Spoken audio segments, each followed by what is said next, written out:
hello and welcome to the Saturday Night Live reaction stream. We are live. The Goal Rush is here. I'm just trying to load up the chat. Hopefully there's been no goals in the meantime. It doesn't look like there's been a goal yet, so that's good news. We're 1 minute and 43 seconds into the Salah captaincy shout, so let's see how that goes. And we will go from there. Up to 734 subs now as well, so that's kind of cool. Keep the subs coming if you are new. Bring your live reactions to the games as well. Ironically, slot didn't rotate, so that's interesting in and of itself. It's kind of cool that he didn't rotate. I just wonder if Haaland flopped, and now I'm wondering whether it's even worth bringing Haaland into the squad. I'm like so glad that I didn't do the -8. Like Guardiola flopped. It's just been a disaster in general. So yeah, it is what it is. Hold on. I've gone the wrong thing here.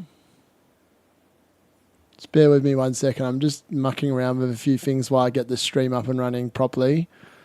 There we go. All right, that's what I wanted. Just checking that's on mute. Sweet. That looks good to me. And let's go down. Lovely. Yeah, get involved in the comments if you are joining and watching and all the rest. I'm going to share this video as well. Let's have a look. Will Mo go big? Trent starting, our bench sells. Yep.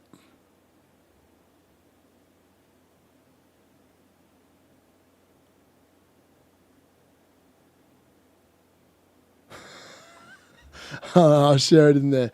Let me see. Where are we? Live FPL. There we go. Join that. Share it. Like it. Do what you need. By the way, I'm not doing any shots today. I'm doing a dry month. I'm actually, I don't normally follow Lent. I'm just using this as an excuse because I'm going to be heavily drinking for like a week in April. So for the next month, I'm actually just drinking water and my shakes for the gym, and that's it.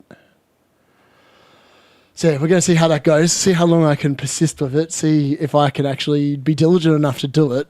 But at the moment, the Chris Wood and only him has cost me 303 rank. Not ideal. And Milinkovic, yet again, last man on the bench. I should have thought that City were going to be no good, you know. I should have thought they were going to be no good. What else are we after?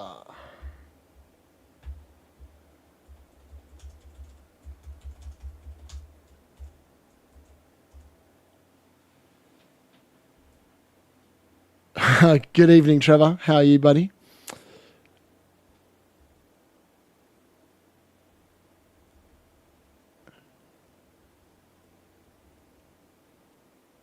I need to get some I need to get some audio on, man. I can't hear Jack. I can't hear nothing. I haven't turned my speakers on. I was like, why can't I hear anything coming out of the game? Like, why can't I hear anything? And now I can hear. All right, let's turn that up so I can actually hear what's going on. All right, why can't I hear anything on the... I've got it muted, that's why. There we go. Just checking that's not coming through. That's not very good. All right, we're sweet. Whoops.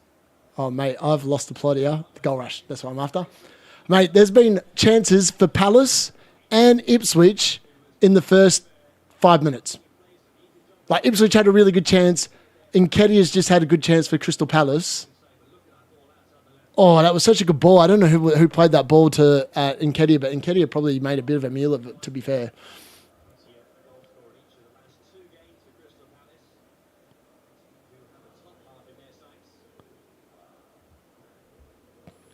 All right, let's have a look. Hold on 1 sec. I'm just going to quickly load up something else.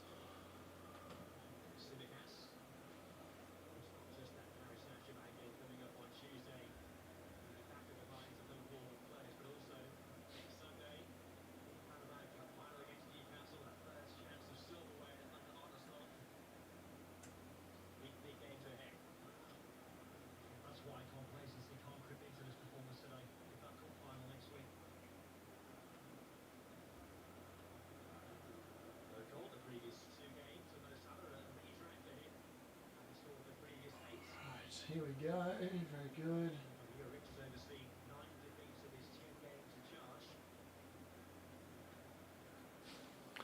All right, let's have a look. Right, we should be up and running now properly. Let's have a look. I'm going to quickly share this on Twitter, see if anyone's actually there that wants to watch this on there. X.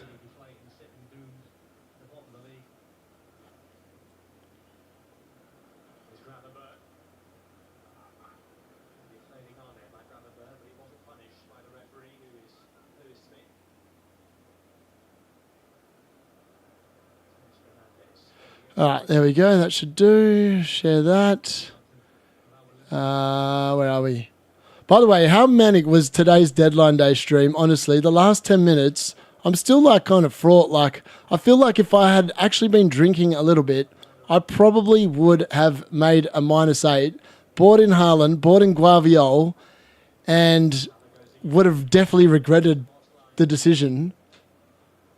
I'm actually quite glad that I just bought in 8 Nori in the end. Like, legit quite glad that I've just bought him in.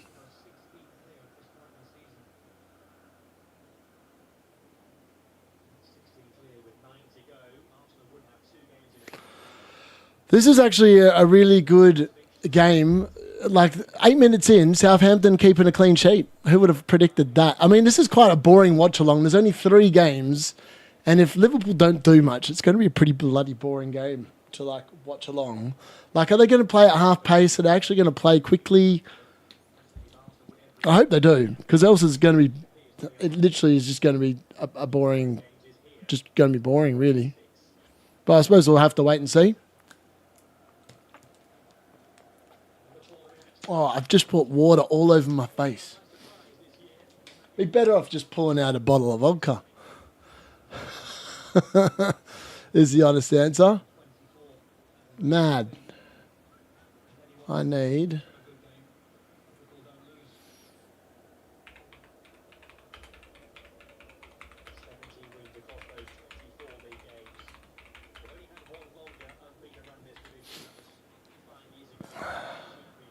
Hi, Patrick. How are you, buddy?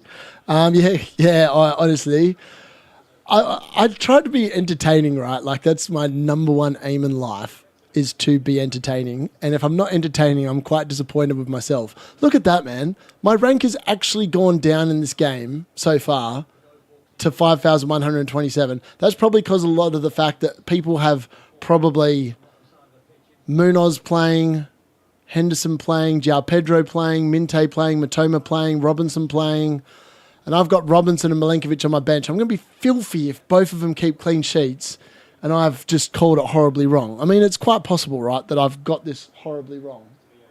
What have I done with me water?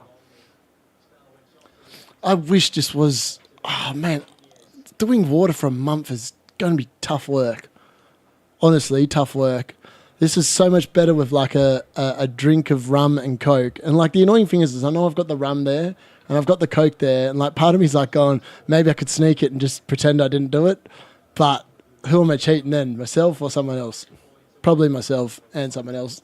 But it is what it is. We go for it. This Liverpool Southampton game has been... It's like they're playing in bloody second gear at the moment. It's... Yeah... How funny was it earlier that FPL Focal actually shared... I saw it on Twitter when I was trolling through Twitter for stuff. And he actually shared a screenshot of Jota's team, like Jota from Liverpool. Jota, ironically, is on the bench. And he'd actually transferred out, I think it was Robertson for Tomiskas. Or he bought someone in for Tomiskas, or Hall in for... Whoever it was...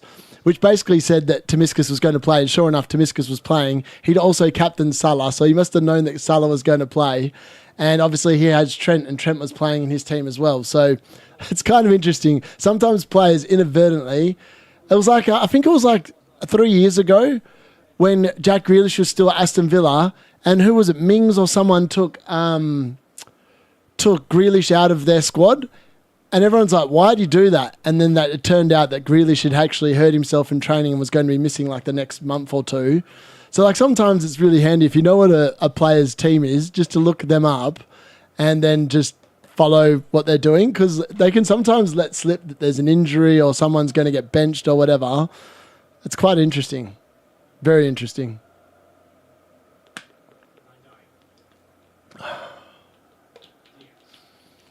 Diaz, man.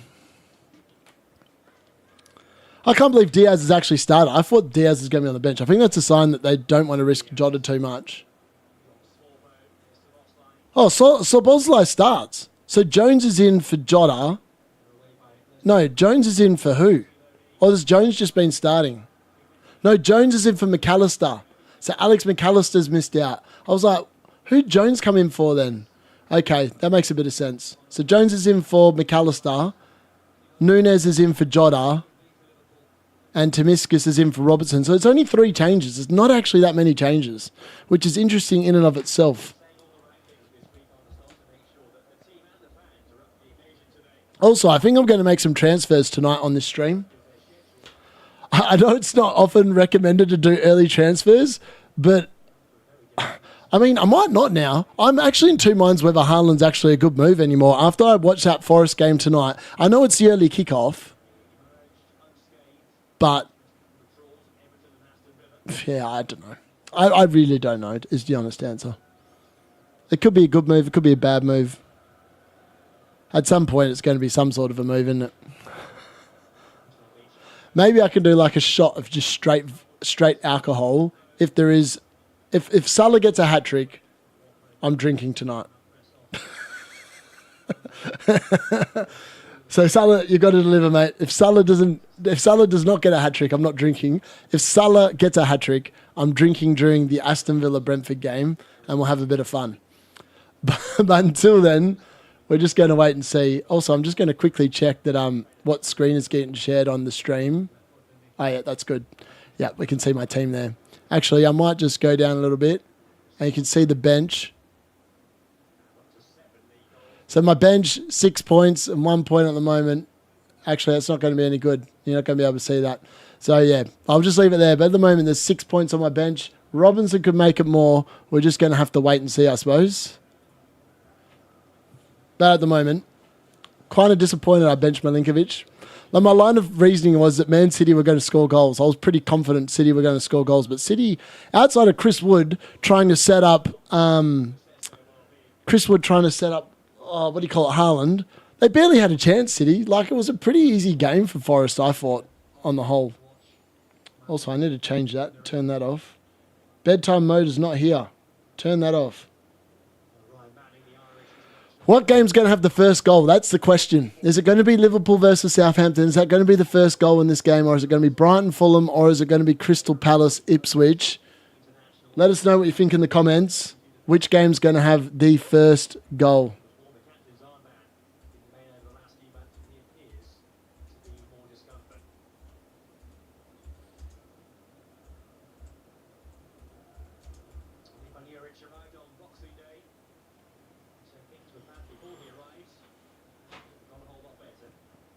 Surely Salah first goal. Oh, mate, I think we're all hoping for a Salah first goal. You know, during the week, I actually thought about captaining Palmer. Like, after I said last week that I didn't like Palmer captaincy shout, I don't know why. I just feel like Liverpool are going to take this Southampton game like so easily.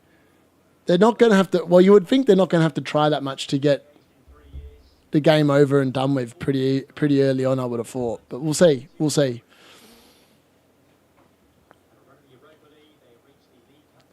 Still can't believe we're in game week 28. After this week, there is like 10 games left. 10 game weeks left for the season. We're like into the home stretch. I still can't believe I've got 734 subs at this point. I didn't think I'd have any. Well, I was hoping I might get to 100. The fact I'm up to here is pretty good. I actually enjoy the fact that so many people have found this content actually entertaining and good value, so that's nice. All right, there's a highlight here. Brighton have just, I don't know why they're showing this highlight. It was just Van Heck kicking the ball out for a throw-in. Is there something else that's happening here? Oh, maybe they're just showing this game because the Liverpool game's got a big stoppage at the moment for Southampton player with a with a knock to his head. I think that's what's happening because there is nothing happening in this Brighton-Fulham game either. Fulham travels so well from home, but they at Old Trafford last week in the FA Cup, they played boring. That was a boring game of football for 2 hours.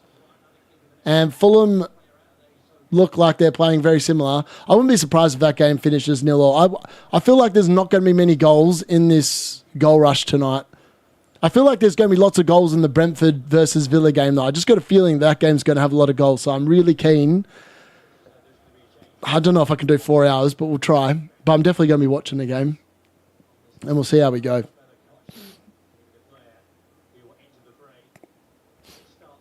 All right, Southampton are making an early sub, so whoever... the dude must have concussion, I think.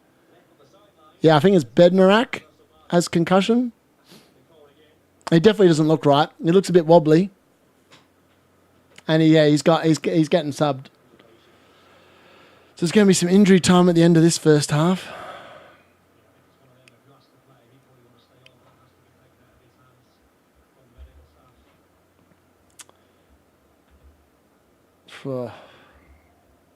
What are we going to do? Don't know.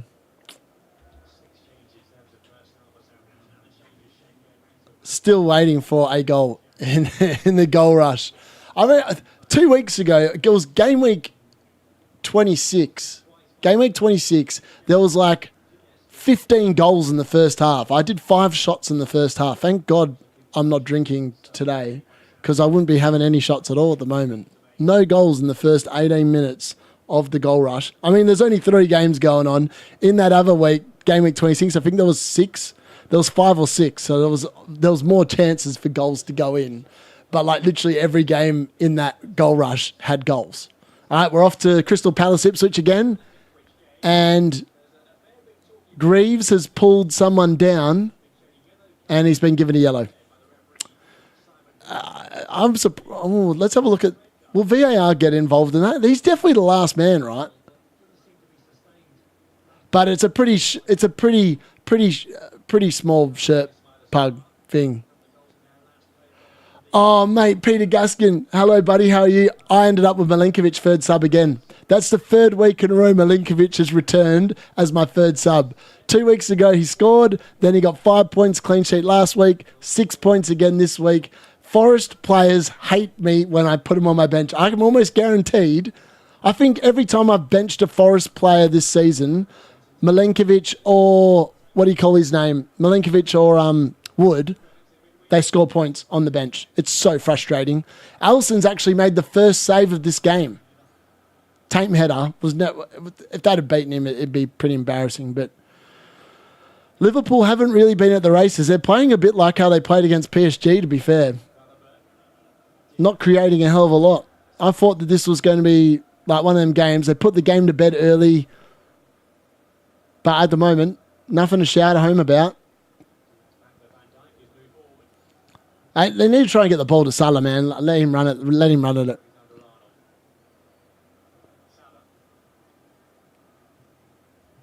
Oh, here we go. Salah. Loose second touch there, but that was more like it from the man. Much more like it from the man.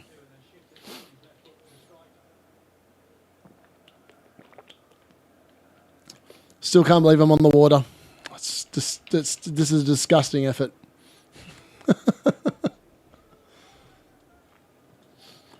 Did you make any change? Peter, you missed out on the deadline stream before, mate. I almost made a -8, and I literally based it off. Where is it?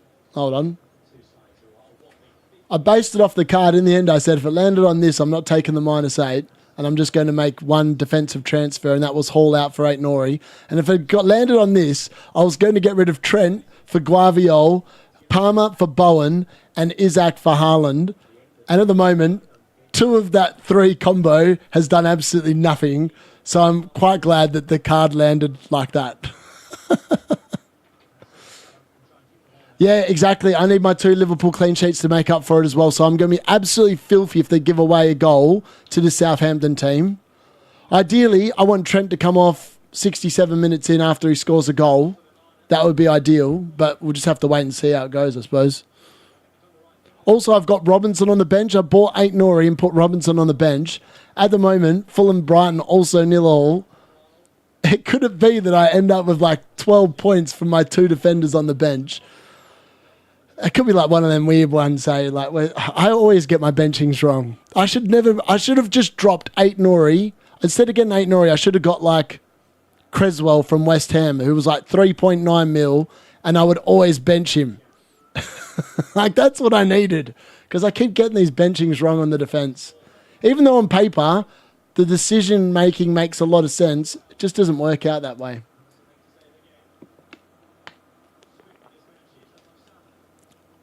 All right, Salah, quick switch here. This is more like it. Oh, Trent, that's a sloppy back heel, that one. Sloppy. Absolutely sloppy. All right, where am I putting this water? I've drunk so much water today. I reckon I've drunk like 10 litres. Oh, that's a good ball. No, it's not. I feel like Southampton could get a goal on the break, hey? Don't know why. Like, they're not playing too bad, Southampton, to be honest. And they're giving Trent problems on the right. Like, Trent is getting... He's facing a bit of heat out there.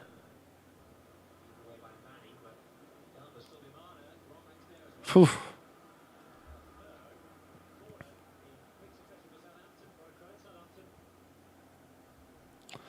We're out DJing before as well, which was interesting in and of itself. Went to this the Arts Centre and we DJ'd there for about 2 hours after the deadline stream. I watched the City Forest game there. It was kind of cool. Everyone goes, "What are you looking at?" And I was like, "Oh, I'm just watching a football while we're DJing."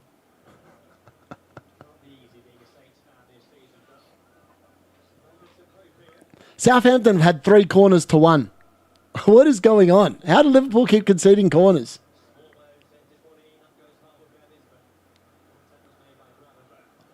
Gravenberch has been such a good player for Liverpool, and so many people doubted when they signed him, but he's been absolute quality.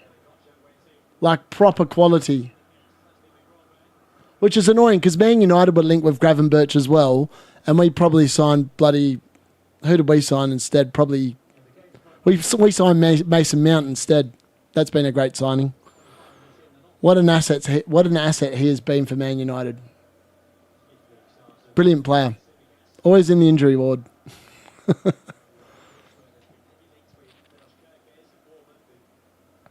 I want a goal. I want to see a goal. I've watched 25 minutes of this goal rush for no goals. Oh, you know it, Nick. I'm scared. I don't want them to score. But I'm going to... Like, it doesn't matter either way. Because if I'd sold Trent in the deadline day stream for Guardiola conceded, it wouldn't have made any difference. So, and most people are playing Trent that are around my rank, so it's not gonna hurt me too much, I don't think. But the Milinkovic 6 points on the bench is probably going to hurt me. That's the whole reason why my 73 points has gone down. All right, something's happened here because my rank has gone back up. So someone's conceded a goal or lost a point. Oh no, Alisson Becker's gained 2 points. He's up to 2 points. Oh, here we go. Oh, Trent with a shot. Oh, no. Nothing. Hopefully Becker gets like a 10-pointer and it's like 1-0. That'd be ideal because obviously Sell's got 8 points for Nottingham Forest and I need Alisson Becker to try and get close to matching that, ideally.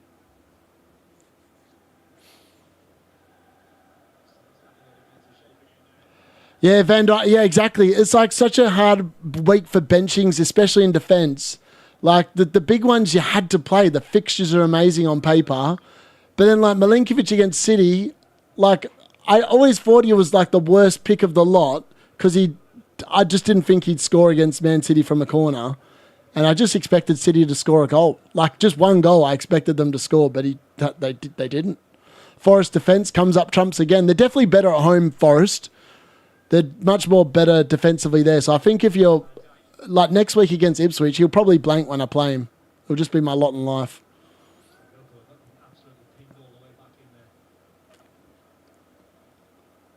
Yeah, Milenkovic on the bench is definitely a stinker. Oh, Nunes with a header over the bar off a Sobozlai. I don't know what that was. Like a Sobozlai header, knock-on thing, something.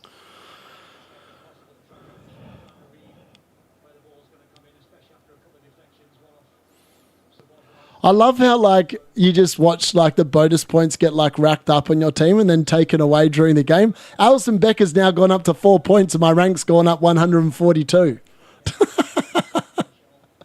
Like, you got to love it. I love when it just updates. It's, like, kind of funny to watch. And then you're like, is he really going to get 3 bonus points? I mean, if Liverpool win 1-0, maybe he does get 3 bonus points. I just don't see it happening myself.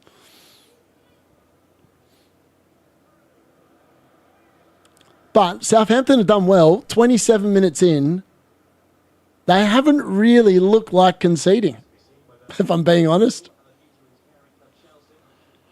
It's going to be interesting to see where the rank ends up this week. I feel like next week my team is super well set up. Even if I don't move for Haaland, I've got Cole Palmer already there. Bruno Fernandes of that Leicester fixture. Wisser against Brentford doesn't... Brentford against Bournemouth doesn't feel good. But it could be a bit of an action-packed game. And in reality, I could bench Kirkes and play Robinson and Milenkovic and Ait Nouri. But then that means I need to move Isaac for someone. I'm not sure. I did want to bring Haaland in, but after I watched him tonight, I just don't think he's actually worth the money. Like, I don't think he's actually worth the money.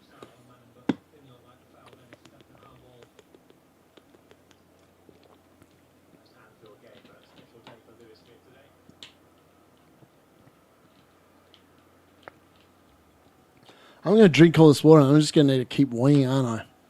It's no good. It's no good.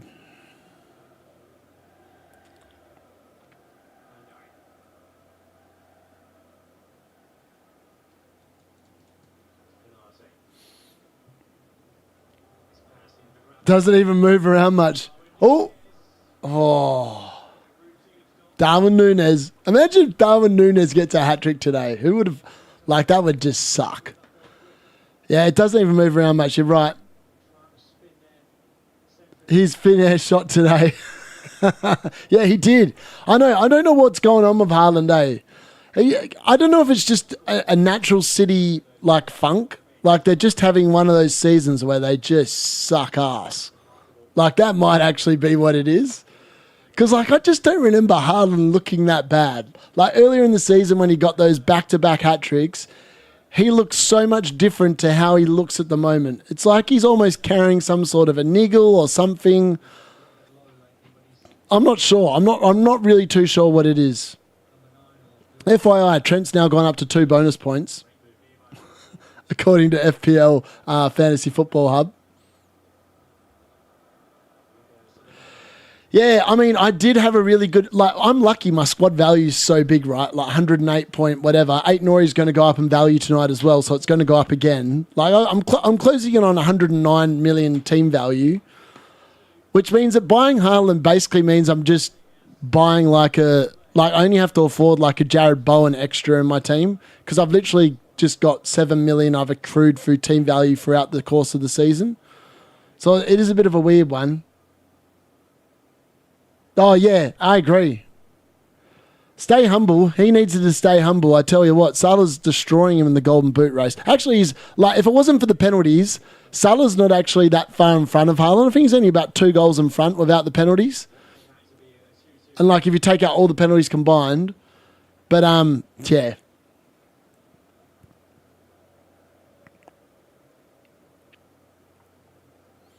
"31 minutes gone, no goals in any of the 3 games. What a snorefest." What an absolute snorefest. Maybe clean sheets are going to be king this week. Maybe all the defenders are going to like just rock the points. Darwin Núñez. Liverpool keep giving away corners. This is the 4th corner they've given away to Southampton. They've only had 2 themselves.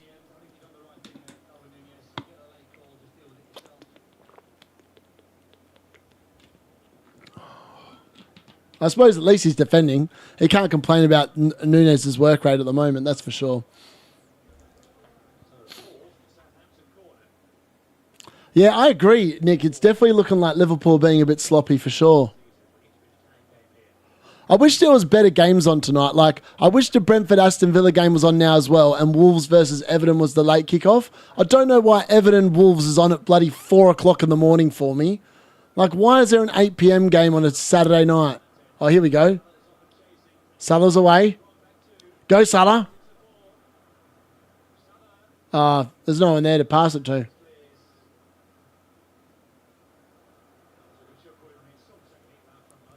I wonder if Slot will actually sacrifice the league games if they win the league. Like Liverpool, if Arsenal don't win today, against Man United tomorrow, and say they draw it, that'd be 55 points. Liverpool could go up to 71 today. That's 16 points.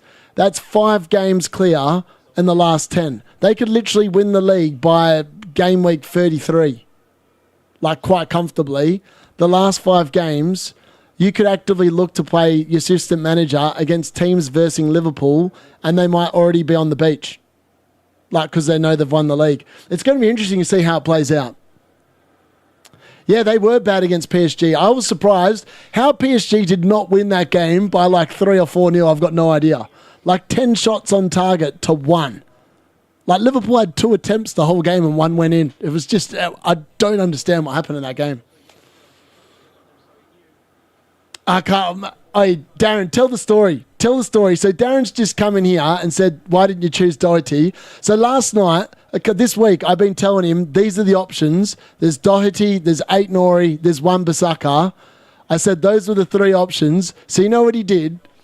He said to his partner at night, last night, and said, which one do I go for? Which one of these 3 names do you pick? So he told her the 3 names, and she picked Doherty, and now he's blaming me for his own decision that he didn't even make. How does that even make sense?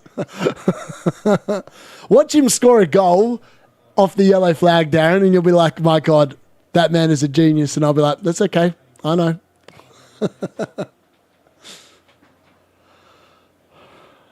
It is kind of funny, though, that Cass told you to pick Doherty.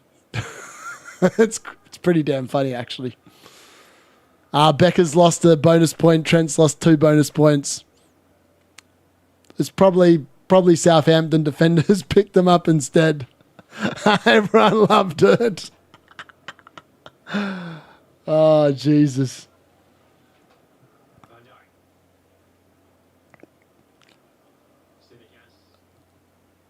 I still don't understand why Van Dijk rose to like 6.3 mil. I don't get why anyone really bought him. I think he scored like 1 goal this season, Van Dijk. I have to have a look at halftime, but I'm pretty confident he's only scored 1 goal this season. I suppose he's just good for clean sheets, isn't he?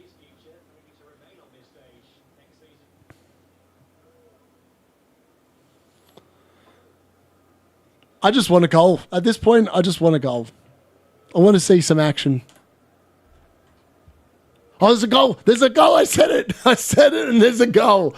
There's a goal in the Brighton-Fulham game. I don't know who it is, but there's definitely been a goal. The goal sign has just flashed up on the screen. So we'll just wait for this. Oh, Southampton almost did it. Oh, here we go. We're going to cut to it now. It's gone out for a goal kick. All right, come on. Let's see. Now, there's a goal. There's a goal. We're just waiting. We're waiting for it to cut to it. There's definitely been a goal, though. All right, why are they showing this replay of Southampton crossing the ball out for a corner? All right, and I hope it's a Fulham goal. It's a Fulham goal. It's a Wobie down the wing. He's crossed it. Raul Jimenez with an amazing... oh, wow, that's a great goal. That is a fantastic goal. Raul Jimenez with the chest control of a Fellaini. And he has just scored an absolute beauty. I mean, the goal... Barford Bruggen doesn't do very well here in goal. He gets beaten... I mean, I didn't think it was the best shot in the world, but the chest control from Raul Jimenez for that goal, fantastic. We've finally got a goal. Thank the Lord. There we go. Thanks, Peter. 1 goal, 1 assist all season. Not worth the money. Also, I can't believe this, but Iwobi got the assist. Iwobi got the assist. By the way, I've got the Fellaini wig, Nick. I've got the Fellaini wig. Hold on, let me find it.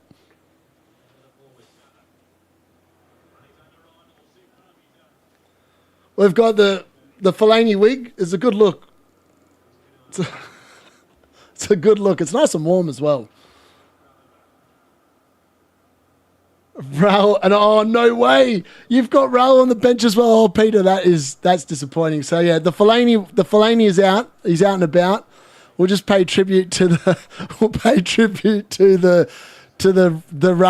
Raul Jimenez chest, and the Fellaini wannabe. But that was kind of brilliant in and of itself. Mate, I've got everything in this room. This room is worth about $50,000, I reckon. I've got 4 signed shirts. I've got gaming collectibles you won't find anywhere else in the world. And then the computer and the monitor is worth about 20 grand in and of itself. So I'm set up well for the night. So we'll keep the mop on for a little bit until it starts annoying me. Maybe we'll keep it on till half time because it's like 7 minutes away.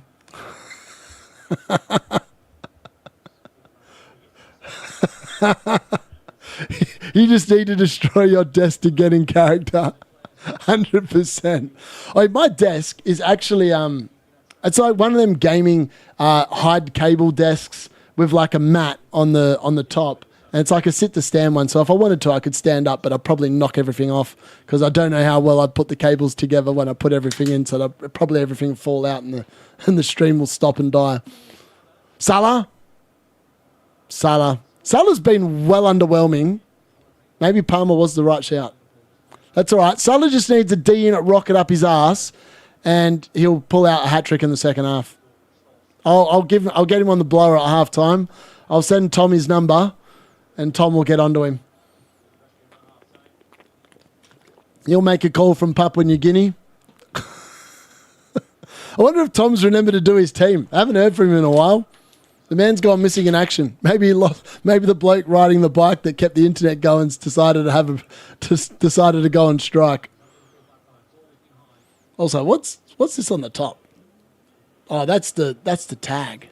Let's fix that up. Let's fix that up. There we go. That's better. I should pull out my Fellaini shirt. I've got a Fellaini shirt. I actually went.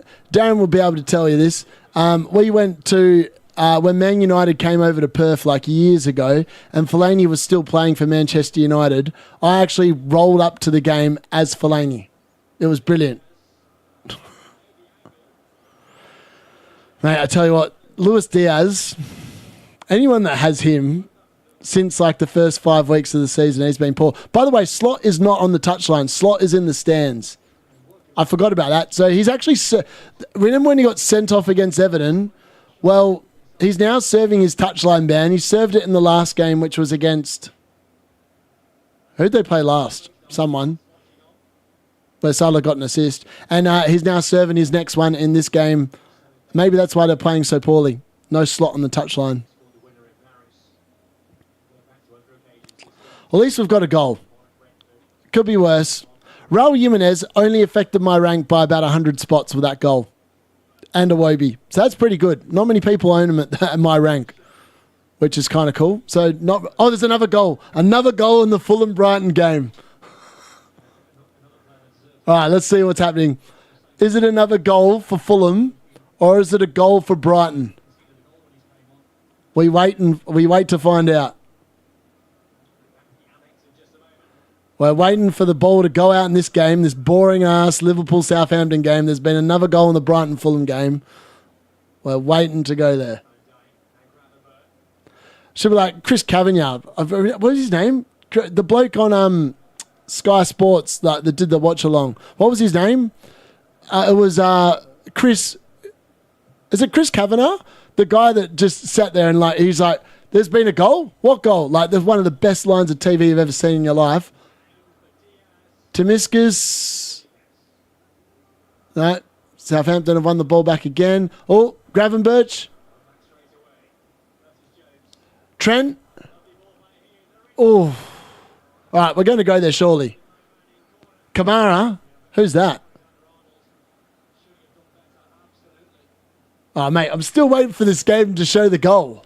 Like, Liverpool, Trent put a ball across and it's gone out for a corner. Whoop-de-doo, let's see the goal.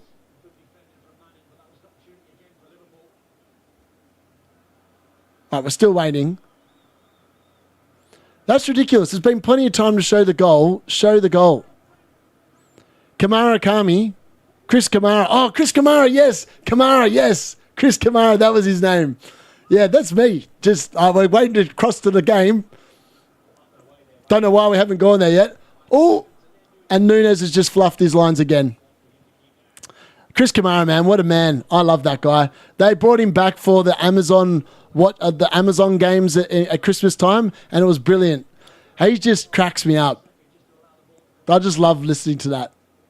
Like the fact you can't watch a football, that's my aim in life, to be like Chris Kamara. If I can be like him. Oh, here we go. It's a Brighton goal. Wow. Okay, so I don't know who put the free kick in, but Van Heck has just scored a goal for Brighton, and I'm pretty sure he's done nothing from an attacking sense all season long. I have no idea who put that ball in, but it was a great ball. And what a header. That was a good header. That was a Fellaini-esque header. Ever since I put the mop on, everyone's loving it. That was a Fellaini-esque header. Just powered that in. That's good. I don't feel bad about benching Robinson anymore at the moment. That feels good. Unless he obviously scores or gets an assist, then obviously that's a problem. But we're looking good at the moment. No goals in Palace Ipswich either, which is interesting. Surely there's going to be goals in this game. There's going to be 5 minutes of injury time in the Liverpool-Southampton game as well. So the Wigs going to stay for a little bit longer.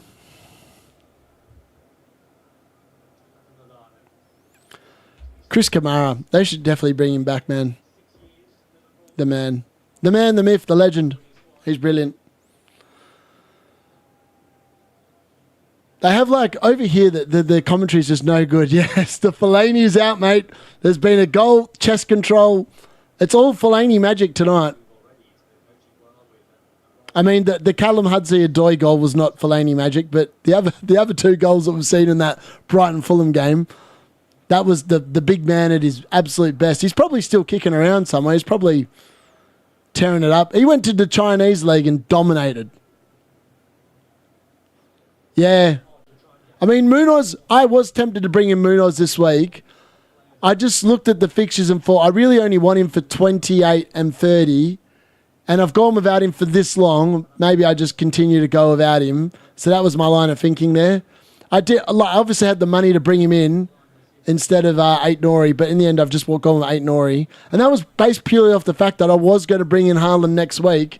But after tonight, I don't even know if I want to go near a City player. Yes, their fixture run changes, but then that's what happened when I bought in Phil Foden originally. City weren't in a good fixture run. We'll have a look at it at half time, but they were sucking. They were sucking completely, and then it went okay. So, and then Phil Foden popped off.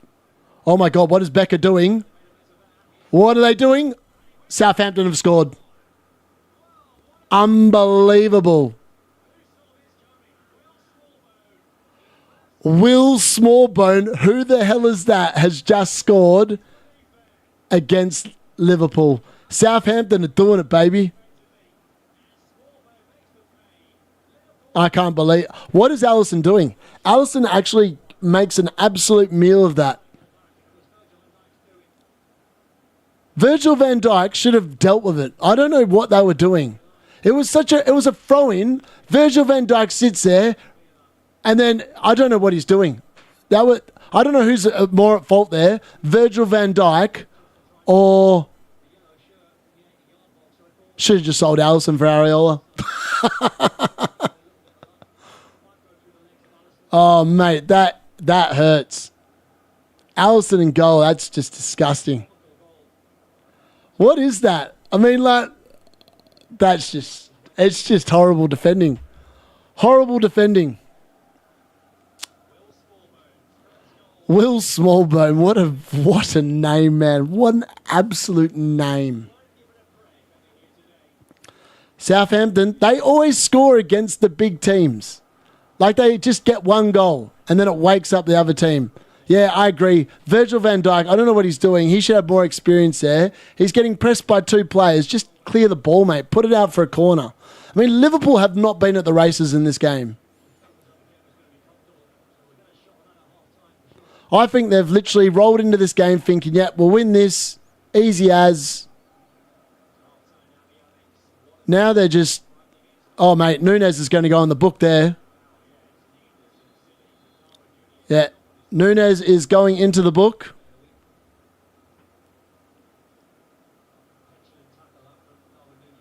I'm in disbelief. I can't believe it. My Liverpool double defence is just gone. And Milinkovic is sitting on my bench. How frustrating. I mean, everyone else is playing Trent right. That's not the worst thing. But obviously Becker conceding is not ideal. Like, that was not part of the plan. Definitely not part of the plan. Yeah, no, it's not going to plan for my team either. 3 blanks. 3 blanks from 3 at the moment. This is painful.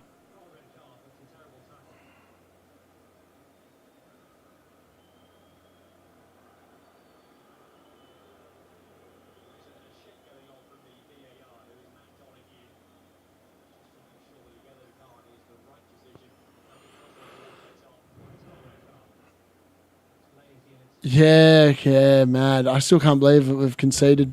They've both conceded.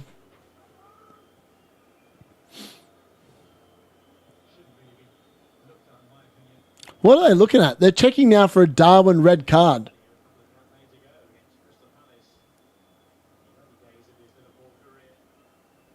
Darwin loves a bit of feistiness. Probably because he doesn't play very much, got too much energy, and he just whacks people. Wow, we're waiting a long time. What are VAR checking?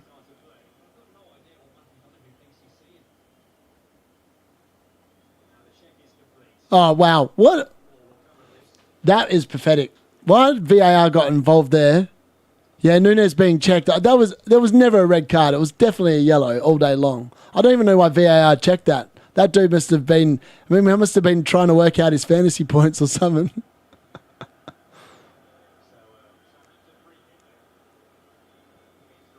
A lot of my team is going to come down to the Brentford versus Villa game. If the Brentford boys pop off, I'm looking good. And 8 Nori, obviously.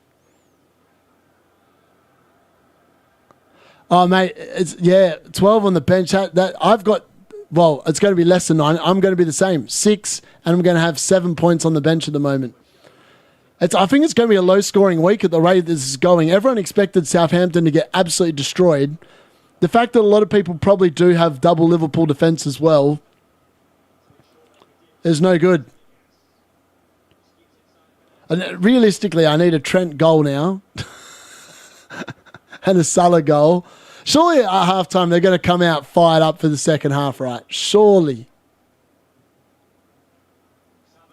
Imagine if Southampton beat them. And this was the beginning of the end for the biggest collapse of all time. That would be something.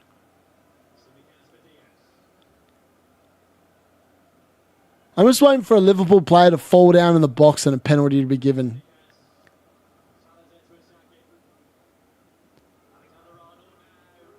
Oh, mate. Trent's actually played half decently attacking-wise today. Actually looks like he's up for the fight.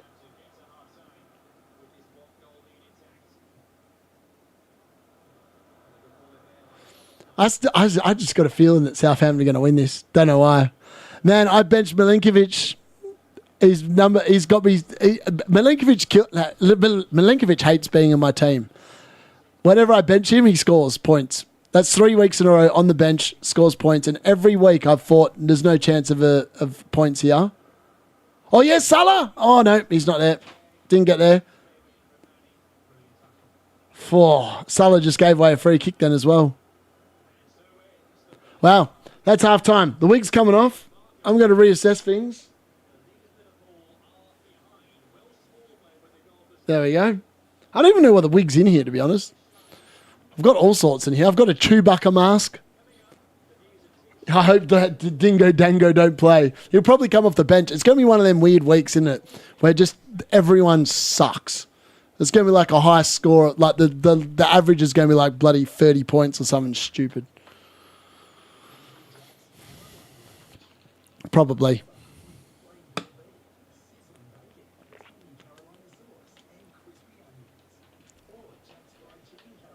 I'd actually sacrifice my clean sheets if this was the beginning end of an epic downfall.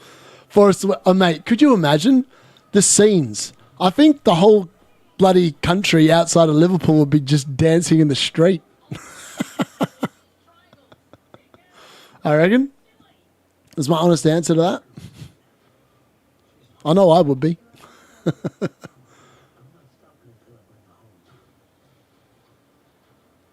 Brilliant, Rahi. That's dedication, buddy. That's dedication.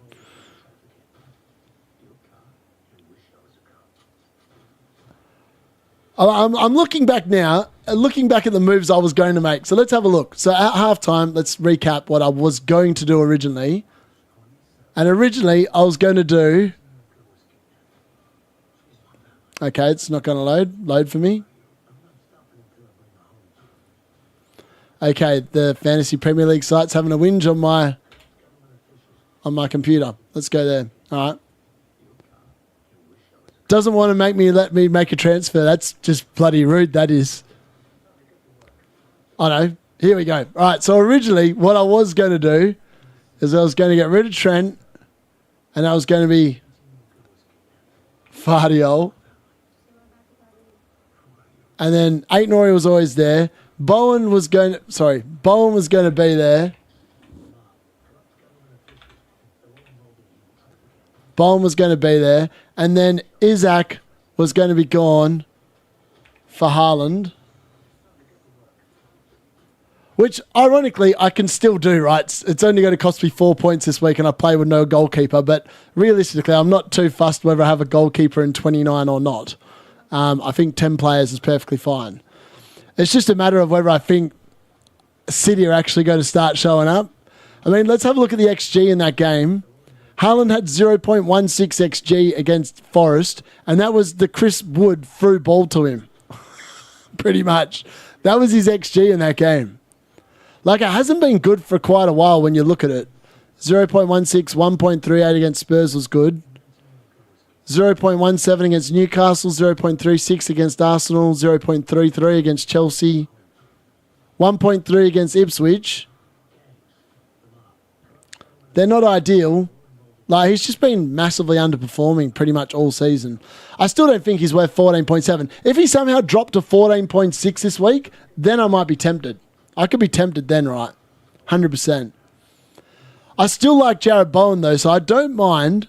Maybe we just leave Isaac there. Maybe I do play a 4-4-2 next week and I keep Isaac and then maybe I just bring in Bowen for Palmer anyway because if Palmer doesn't perform this week, I think that is a move I'd be more than comfortable doing and just not bringing in Haaland.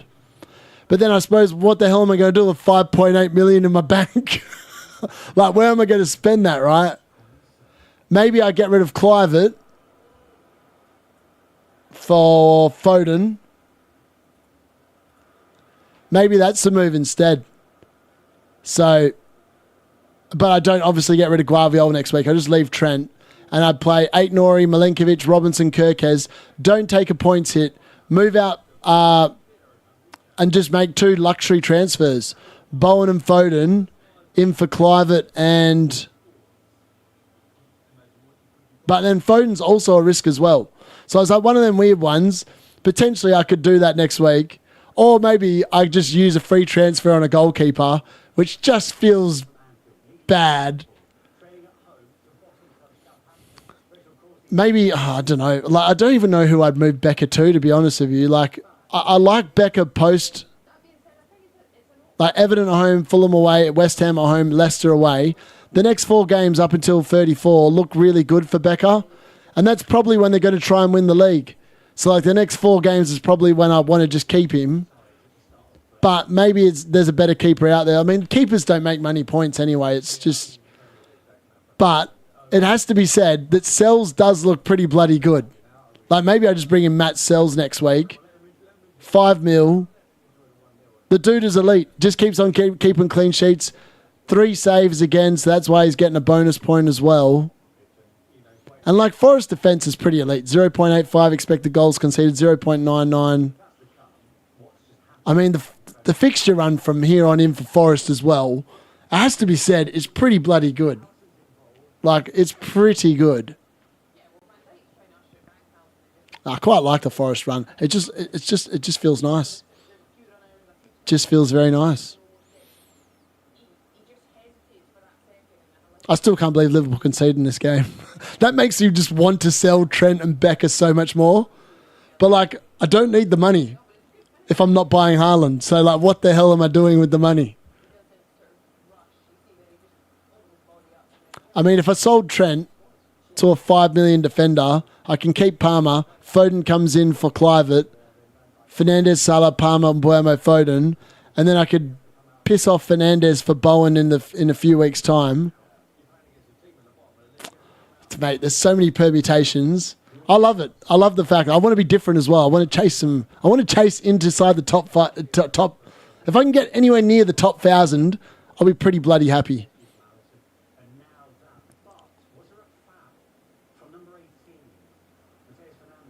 Yeah, I agree. I mean, I just don't know. Like, maybe the Arsenal defence is the Arsenal defence. When's Saka back? That'll make things interesting. Gabriel's just not worth the money. He's legit not worth the money. He's done nothing offensively since Saka's been injured, by the way. I think that one assist against Crystal Palace was from Saka. Before Saka got injured, potentially. Saka was definitely responsible for 13. Also, I don't think it's a really good run for Arsenal for the next 3 weeks either. So their defence doesn't make much sense to me. But for them, from then on, it looks pretty good for the rest of the season. Like, they've got Brentford, Ipswich.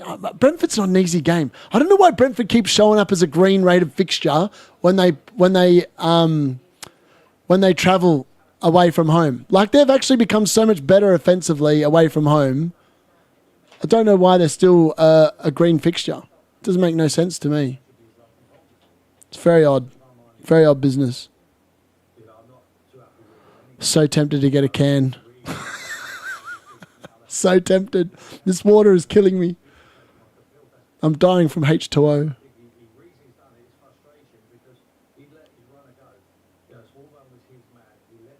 Legit getting done from H2O. Ridiculous. Absolutely ridiculous.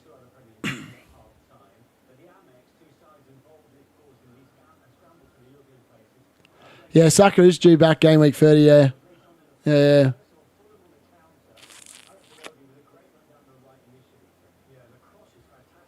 What's my view on Strand Larson?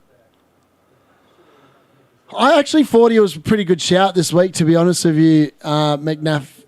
I don't mind him at all. But I want to see how Wolves go against Everton tonight. So I'm going to have to watch this game back in the morning because there's no way I'm staying up to 4 a.m. with no drinks involved. Unless Salah gets a hat-trick, then I'm drinking. But realistically, yeah, he's back. Yeah, that's right. Saka, there's such a long break between game week 29 and game week 30. Like, they come back from the international break, but they play FA Cup, so it's actually an extra few days after that. Like, Saka could actually be a viable option on wildcard. Ideally, Liverpool lose this game, Arsenal win against Man United, the gap closes to, 10 points, I think? Where's the table? Let me have a look at the table real quick. Where's the tables? Leagues. Table. Here we go. So, if Liverpool don't win this game and somehow lose, Arsenal have 2 games in hand. They can go from 54 to 60. if they win those 2 games in hand. 7 points. It's not an insurmountable number, but they would need Saka back to just clean house and hopefully get their offence running. Like, it'd be brilliant. I would love nothing more than a Liverpool collapse. Could you imagine it? Like the badgering they give out to us as United fans, we would love to see it. Love to see it. Also, how's my FPL challenge going? I don't think it's going very well. Maybe it was playing Juric was the play this week. All right, so Munoz is on track for a clean sheet. Triple Liverpool defence. Wow, that's gone brilliantly in FPL challenge. Sar's done nothing. Haaland's done nothing. It's going to be a low-scoring week. I've cooked it this week. Unless Graham Potter pulls off what I'm expecting him to, and that's a win against Newcastle, the FPL challenge this week, we're not going to bother looking at that again. That's just not feeling good. It's not feeling good. Yeah, the transfers, man. I've got to really think about next week now and what my plans are. Like, do I just make a goalkeeper transfer? Do I just get rid of Fabianski and bring in Areola? It's the most boring move you've ever seen in your life. Where is he? Areola. Leaves 0.9 in the bank. I could even then go to a Gibbs White. I just feel like getting rid of Palmer next week makes a lot of sense. Like, Arsenal away does not scream points for Palmer. That screams a massive blank. And this is probably the week where he gets a penalty and he pops off.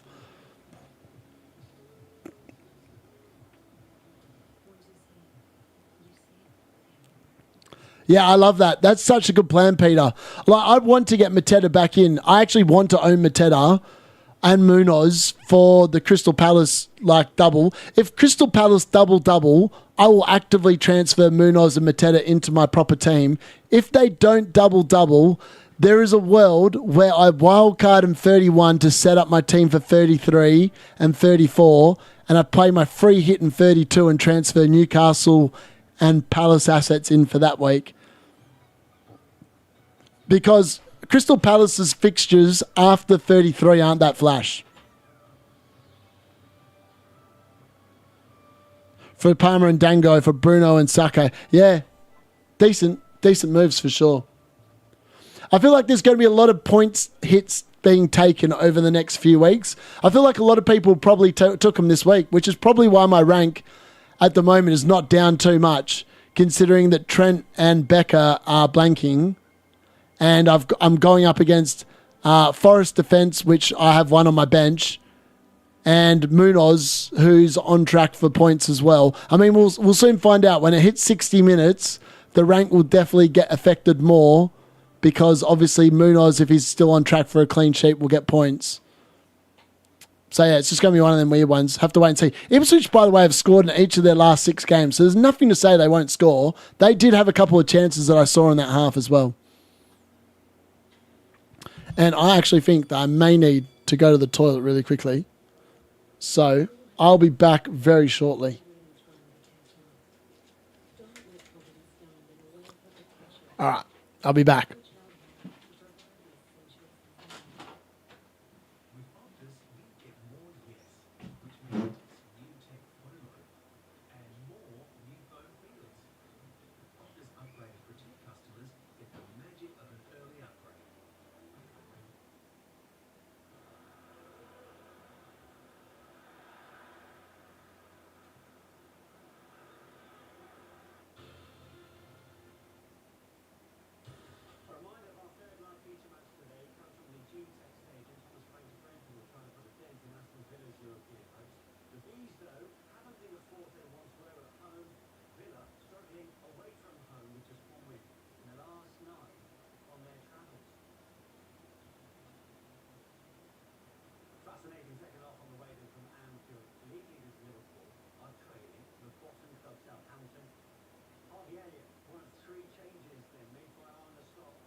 All right, we are back.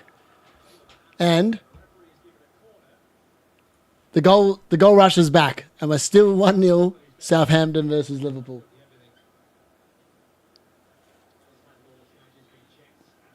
Oh, handball shout. If that was against Man United, that would have been a penalty. Also, did anyone watch the Europa League? Disgusting how that was a penalty.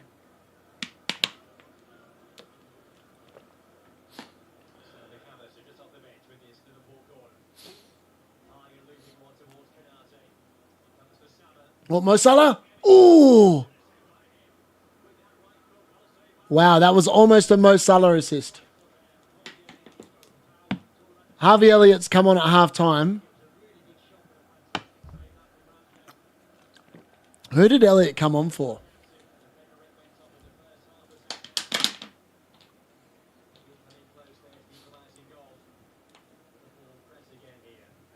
Yeah, Trent went off. Oh, no, he didn't. Trent's still on. My bad. I'm spreading false information. Who went off? Nunes went off.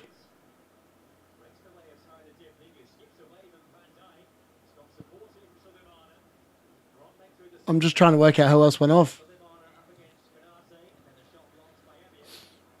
Oh, Mo Salah. Oh, Mo Salah, loose touch. Right, Nunes is still on the field as well. Who the hell went off? McAllister came on for Jones. Elliott came on for Slobbersley. I'm trying to work out the other sub. Oh my God, João Pedro almost scored. Oh, that was beautiful link-up play. Great one too.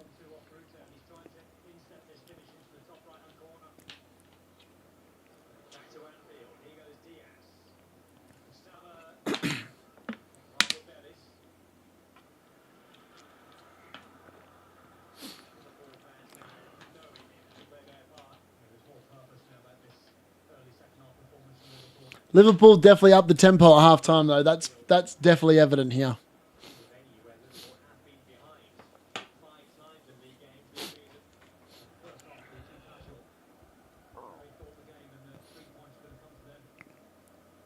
Oh, Robertson's come on for Tibiscus. Wow, I do not know what that Southampton player was doing then. Either way, it's gone out for a corner.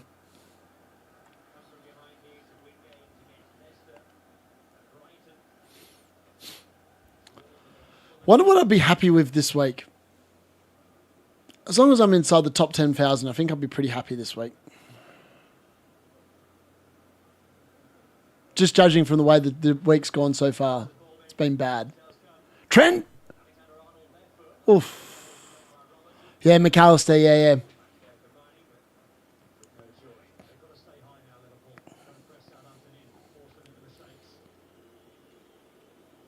He obviously wasn't happy with what he saw in the first half. I mean, the setup for Salah for that shot from Harvey Elliott, that was brilliant. Such a deft touch.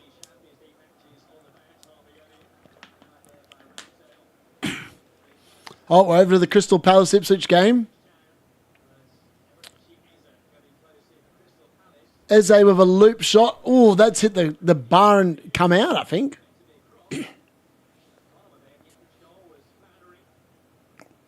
Oh, it did. It hit the post. Mad. I wonder if someone will sign Aaron Ramsdale in the summer from Southampton.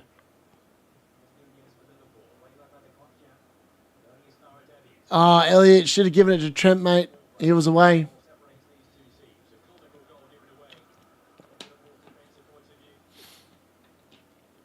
Trent's still on 1 bonus point. I don't know how. He has seen a lot of the ball, to be fair. This is a kind of game where you expect maybe Trent to get a goal. Just with the way that Southampton is sitting back, You feel like at some point it's going to open up and Trent's just going to be sitting there on the top of the box. Oh, Nunes has just scored. Darwin Nunes goal, Diaz assist. Two of the lesser-owned Liverpool players have just delivered a goal. Nunes has given him the shush. Oh, my God.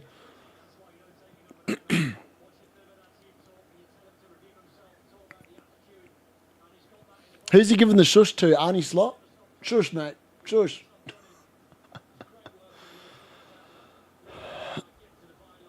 Yeah, he was. He was definitely shaking his hand. I mean, Liverpool looks so much better here. There's a VAR check in the Brighton-Fulham game as well. I'm not sure what that's for, but I'm assuming that could be a red card or a penalty potentially. Who knows? Wow, Nunes actually... That was a great finish. He's done well. He's just got in front of the Southampton defender and just diverted it home. It's brilliant.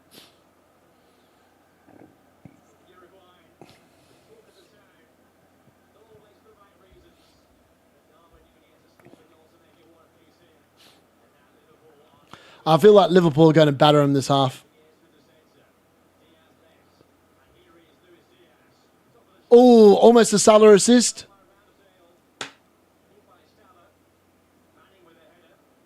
That's a penalty.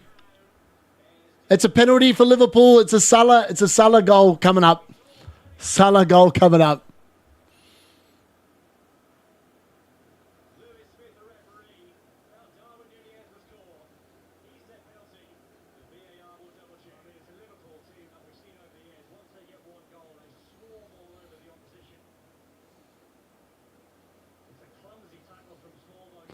Imagine if Salah missed. It's definitely a penalty. Definitely a penalty. Can't be doing that in the box, mate. Will Smallbone has destroyed the Liverpool clean sheet and then he's given away a penalty to Salah. What a man. What a man.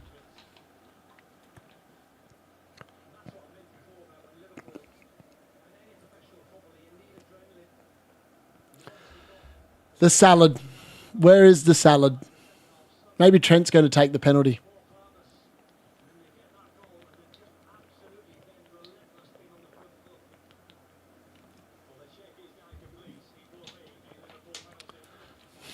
You don't jinx it.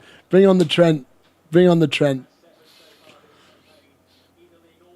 It's so weird how like some players just guard the penalty spot. I mean, Salah doesn't miss, man. This dude is a goat. He just returns. He's on track for just stupid amount of points. Yeah, we all need this penalty. And Salah to take.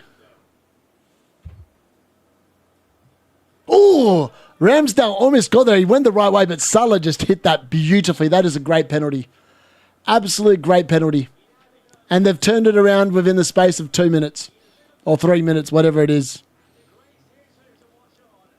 Darwin Nunes, if you brought him in, what a shout this 1 week.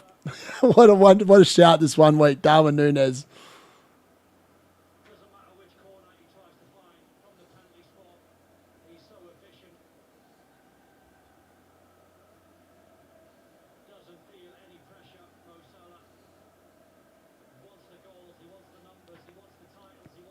Darwin's killing it. Absolutely killing it.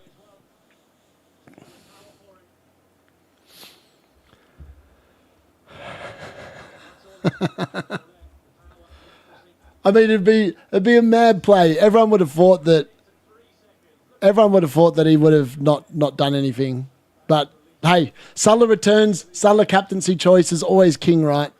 He's so good. Same. He went the right way. He dived really well, Peter. But he just couldn't quite get there. It was just a really well taken penalty. Really well taken penalty.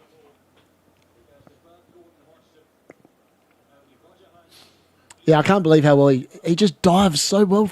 It's brilliant. Absolutely brilliant.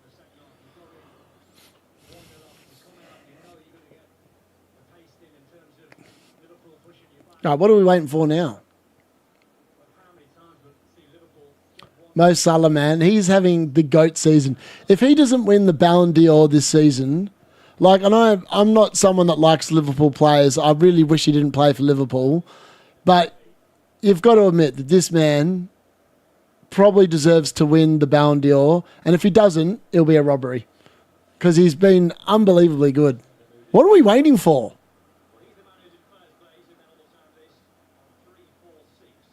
Okay, they've finally kicked off. That felt like a long time just sitting in the centre for no reason.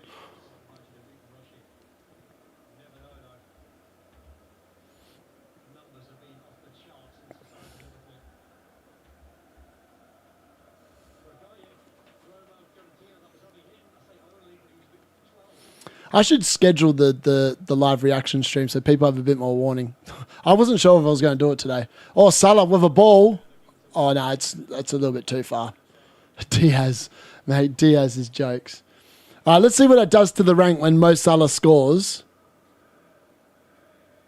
How many points we actually get for the captaincy, because I feel like almost everyone's going to have captained him. No one's going to have trusted Palmer after the debacle that was Leicester. Surely he'll get bonus points for that as well now.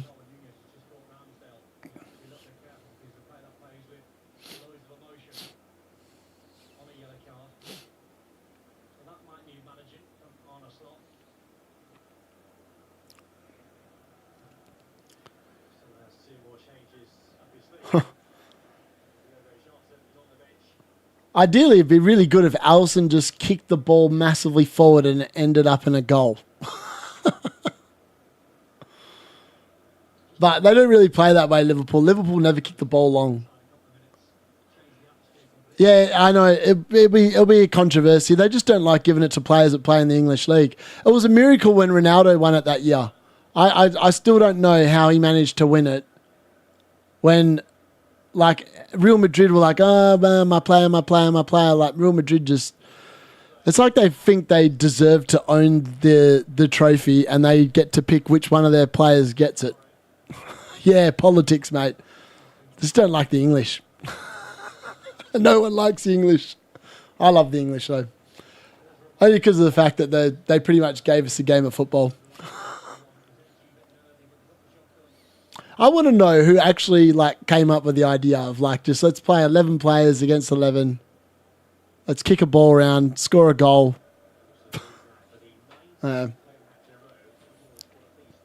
All right, so I don't have to worry about the Fulham clean sheet coming in at 60 minutes. Don't have to worry about the Brighton one. I've got to worry about the Munoz and anyone that owns him coming in at 60 minutes. So the rank will definitely go down for that, you would think. And then it comes down to that Brentford-Aston Villa game. That could be key. If Wissa can show up a third week in a row, it should be okay. Should be okay.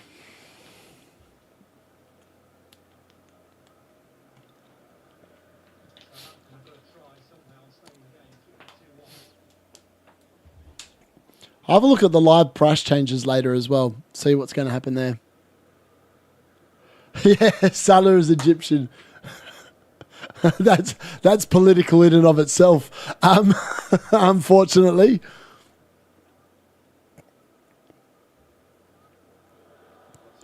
Oh, wow. Diaz, what a move. Oh, Robertson. Trent's on. Give it to Trent.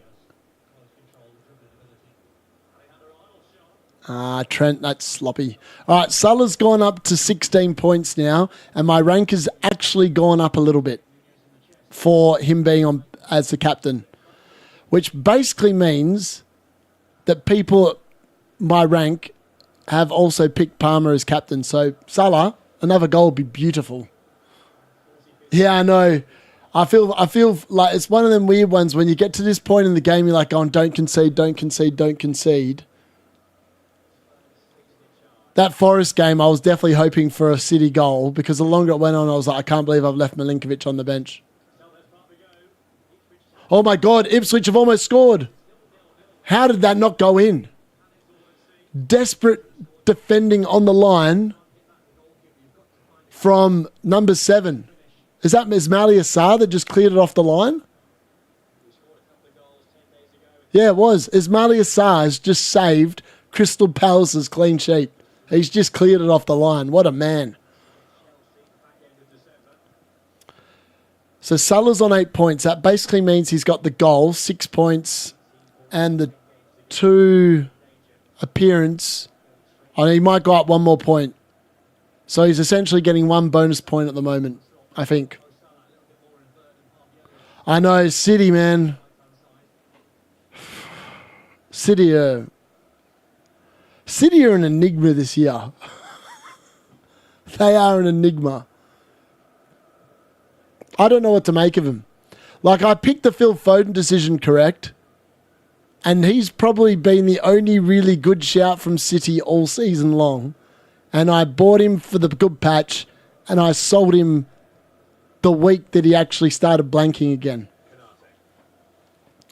But, like, I am kind of half tempted by Phil Foden again. I won't lie. I feel like the run of fixtures coming up, they're the kind of games where Phil Foden just struts around, does his thing, and dominates.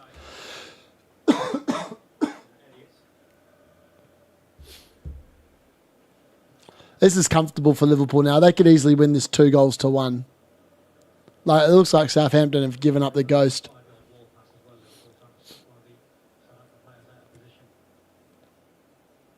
I reckon Nunes could get another return here.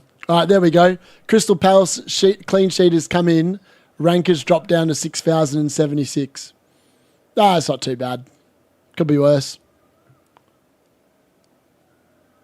I've obviously got the Arsenal clean sheet to worry about, so I really need Bruno Fernandes to deliver tomorrow. Ideally, he scores a goal, and it rules out the Arsenal clean sheet, which would be beautiful. Oh, Palace almost score off a corner. It's just gone wide, and Sarr has almost scored down the other end with his head. Oh, it's been an eventful few minutes for Ismaila Sarr, that's for sure.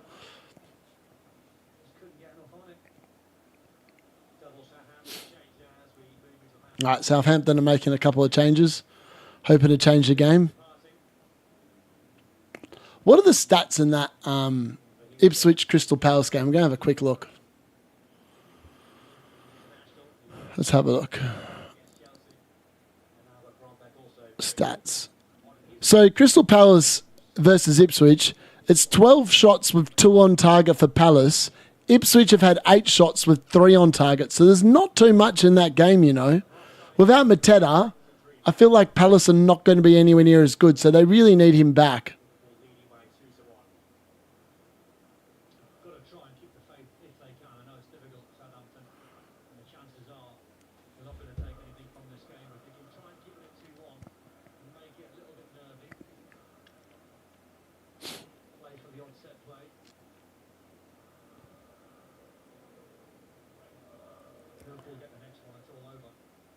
If Liverpool get the next one, it's all over.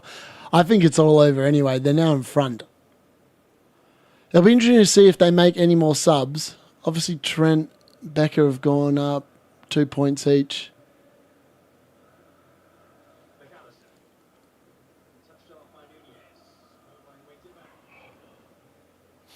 It's depressing watching Liverpool win. Especially when they're not keeping a clean sheet.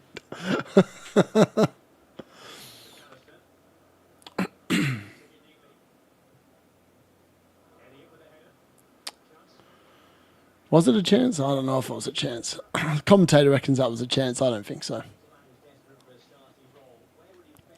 I feel like the midfield this week is where I'm going to make the points. Considering I've got 5 midfielders. I wish you to see if I've got the Is That Caller right again. I got it right last week. I still feel like if there's any chance of him missing because he's not 100% fit, I think that they'd err on the side of caution.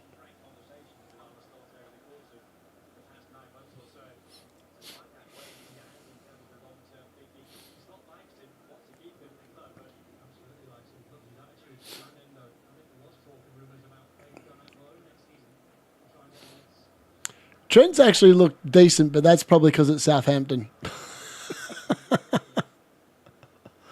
Also, how did he rise in price? How is he up to 7.5, man? Makes no sense to me.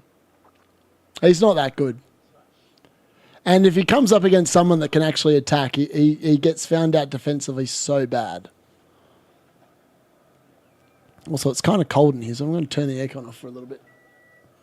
I think I made the room too cold because I'm now getting the chills.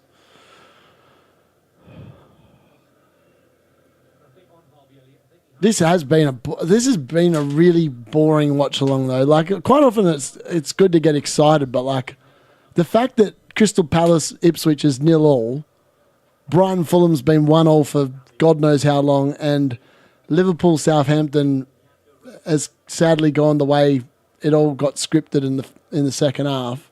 Not ideal.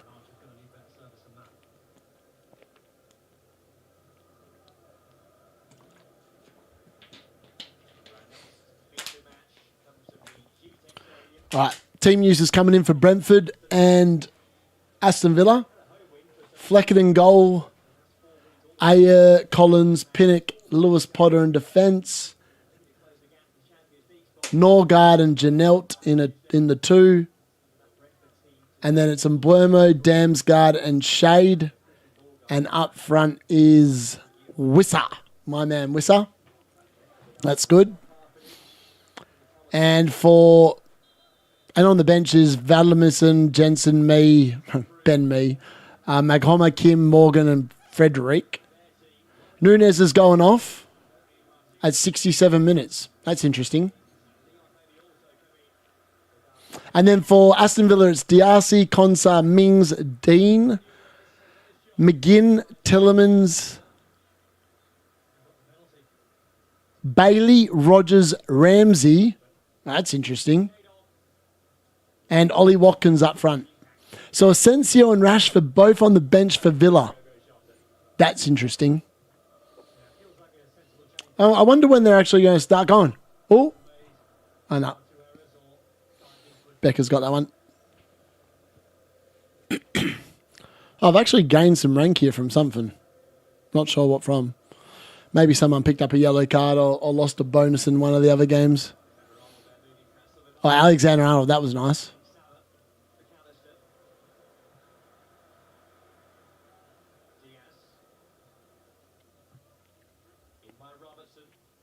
Robertson just doesn't cross the same way that Trent does. Like he used to. Like Robertson used to be such a good 1-2 with Trent. But the last season and a bit, he's really dropped off of his attacking play. So I've got Optus Sport because I'm based in Australia, Roberto. But I've also got a Fire Stick, so I'm not watching this currently on my Fire Stick. I'm watching on Optus Sport because they show all the games. And they've got the goal rush on, so I watch every goal. But yeah, normally I use a Fire Stick.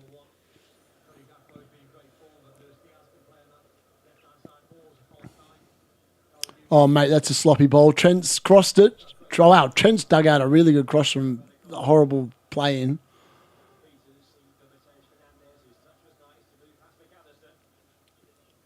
It's just annoying that they haven't kept the clean sheet here. With the double Liverpool defence, it's killing me. But, I mean, it could be worse. Most people have Trent at my rank. The Becker one's the one that hurts, especially with people that had Sells in goal. And he's obviously got 8 points, and Becker's got 2, so I've lost 6 points there. And at the moment, Palace and Ipswich are keeping a clean sheet. So maybe people have got Henderson in goal. I mean, a few people have got Henderson in goal, so I'm also going up against that. Wow, Southampton are through again. Alisson Becker with a save. Is that his third save? Hopefully he can get me an extra point. I can't believe that. Becker just had to make a save. Let's have a look. He's got to be close to a third save.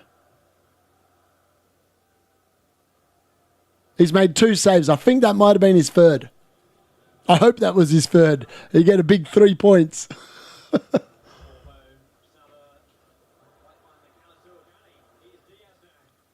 Salah! Oh, Salah, he's missed. Oh, he couldn't divert it in. He couldn't divert it in. I think Beckham might have just made a third save. which means that I'm going to get 3 points from him, provided they don't obviously concede again. Oh, Mo Salah, he just couldn't divert it. I mean, it was a difficult chance. Alisson's been good, man. It's just annoying. Like, the goal was just a comical goal that Liverpool conceded. Not ideal.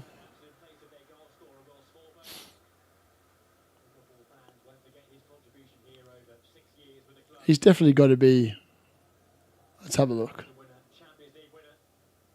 All right, so he reckons he's only played 69 minutes nil. So the FPL app's actually slightly behind. He's definitely made a third save then. He's going to get 3 points. That's good. I'll take that. 3 points is better than 2.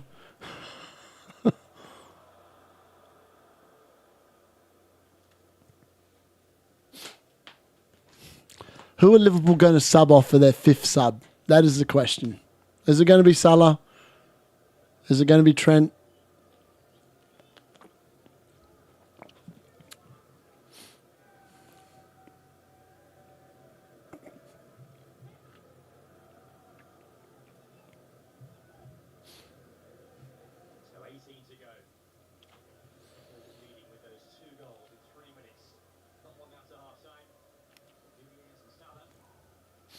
Oh, it's a great ball from Trent.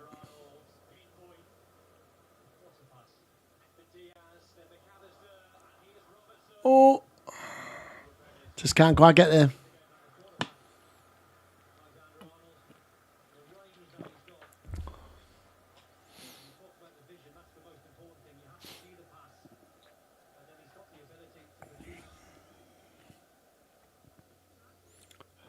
This game is boring as piss. Yes, it is.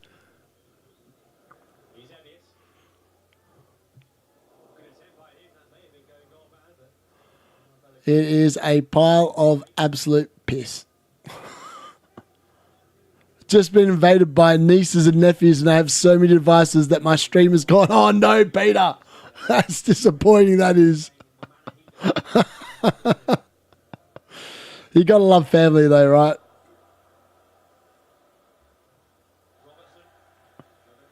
Actually, maybe Alisson hasn't made a third save. No, he's only made 2. That was only his second one. Southampton, you need to have another shot. Come on. Somebody do something.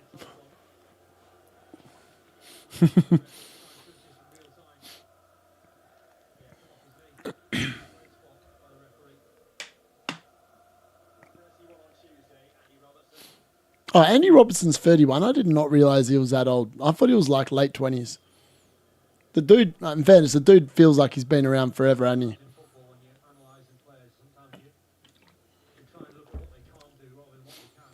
I should actually look at what my safety score is. Let's have a look. I'll get rid of that. Alisson, Becker, Kirkes, Aït-Nouri, Fernandez, Isaac, Gabriel, Munoz, Pickford. So at the moment, it's an absolute disaster class in terms of differentials at my rank. Let's reload this, see if it reloads. All right, my safety's 28. I've got 13 points buffer on the top 10K. That's not too bad. Take that. Oh, Becker's up to 3. Woohoo! That's better than nothing. Not ideal. Killer is Munoz, yeah. Wood, flop. Yeah, 100% useless. So Munoz has played, who is my biggest threat, along with Gabriel and Isaac to come. So ideally, Isaac just doesn't play, and hopefully Aït-Nouri and Kirkes just carve it up tomorrow. That's the plan. So we'll see.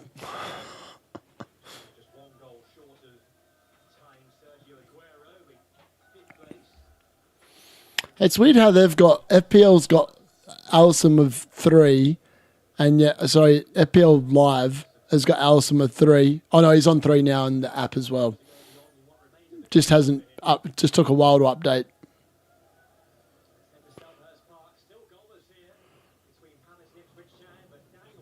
How funny is that? The expected goals against Liverpool, 0.31. Munoz almost just scored as well, which would have absolutely destroyed my rank.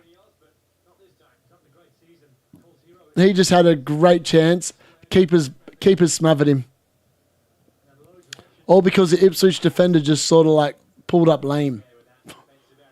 That could have been really bad for the rank. I did weigh out bringing in Munoz.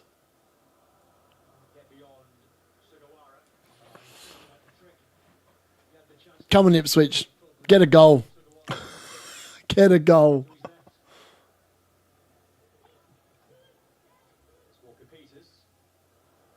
It's been frustrating watching Munoz. Like, I've wanted him for so long, but because I knew they were blanking for like 5 weeks, I just didn't see the point.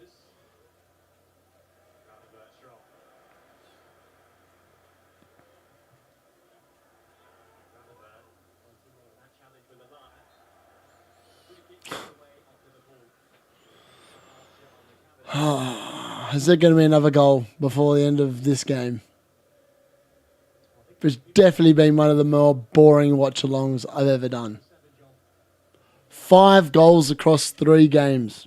That's an average of 1.7, 1.8. Not ideal. Not ideal. Right. Fantasy Football Hub's finally put in Becker's 3 points. Down 1,000 spots. And that's with 2 of my differentials and my rank having played, really. It's going to come down to Wisser. How many people bought Wisser in? That's going to be the key.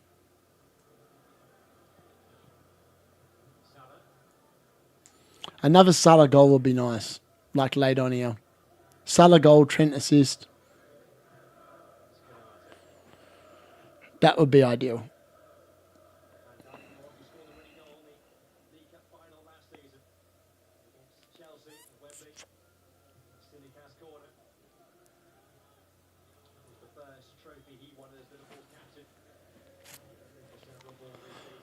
Come on, let's have another goal. I remember saying this in the first half, and then all of a sudden there was a goal.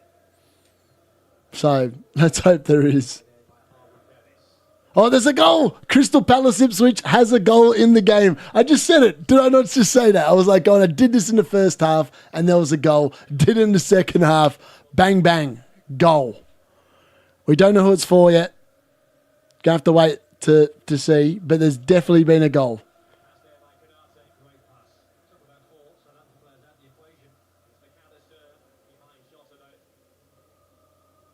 I just hope it's not a Munoz goal.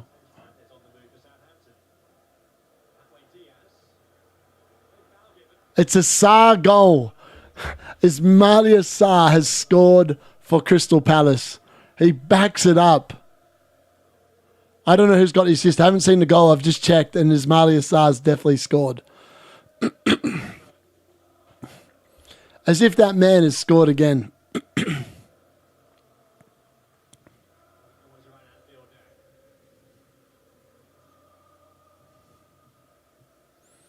Can't believe Sarr scored again, man. That's mad.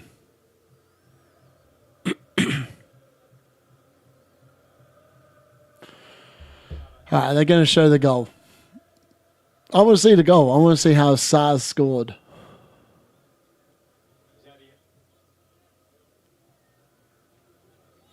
I still can't believe so many people were bringing him in as well, which is kind of mad. Oh, Salah! Oh, just couldn't quite take that down.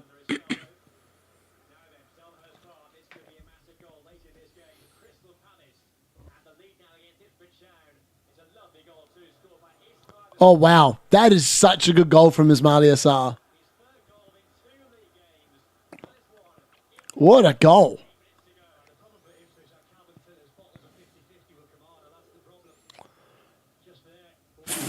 That is such a good finish. That is like a striker's finish from Ismaila Sarr. That's brilliant. How good is that? That's mad. Crazy. Whew. Yeah, dink. It was a beautiful dink, Nick. 100%. What a little dink. Dinky dink dink. And Gravenberch is off in the last sub. So Salah's going to see out the full 90, so is Trent. There's still chances of some more points here from Liverpool.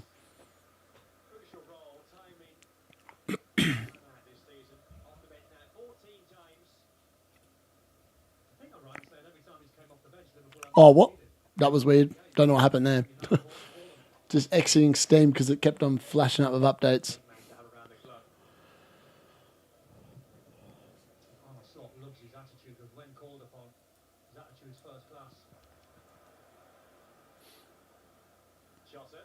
Oh, Jota. Oh, he done really well there.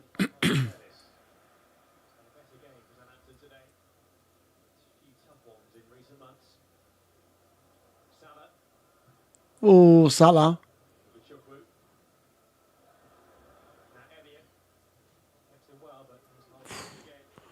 This Liverpool game's just been boring to watch. I keep waiting for something magical to happen, like some real explosion. But the 2 goals came so quick. And since then, Southampton have just been...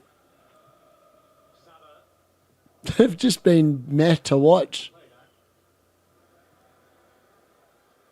I hope the Brentford-Aston Villa game lives up to the hype. I feel like there's lots of goals in that game. Well, I hope there is anyway.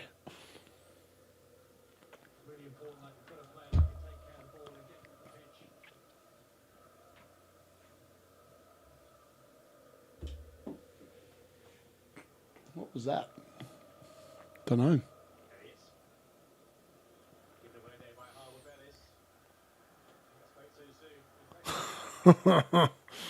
Oh, mate, some of his defending is jokes. Did the Ismail Assar thing really not hurt my rank that much? Surely it did. Surely it did. I feel like people have him. Like, how highly owned is he? Let me have a look. Oh, he's only owned by 3.1%. So maybe it didn't actually hurt me that much. Also, how does Amet always have these players return for him?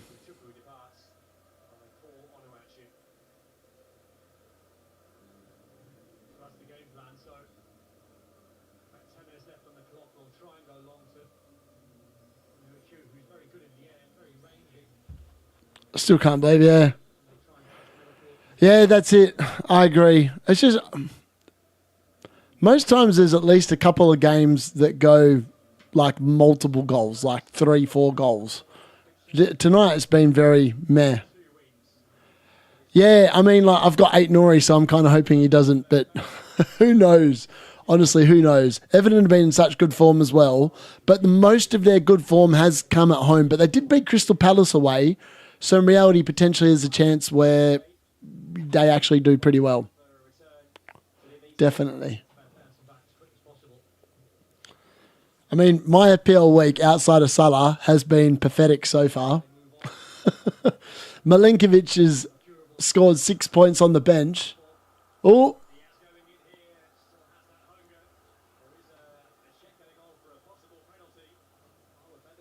All right, what's going on here? What?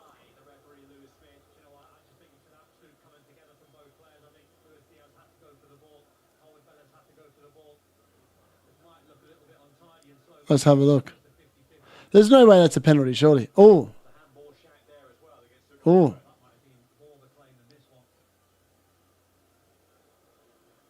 Is VAR checking? We don't even know if VAR is actually checking this. Oh, VAR is checking it.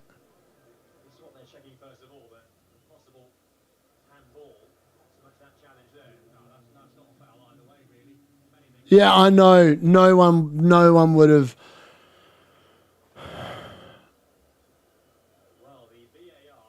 What? VAR's recommending an on-field review. Wow, this is going to be a second penalty for Liverpool. Wow, okay. Yeah, well, I mean, Bruno Fernandes conceded a penalty. Bruno Fernandes conceded a penalty for far less than that. That has to be a penalty.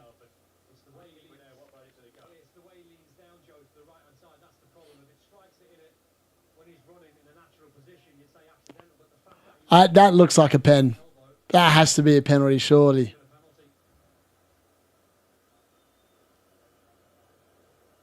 I mean, there's nothing in there. That has to be a penalty, surely. Yeah, he's going to give it. Penalty for Liverpool. Does Salah take a second penalty in the game? Or does he give it up? It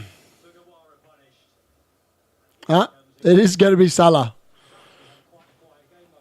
Mo Salah's going to get 3 bonus points now as well with 2 goals.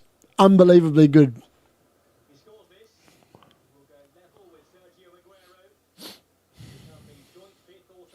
How has he got... If he scores this, he's got 42 attacking returns for the season. Like, that is just ridiculous.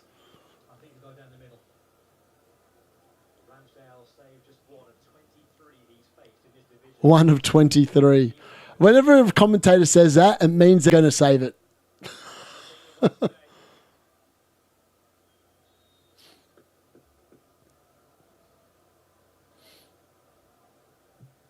Yeah. 2-0. 3-1, sorry. Salah double.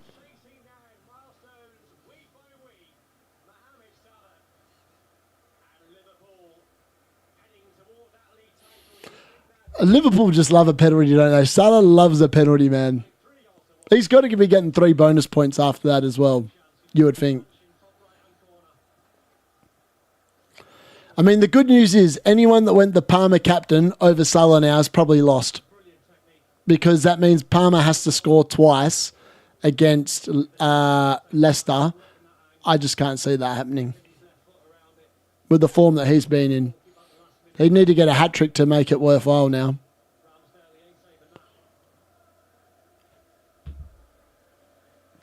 So you would think that would take him up to 3 bonus because every goal's worth big bonus. Well, on the bonus point system. Let me have a look. I'm pretty confident what I'm saying is correct. Could he get a hat-trick? If he gets a hat-trick, I'm drinking next game. So he's got 3 minutes. Come on, Salah.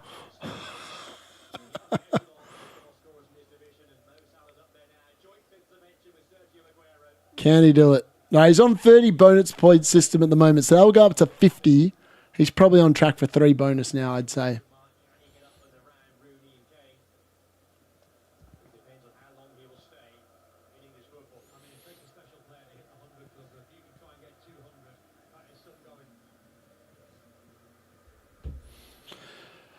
Trent's going off, 89 minutes. Well, they got 89 minutes. Unfortunately, they conceded the goal in the first half, so I can't even be mad that he lasted longer than the clean sheet. Is that higher than the 303 now? I think it is, you know. We just have to wait for confirmation of what it's gone up to. All right, so he's on 24 now.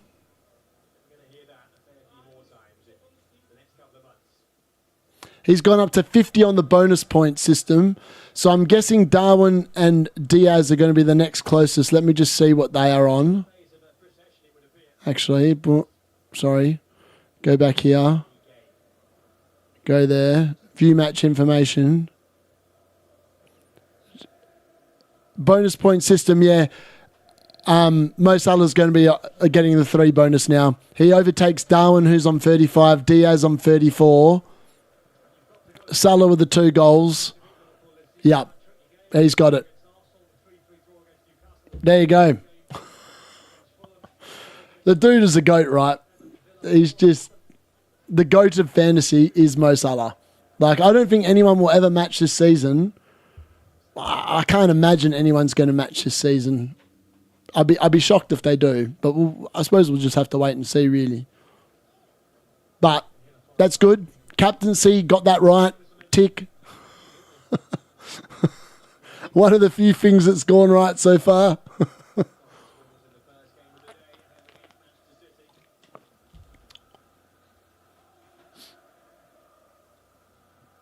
We just wait for it to update now, really.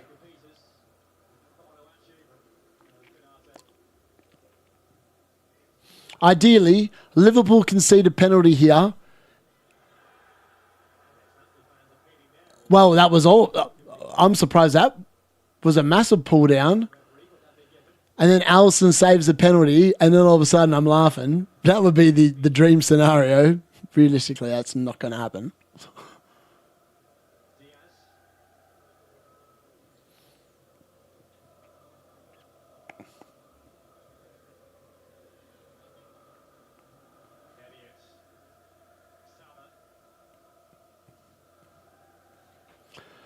Still waiting for Salah's points to be added to the total. He should go up to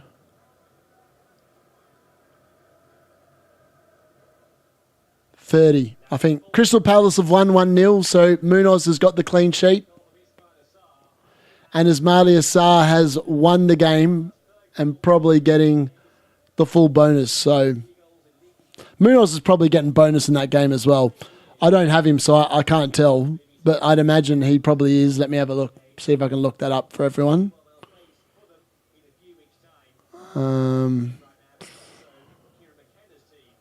Transfers. Place.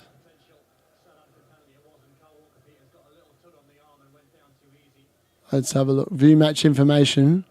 So Henderson's getting 3 bonus. Ismaila Sarr's getting 2. And that's a lie. Henderson and Sarr are both getting 3. Richards is getting 2. And Munoz is getting 1 along with Lacroix. So there you go. Henderson with a big 9-pointer. Munoz with 7. Interesting. Yep. Now he got 1, I think. But he'll probably change. They always change the bonus points between now and the end of the thing. There you go. Mo Salah's up to 30 points now. 15. He's taken all bonus. All right, he's in again here. Oof.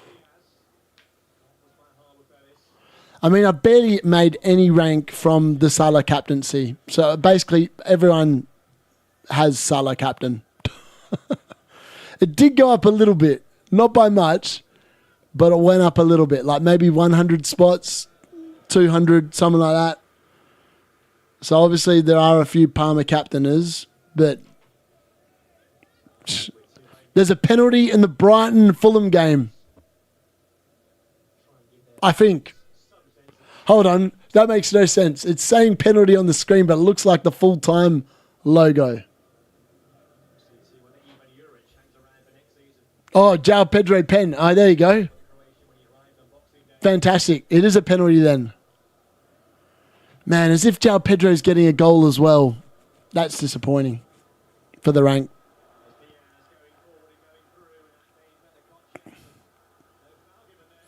That's going to hurt the rank as well, a João Pedro penalty.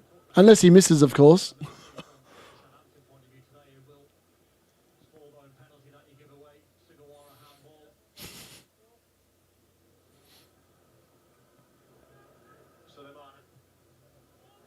Oof. Far out. All right, let's see this penalty.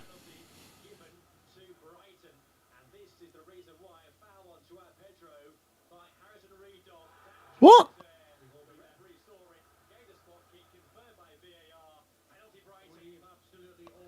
Wow, how unlucky is that? He literally didn't realise that João Pedro was there. Wow, that's a good goal from João Pedro.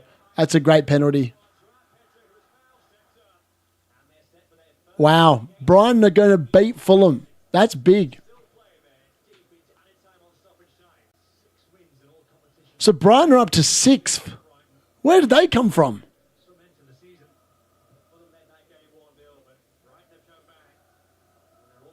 Far out. Brighton are right, knocking on the top 5. That's crazy. João Pedro. Mad. Wonder how much that will affect the rank.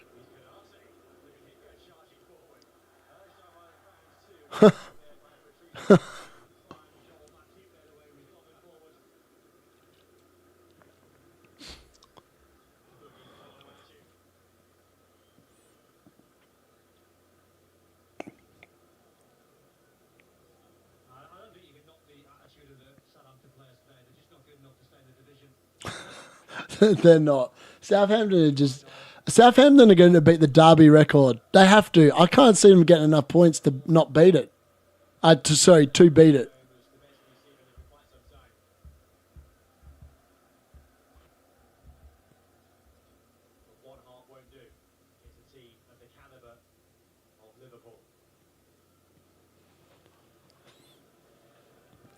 Imagine if Salah took this free kick and it just goes in.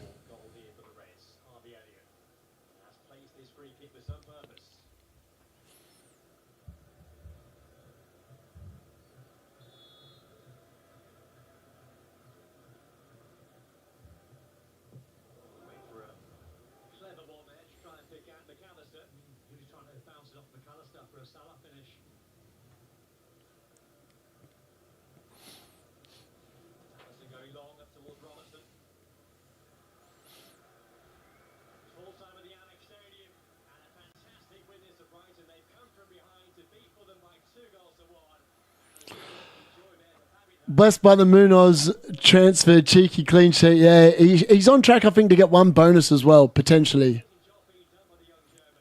Yeah, I agree. Would have been a great free kick for Trent.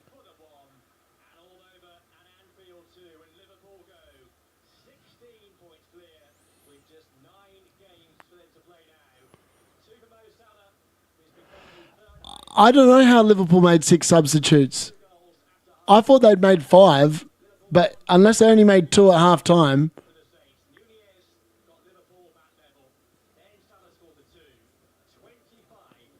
Maybe they only made 2 at half time. I'm not sure. I'm not sure what happened. Maybe someone got a head injury in the first half and then they just made a concussion sub at half time and we just didn't know about it. I really don't know. But yeah, I feel like you're right. I feel like they made 6 subs. How is that possible?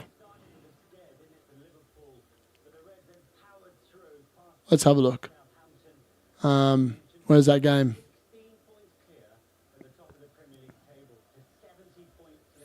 Also, João Pedro is so good at winning dodgy penalties. Like, he's so good at winning dodgy penalties. Like, madly good.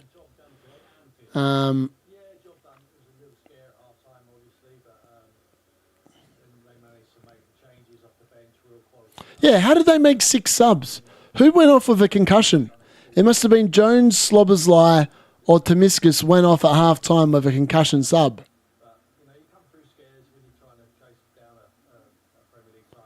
Because Nunes definitely didn't go off with concussion. Trent definitely didn't go off with concussion.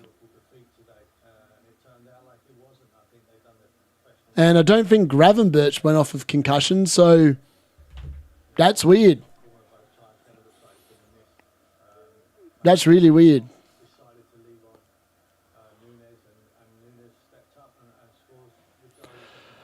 Salah, man. This dude. Both teams made 6 subs. Oh, but Southampton made a sub for the concussion ruling. I didn't think that meant that Liverpool got to make a sub as well. I thought the concussion sub was purely based on your player copped the concussion. All right, so João Pedro sent my rank down about 100 spots as well. But I suppose it's not too bad. Lots of people probably had Haaland play, Forest attack, Forest defence.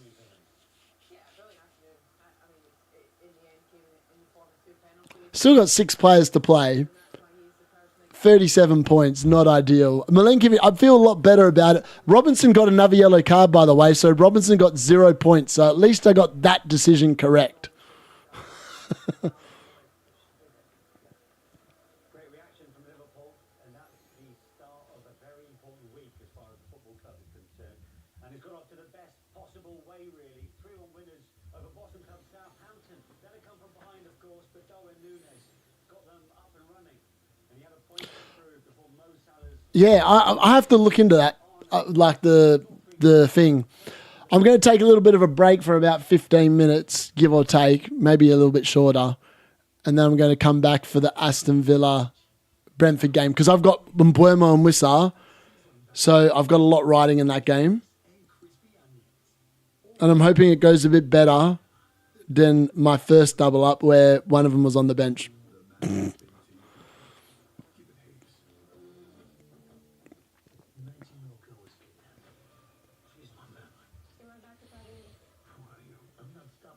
That was that was boring games in general though. Not fun stuff. Not fun stuff at all. All right. This water is literally going straight through me. I'd rather have been drinking. Salah really needed to get a third goal there. Game has to be replayed. They stripped the points off Liverpool. That'd be funny. I'm going to look that up now. If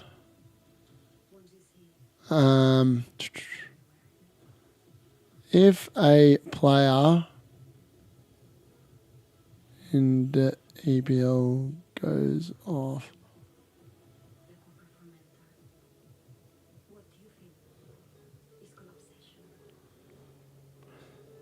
get an extra sub. Come on, AI, tell me what it's saying. All right. In the Premier League, the opposing team can use an extra substitute if a player is taken off with a concussion. This is called a concussion substitute. Wow. Okay. Okay. Yeah. So you can actually, yeah. So that's why they made 6 subs. There you go. They're allowed to do it. It's in the Premier League rules. It says the opposing team can use the additional substitute opportunity at the same time as the concussion substitute. The concussion substitute rule applies when a team has used all of their normal substitution opportunities. Okay, that doesn't make much sense because they obviously made that sub before they'd used all the rest of their subs. That really doesn't make much sense. I mean, it doesn't happen very often, does it? My dad always makes me feel like I'm 10 foot tall and bulletproof. One of my favorite things about my dad. Okay. All right, and then it goes on to say that the opposing team is informed by the referee, fourth official, that it has the option of using an additional substitute and an additional substitution opportunity, which may be used concurrently with the concussion substitution made by the other team or any time thereafter. There you go. I've just learnt something today. Apparently, that's the concussion sub. Those are the rules. Weird. Tuesday morning breakfast football. West Ham face Newcastle. Mid-morning Saturday, superstar Marta in action when Orlando face Chicago. Saturday overnight, Manchester City face Brighton. This is the first week that my double Liverpool defence has blanked, like since I've pretty much owned them, except that Ipswich game. Highly frustrating. Ipswich and Southampton, they concede goals. Like, what do you mean? How do Liverpool concede goals against stupid teams like that? No good. Absolutely no good. All right, let me see. Get out of that. All right, I also really need to go to the toilet again. This water, absolutely destroying me. Foden's going to pop. Tom's loving that. Forward sort of bench boost, game week 32, free hit game week 33, and wildcard game week 34. The fixtures are really good in 32 and 33. And wildcard 34, that actually doesn't sound too bad, you know, Andrew. I have to give that a bit of thought. Doesn't sound too bad, that, at all. I'm going to have a look at that after I come back from the toilet. Yeah, a tough game. They had a good game plan. Worked well first half for them, but I'm glad that we managed to come back in the second half and win the game. What was the conversation in the dressing room at half time? A bit of frustration. Manager was good. His head was like going for us, but it's something you need sometimes because I think first half the game was sloppy and we just were slow and just taking our time. Then last minute they managed to win the game, but we now more experienced. We can manage that situation, and I'm glad that we did. Is that the kind of performance that champions are made of? Yeah, because I don't think we played good today. I don't think maybe second half we played a little bit, but first half we didn't play good at all. But that's if you want to win the Champions League or the Premier League, you have to win that kind of game. 2 more goals for you. You're now joint 5th on the all-time Premier League scoring record with Sergio Aguero. Did you know that? No, I knew about the record, but I didn't think about it while I was playing. But yeah, I know about the record. Yeah, it's a good record to be equalizing. Sergio is he's a great player. He was a legend here for the league, so I'm happy about that. Yeah, I'm happy about the win as well. And a goal for Nunes. He's put a goal drought behind him. How important is that? Very important. He's very important there for us. I'm always there talking to him because his head sometimes gone, but he's very important. We need him, and you saw him also last game against PSG. He was very important when he came in to make a difference. So yeah, good for him. Big week ahead. You ready? Yeah, of course. Yeah. Well, there's Thank you very much. Thank you. You kind of almost run out of ways of describing Mo Salah, don't you? I mean, two special milestones for club and for the Premier League all-time goal scorers list. He's unstoppable at the minute. The older he gets, it's almost he's getting sharper and better. He really is. I mean, he's just his numbers are incredible. The consistency of the man since he's come to the Premier League with Liverpool is incredible, and he's had other experiences in the Premier League, and it didn't work out. But he obviously has a desire to show everyone that he is this little genius, and he's certainly showing everyone. I mean, they've got a good work ethic there at the football club. The new manager's done brilliantly by doing not a lot, but one thing he has done very, very well is got that man who's out of contract at the end of the season very, very happy at the club. Because I remember the back end of last season when he had that stand-up row at the Olympic Stadium with Jurgen Klopp. I thought it was the beginning of the end for Mo Salah. Thankfully for Liverpool fans and for their players, that he is fully part of their squad, and he is pushing them in the right direction, and maybe they can win multiple trophies this season. And he's got all the cards right now, hasn't he, when it comes to negotiations on this new deal, which it almost feels absurd that we're still talking about it with just 10 or under games left of this season. He's certainly, based on his performances, which is difficult to do, he's certainly managed to get a number of cards in his favour. I think, just adding to what Tim said, what's helped him this year a lot is the fact that there's a number of players there at Liverpool who have stepped up to another level. I think McAllister looks a different player this year. Gavin Birchwood, we didn't see much of before. He's been huge for this season. Players be able to bring off the bench, think about Endo. Most players can't do that. He's made a contribution to so many players. That's what I knocked off before, the Fellaini. Fellaini got knocked off. Yeah, I agree. I don't understand that rule at all. Let me have a look. So, what did Andrew suggest? Thoughts on a bench boost 32, free hit 33, and a wild card game week 34. Let's have a look at the fixtures. So, fixtures.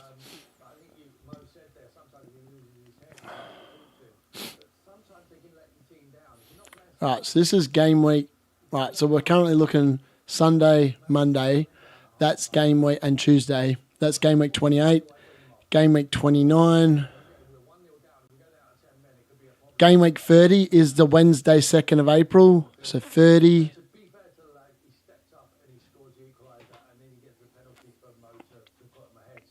Then when I'm looking at wildcarding, would have been April the 5th, which I'm meant to be travelling to Austria then.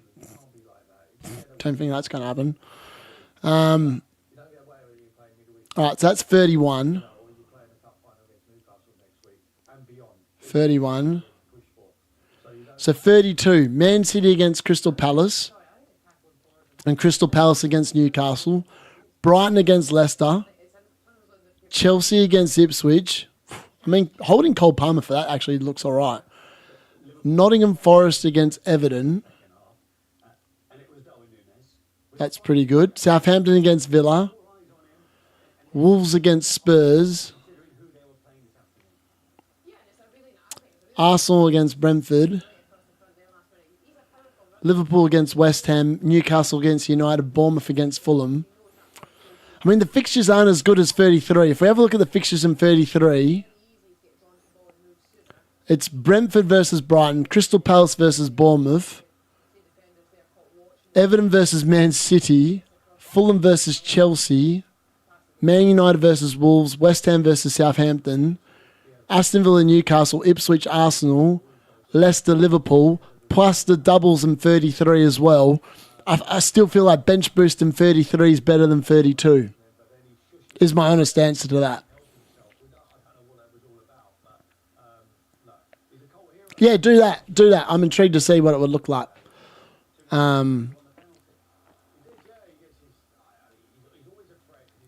Okay, but likely to do it. I like it. Martinez not in goal for Villa. What? Is he actually not in goal? Who's in goal then? I didn't actually miss that. I didn't actually see it come up on screen before, which is why I didn't actually call out his name. I just assumed he was in goal. Can trip up on Palace, Newcastle for 32. This is where I got you, Andrew. I want to ask the question. Is it worth tripling up? I think on Palace, yes. But is it worth tripling up on Newcastle outside of Isaac, Gordon? Like, there's not a third Newcastle player I want anymore with Hall going down. I don't think the rest of the defenders are anywhere near as good, is my honest call on that one.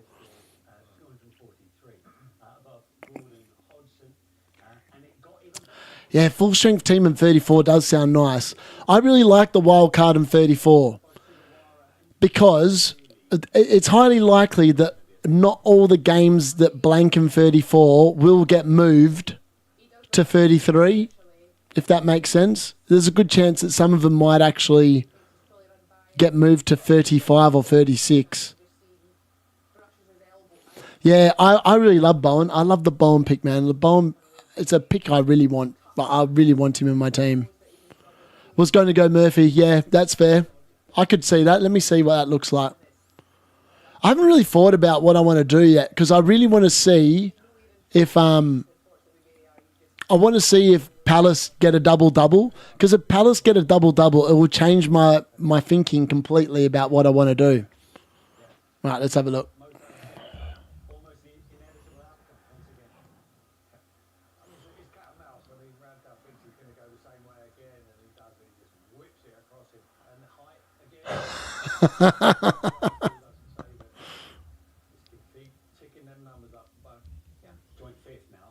All right, let me have a look. So Isaac, Sarr, Mateta, Haaland. Wow, you can afford them and Salah. Murphy, Gordon, Clive. What's your team value, Andrew? Just bench Wood for Bowen. Yeah, good call, Liam. I did say I like Bowen. I feel like Bowen had to play in front of all of them. Trent and Nico Williams and upgrade Murphy to Bowen.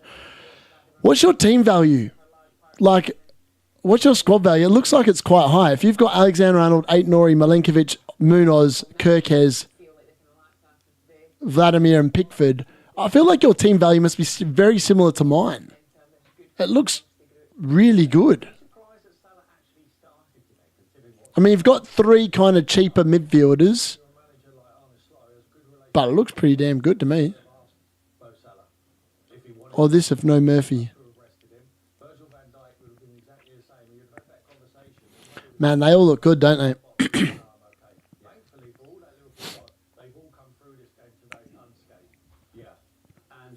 I mean, I like them. I like them both. I think it's very significant. I think it's even more significant for the form that they're in. Yeah, they look really good for 32. I like it. 105.5. 0.6 in the bank. Wow, you've got good team value. So 106.1. I like it. I wonder what mine's going to be at. Let me have a look. Because I feel like game week history, 108.3 it reckons I've stayed at. Well, yeah, I copped 2 Palmer like downs, a haul down, but then I gained a lot of rises, so it hasn't actually budged at all. Interesting. Very well done today. Huge win. It's another box tick, I suppose, towards the title. Everyone keeps on going. You have to do it the hard way, though, didn't you? Yeah, it wasn't easy. All right, let me have a look. Hold on. I'm going to have a quick look. I managed to do this earlier. I really struggled before, like, in terms of doing this. Let me have a see if I can pull it up. All right. Let's go to Toolbox. You know, we've got an uphill battle from there, but I thought the lads were excellent second half. I thought we showed the reaction. We brought the energy and, you know, we got the 3 points in the end. What was it at half time? Because it felt like it was a pretty sluggish first half. All right. Actually, hold on. I'm going to look this up on my laptop because I'm going to end up stuffing this up. One sec. Let me have a look. McNaff, if you haven't already, join the WhatsApp group, mate, because you can literally just screenshot and whack your team in there, and it'll be a hell of a lot easier for me. But I'm going to have a quick look now. Give us a sec. All right, so going to quickly copy that. 363996. We helped obviously do that. But I think everyone else reacted as well. I thought second half was a lot more like us. And it's 16 points clear at the top of the table. All bit about All right, FPL rate my team. I have to ask you, is that one finger on the title? All right, whatever. You know, I've been in Get rid of that. you know, not ended up with the trophy and things like that. So we've came through a really intense period of time. You know, it's been really tough probably since January through to now. And AI team rating. Here we go. which is All right, obviously we don't play all search by FPL ID. weeks now. So And you said it was 363996. 363996. but look, we're in a fantastic position. We can't deny that. 363996. Working hard, we've getting enough points when it matters most, and we have to. All right, having a look now, bud. We've got what 9 games left, 8 games left, and we have to keep pushing. We have to play. Wow. better than we did. FPL Fantasy Football Hub rates your team 92 out of 100. That's pretty good. That's higher than my rating. My rating is like 89 or something. Let me have a look. So, what have you got in the bank, buddy? How many transfers or whatever? Thank you very much. Thank you. Andy Robertson at Liverpool after their 3-1 win over Boston club Southampton, which finished at the same time as 2 other games, of course. Oh, that's fine, Andrew. Look, this is all learning curve. Like my first season of FPL, I'll tell you a secret. I played my captaincy the very first week thinking, oh, I get to play a captain every week, triple captain. Whoop. Yeah, sweet. Does that mean I get to play a chip every week? Hadn't bothered reading the rules and and then I realised that you only get triple captain once. Thankfully, Harry Kane actually got 2 goals in the very first game of the season, so I did all right. All right, 3.6 and 2 free transfers. Let me have a look. And then I'll have a look at yours, Andrew. Right, Pickford. All right, so you've got a goalkeeper next week. That's always very handy. Fabianski, you just worry about wildcard. Alexander-Arnold and Munoz blank next week, so you're playing Aina, Robinson and Hall. You need to move Hall. Yeah, move Hall. He's priority number 1 this week. And then you've got Dango and Buemo, Semenyo, Salah, Palmer, Isaac, Wood and Cunha. All right, so you need to remove Cunha as well. So how many transfers did you say you had? All right, 2 free transfers, 3.6. Who do I recommend? Hall, just someone around his value, really. You could go for a Wan-Bissaka or an Ain't Nori, a Nico Williams. You could go Milenkovic. You could double up on the Forest defence, maybe. Could be a good shout.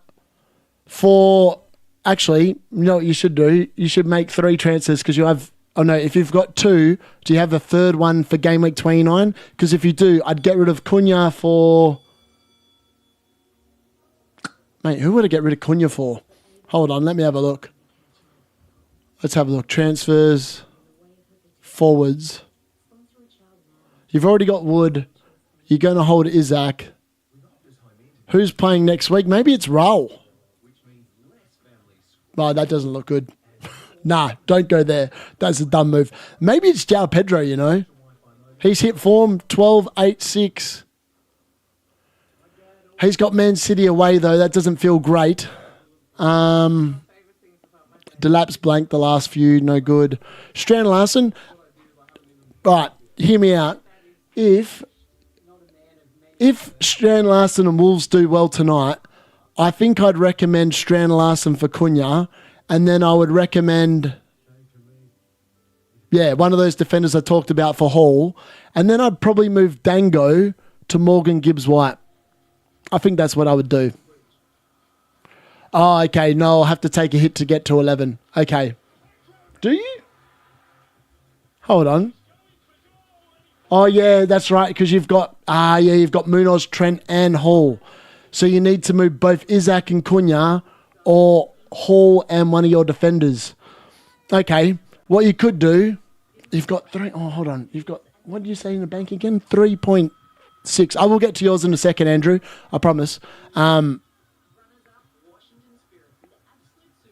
right. 3.6 and 2 free transfers. What's your selling price? What's your selling price on Trent? What's your selling price on Hall? And what's your selling price on Cunha and Isaac? Could you whack them in the comments really quickly? That'll definitely help me try and work this out. Because unfortunately, the rate team doesn't tell me what price you can sell these blokes for. Because, I mean, like, you might have bought Hall at 4.9 and you can sell him for 4.9, but you might have bought him like me at 4.3 and I sold him for 4.6.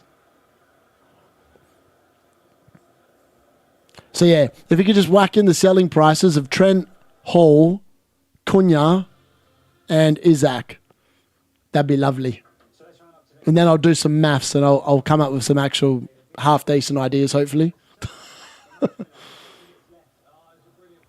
I still can't believe Sar's finish, man. They're just showing it back on replay. That was such a good finish.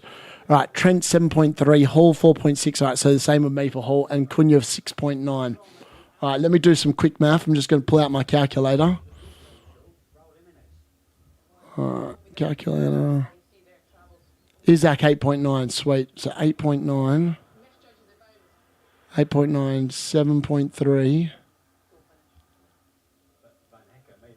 4.6, and 6.9.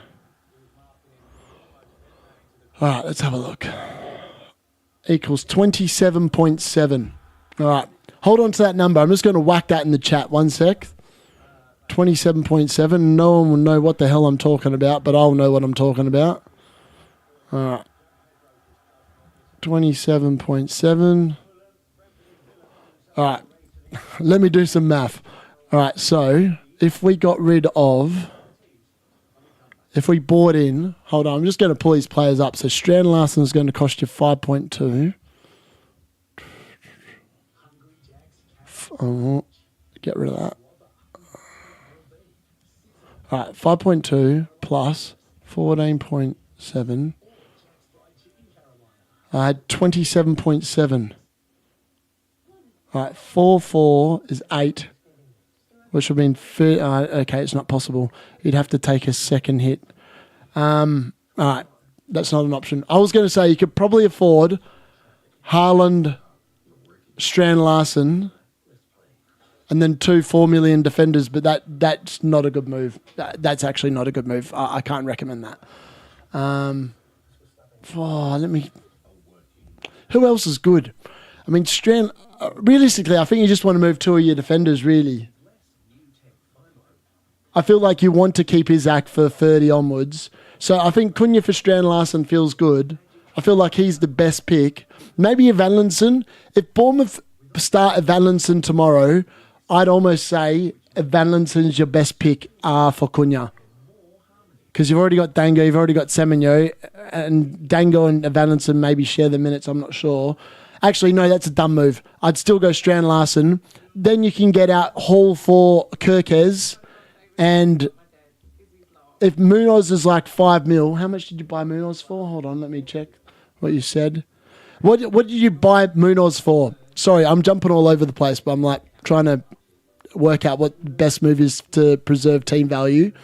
If you bought Munoz for like 4.8 and he's made you 0.1 by going up to 5, I think I'd probably sell Munoz for like a Bournemouth defender.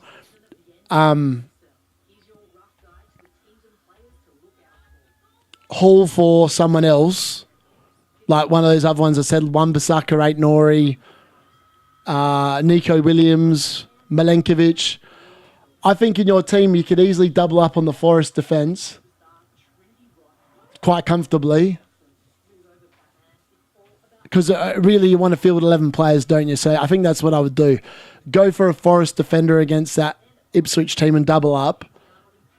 Move Munoz for who I just said, and then move Cunha for Strand Larson potentially, based on how the results go tonight. Like, if Everton get up, I think that's what I would do. All right, so you bought him for 4.7, his selling price is 4.8. I don't think he'll go up again either. Hold on, let me have a look. Live FPL, where are we? Let's go to, open this in a new tab. So Wan-Bissaka's likely to rise in price tonight as Malia Sarr. 8 Nori's rising tonight. So if you're going to bring in 8 Nori, do it tonight. If you're not going to bring in 8 Nori or Wan-Bissaka, don't worry about it tonight. But if you're going to bring in one of them, I'd 100% bring one of them in. I mean, Wissa could be an option, but it's a short-term play, I think, with Wissa now.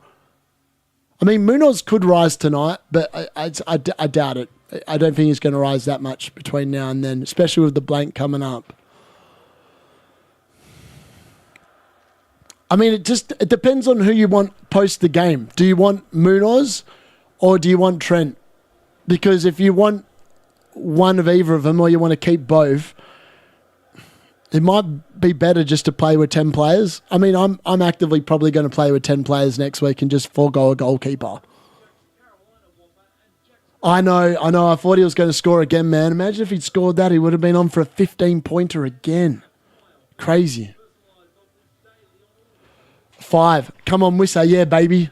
If Wissa scores a hat-trick, I don't know what I'm going to do. I'll do something cool. All right, let me check out Andrew's team. I'm assuming, Andrew, is that your code for your team? Is that long enough? Have I got this right? Am I losing the plot here? Oh no, it should only be 6 numbers. You've given me 1, 2, 3, 4, 5, 6, 7. Do they go up to 7 numbers? Maybe they do. Maybe I'm just an idiot. Yeah, I feel like, yeah. I mean, there's nothing wrong with playing with 10 players next week. Like, I'm actively thinking of doing it because I can't justify wasting another transfer on a goalkeeper again, especially when, like, there's a good chance they could just get, like, 2 points. I mean, like, is it worth a transfer for 2 points? Like, am I going to be that much worse off? I don't know. What are my views on Guardiol? I was, as I said on the deadline day stream before, last 10 minutes, if this card had ended up on this side instead of that side, I would currently own Guardiol, Haaland and Bowen instead of Palmer, Trent and Isaac. So at the moment, those moves would have just lost me points because I had to take a -4 to do it. And Guardiol blanked, Haaland blanked, and, well, I don't believe Bowen will blank, but it could have been horrible. I could have just been giving myself a big red arrow for no gain at all this week.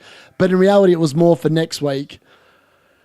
But watching Haaland tonight, I don't know if he's worth 14.7. I feel like he's just a trap. He could just be a massive trap. I am tempted by Foden though. But Palmer's got some amazing fixtures, not in the massively long 2-distance future. By the way, the Brentford Aston Villa game has now started. It's one minute in, so I am watching that at the same time while I'm talking through all this. Like Palmer, Arsenal fixture is not ideal, but post that, it's actually pretty good for Chelsea still up until game week 35, and then you probably want to abort out of Palmer completely. But potentially Palmer could become the differential, and eventually he's got to find some form. And he is on penalties. Maybe it's just a fact that tomorrow they're playing Leicester at home, they concede a foul, all of a sudden it's a penalty, Cole Palmer scores and he's back. Like, that's the best case scenario, right? That's what we're all hoping for. Especially the people that have kept him. If he doesn't pop off against Leicester, it is going to be one of the moments where I'm sitting there going, I can't believe I've held him through all these poor games. Like, the problem is as well is, like, he has Southampton 1.3 at XG, 0.43, 0.16, 0.29. Like, he's still been racking up the numbers. He's just been massively underperforming. It's 1 return now in 7 weeks. Well, 6 weeks. We don't know what he's going to do, obviously, tomorrow yet. But 1 return in 6 weeks is not what you paid for. So we'll just have to wait and see. All right. There we go. All right, let's have a look. I'm going to have a look at yours now. Let's open this up. FPL rate. And how many transfers have you got, Andrew?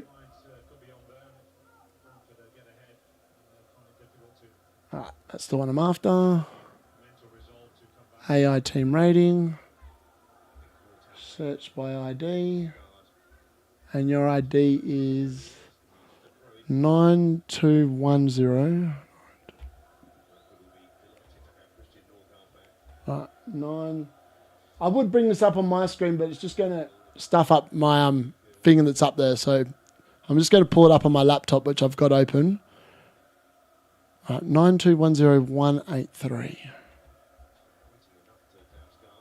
183.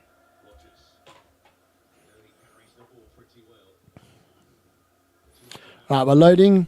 Wow, your team is also rated 92 out of 100. How are you both your teams are rated better than mine. That makes no sense. You've done really well considering you missed the first game week as well. All right, so you've got Munoz, Trent, who are blanking next week. So you've only got 3 defenders available. You've got a goalkeeper. You've got Bowen and Blermo, Clive, Salah, Palmer. That looks good. Your forward line's the same issue as McNaff. So you guys, both of you will have to move Cunha. Like 100%. Cunha has to go. And how much money did you say you had? 0.6 in the bank. Nah, all good, man. That's what I'm here for. I enjoy looking at FPL. I mean, like, I don't always get everything right. Milinkovic on my bench. I'd never get my bench right. Whoever I'm benching, probably start them because normally they score points. You're going to upgrade to Haaland. So is Isaac going for Haaland? And is your plan to move Palmer? I'm assuming. Let me have a look at your team again. Oh, here we go. That was disappointing. I'm assuming you're moving Isaac for Haaland because I feel like Cunha's going to be a real stretch. But then you're still going to have to you're still going to have to take a hit to field 11 players, or you're going to play with 10 as well. All right, going to upgrade Haaland to set up for bench boost 32. Cunha to Haaland. Yep. How are you funding it though? Who are you looking to move? Is it Palmer?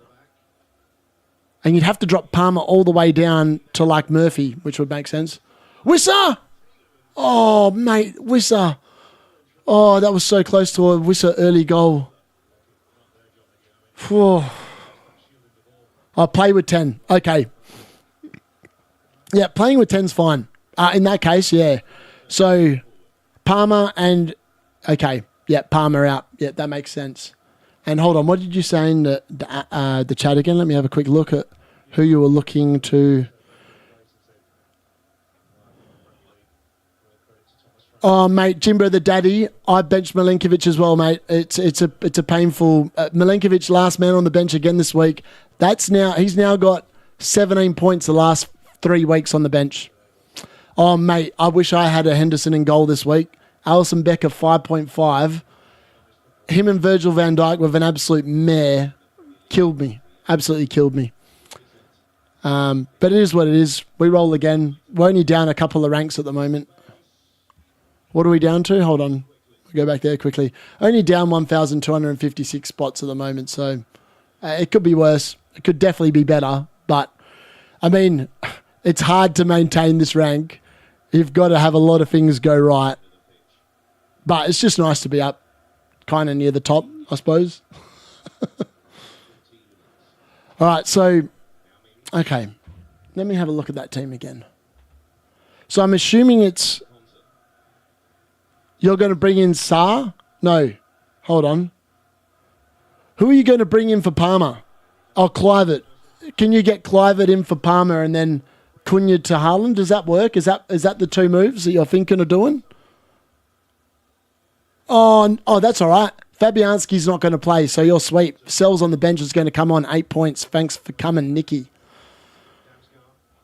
That's going to be good.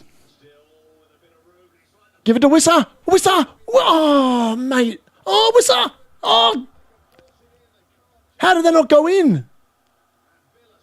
How did that not go in? How did Aston Villa not concede then? Oh, the flag's gone up. Would have been offside. far out. This game's way more interesting already than the Southampton Liverpool game. 42 points with Mbeumo and Wissa playing my triple Chelsea attack and Isaac versus Kirkes. Mate, you're doing well. 1, 2, 3, 4, 5. That's pretty good. Apparently I'm on 45 points at the moment. Oh, because Mbeumo and Wissa have both got 4 points each at the moment. Doubt that's going to happen, but we'll see.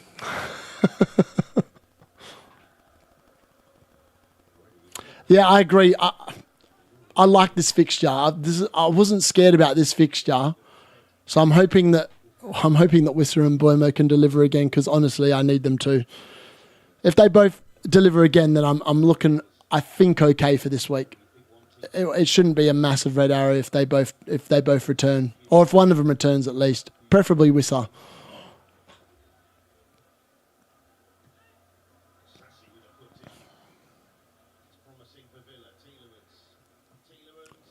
Yeah, I feel like if Andrew sells Palmer for, I'm assuming it's Clivert, that does look pretty good.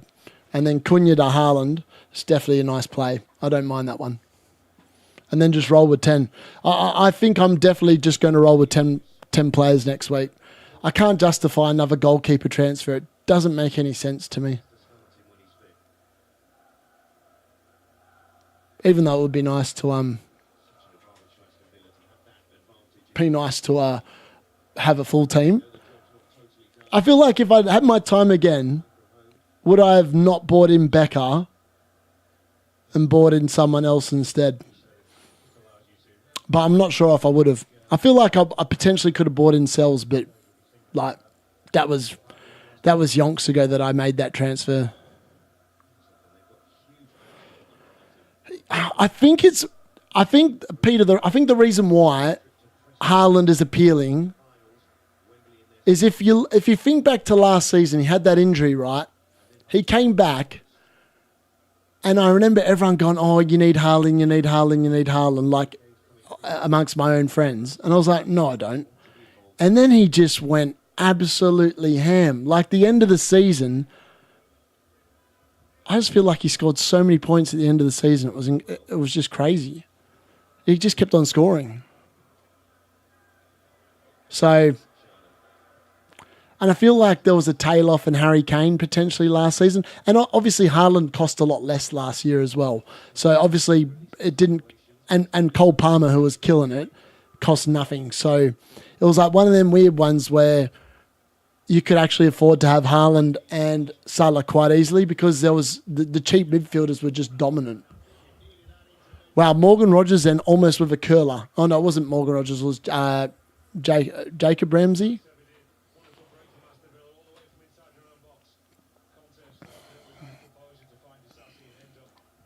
It's a good header from whoever that was in. As an Aya.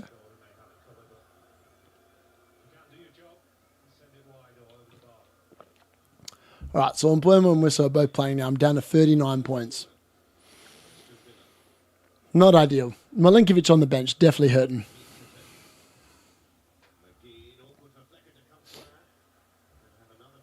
Ideally, I would like an Aston Villa goal that doesn't involve Morgan Rogers or Watkins. I don't ask for much. I feel like everything I've asked for this week has not come off. So maybe I should stop asking.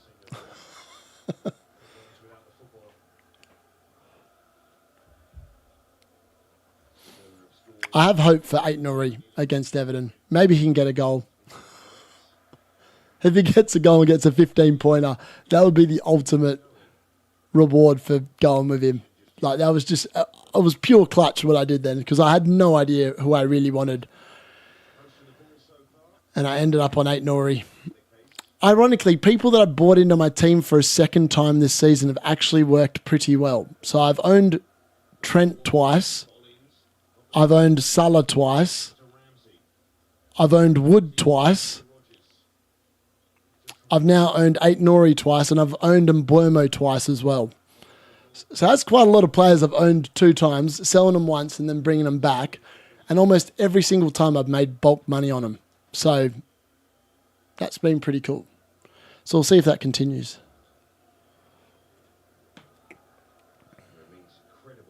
I've literally almost drunk another 1.5 litres of water during this stream so far. It just doesn't taste the same as a rum and coke, let's put it that way. The Fellaini down here is telling me that the water's not where it's at.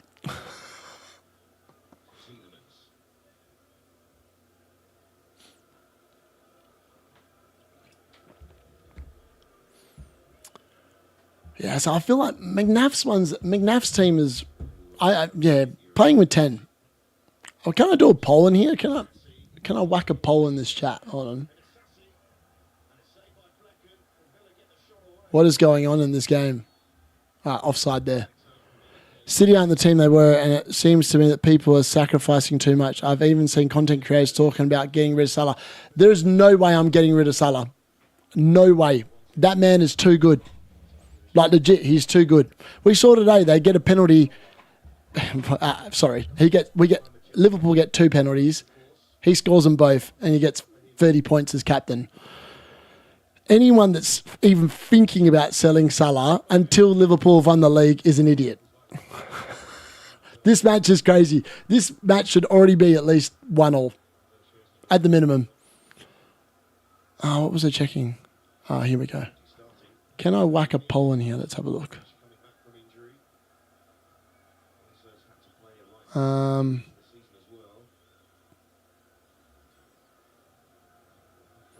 Okay, apparently I cannot.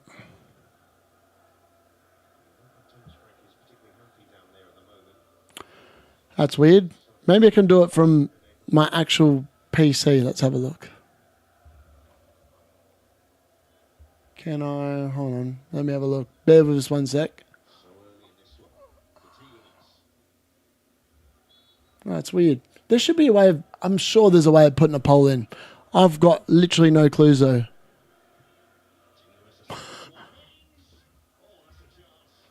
Alright. That's another chance. Mings probably should have scored. Oh, wow. How is this game 0-0? 2 great chances for both teams now. Oh. If this game does not have multiple goals in it, I'll be absolutely gobsmacked.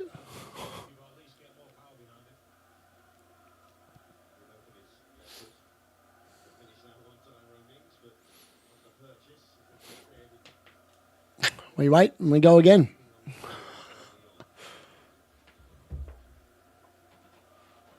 Definitely the biggest disappointment so far this week was Chris Wood's finishing tonight. I feel like the chances he had tonight against City, he normally would have scored, which was disappointing. And then obviously the Liverpool double up in defence sucking was not ideal. Not what the doctor ordered.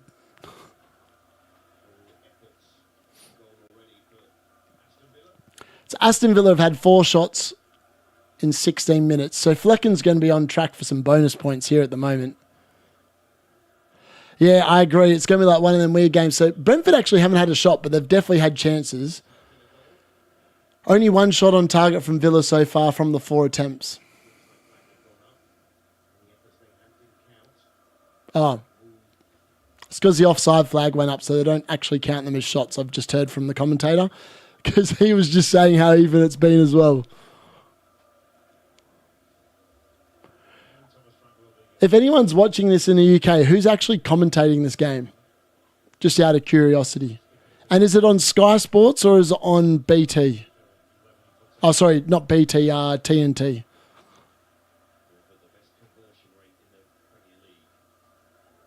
I'm assuming it's... And Gary Neville will be doing the game tomorrow with Peter Drury because it's Arsenal versus Man United. So maybe I'm not sure who's doing this game.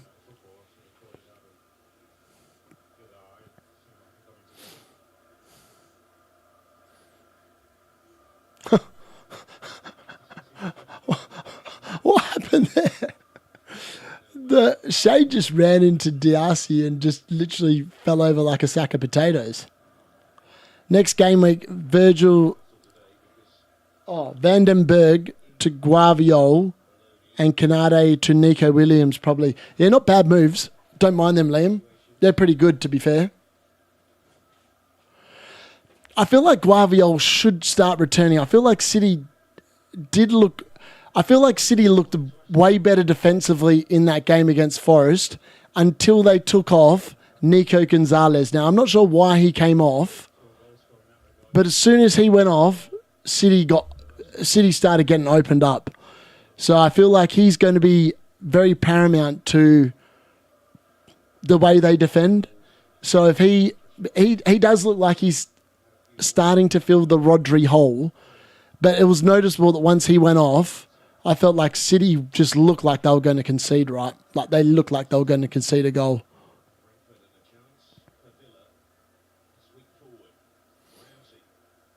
I feel like Villa are winning the midfield battle in this game slightly. Not by a hell of a lot, but like by a little bit at the moment. I mean, they should be. I mean, Tielemans, Rodgers and McGinn is probably better than what Brentford's got in there. That looked like a foul. Gonzalez had a yellow. Okay. And yeah, so did, what do you call it? Mateus Nunes. Who's that guy that was playing at right back? The bloke that was bought as a winger and now is playing right back? Alan Smith. Yep. Fair. Yeah, Gonzalez had him in a yellow. That makes a bit more sense now. I kind of understand that. That does make sense.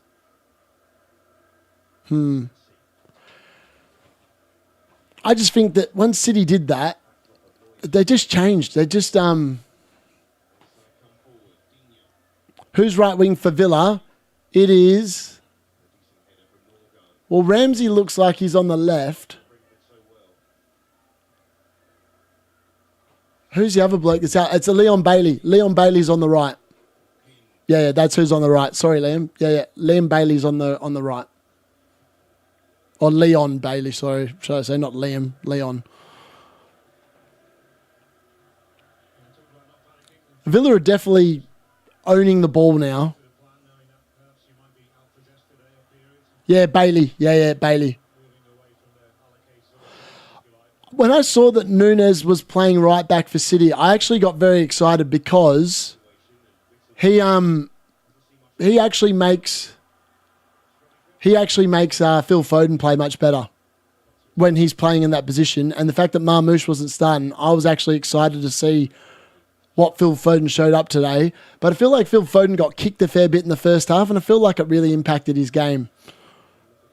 And to be honest, he did nothing. He might have even come off. He might have even come off in the second half. I wouldn't even be able to tell you because he was pretty anonymous in the second half.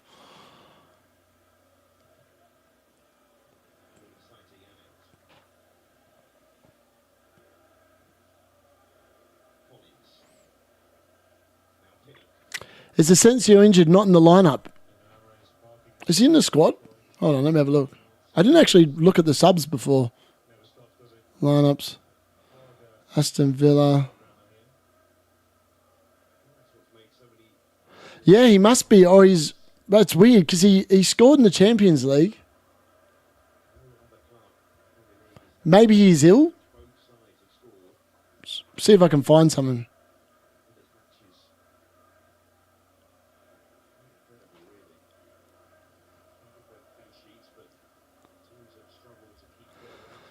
All right, this is what 1 hour ago. Apparently, Asensio is out for Saturday's match against Brentford due to injury, according to John Townley of Birmingham Live.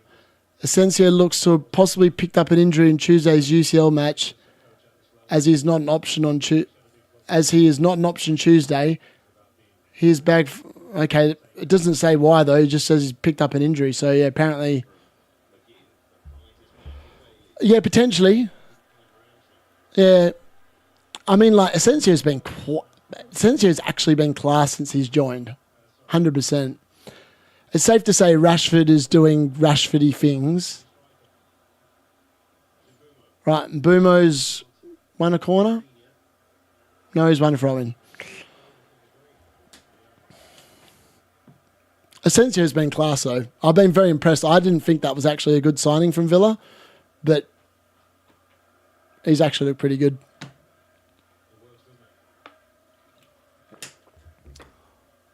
All right, apparently Brentford like the long throw, so we'll see how this goes. If it works exactly the same as last week, I'll be very happy. And Buemo flick on, Wissa goal. That would be ideal.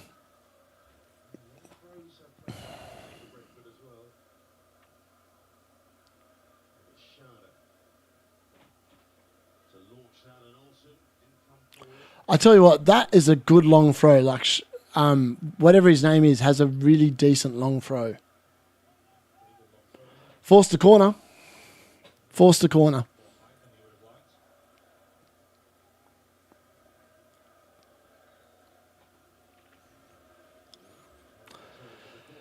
The good news is, like, Mbuemo takes a lot of set pieces, so he's gone over to take this corner. So it just opens up so many routes to points for him, which is why he's such a good asset.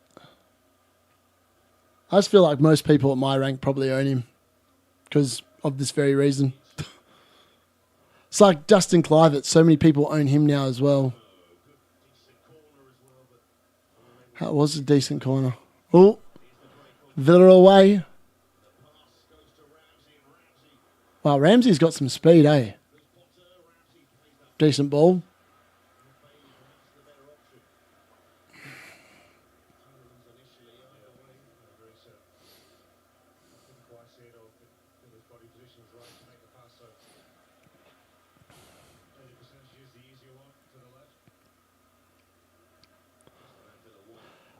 Brentford are actually slowing the game down. Oh, I hate when teams play it like that across the back, like so slowly. Like, if you're going to play it across the back, do it with some zip. I got away with benching Bud this week. He had chance late where, yeah, I agree. I actually thought he was going to score. Like against that City defence, especially after Nico Gonzalez went off, as I said, they definitely changed, and I thought Forest were definitely the stronger from then on.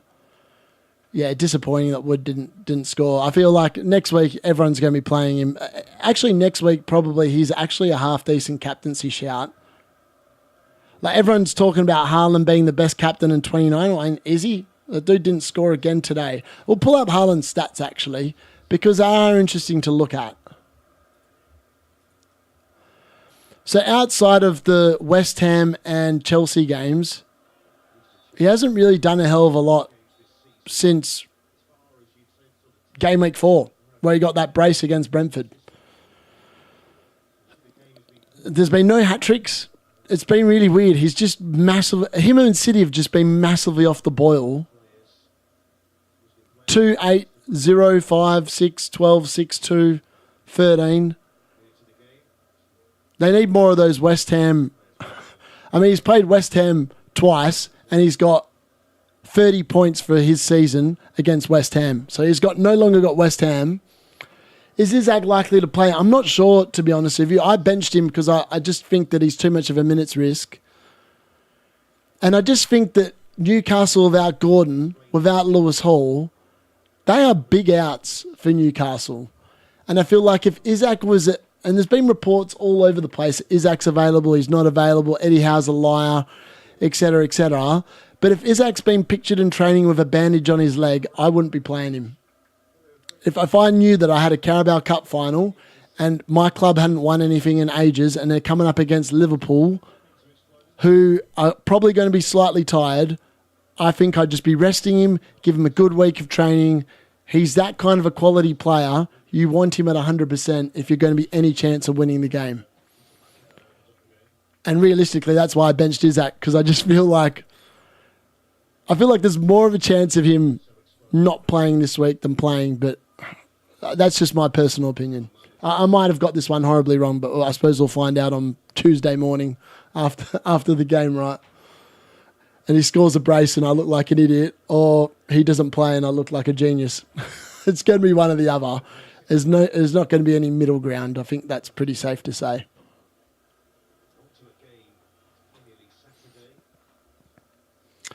I actually can't believe there's been no goal after the start this game had. We're approaching the 30-minute mark and there's no goal. What is with the games today? Is it just boring Saturday fest? Has everyone just had enough of scoring?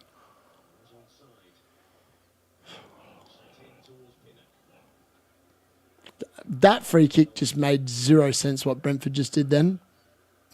That was just... Don't even know what to describe that. It just wasn't a very good free kick.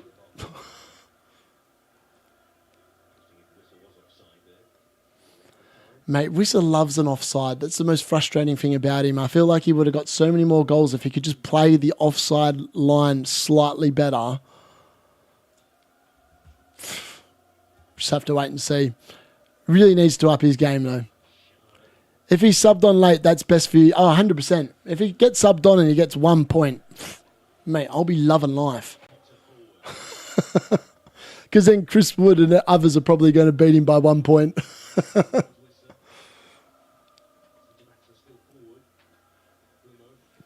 I mean, the forward line is really sparse at the moment. I think that's why like Haaland's going to be probably so popular, because there really is no one else like that's good.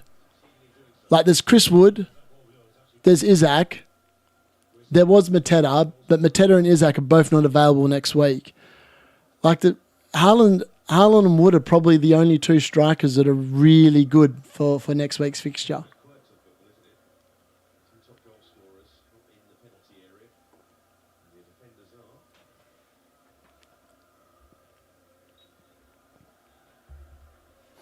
Wonder if my phone's turned on. Oh no, it hasn't. Still good. Ooh! Okay, we finally had a shot. Save for Olsen in goal, and now he's holding his back. What is wrong with this man? There's no way that could have hurt your back, mate.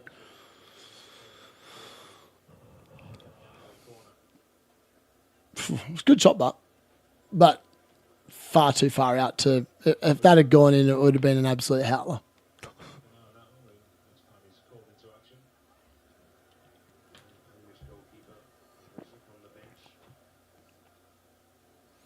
Yeah, I don't know how he did that though. Like, it doesn't make any sense to me.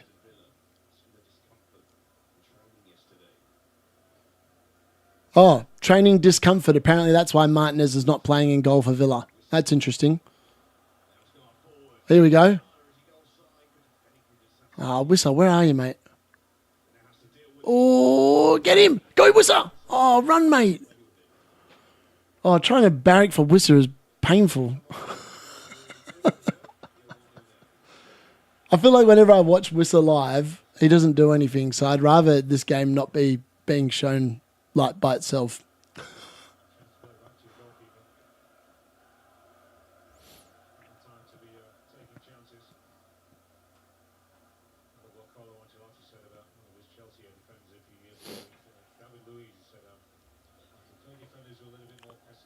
David Luiz, mate, he was a character. Oh, mate. I feel like Wiss is just half a step off at the moment. Maybe that's why he always ends up offside. He just doesn't quite react quite quickly enough. So he tries to cheat and get in front of the line. Maybe that's his whole game plan. Oh, overhit cross. Brentford definitely looked a little bit better then. They looked a little bit better. Not a hell of a lot, but a little bit better.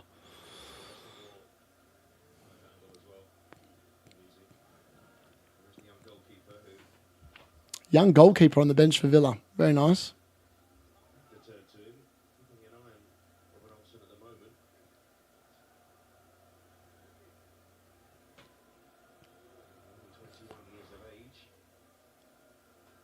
All right. Game's actually become a little bit boring. The start looked like it was just going to be a goal fest, and now it's descended into... Actually, maybe I lie. Dean's coming down the outside. Nothing ball, really. Oh, Tielemans has done well. Save from Flecken. Oof. Goes out for a corner. Tielemans.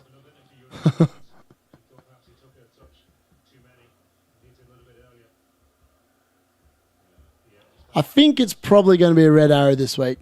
I've got a feeling. Don't think it'll be a massive one, but probably drop to like 8 or 9k maybe.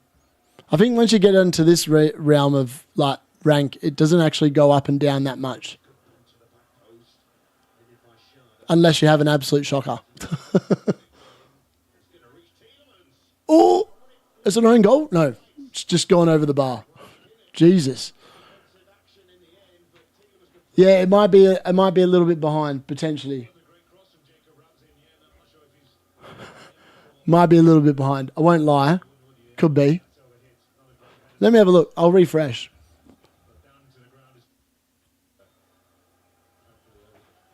It's weird. Optus is normally super quick. Normally I get it before anything else.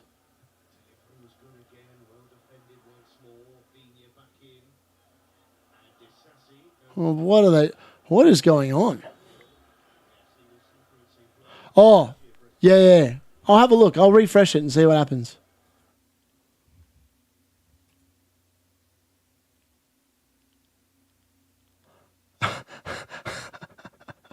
I like that.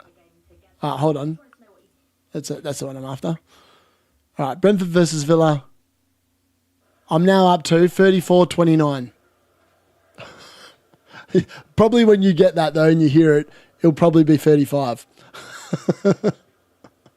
I'm not sure. I'm not sure how quiet that works. I've just come up with a plan. I'm going to bench my playing players and start... Oh, Wiss is offside.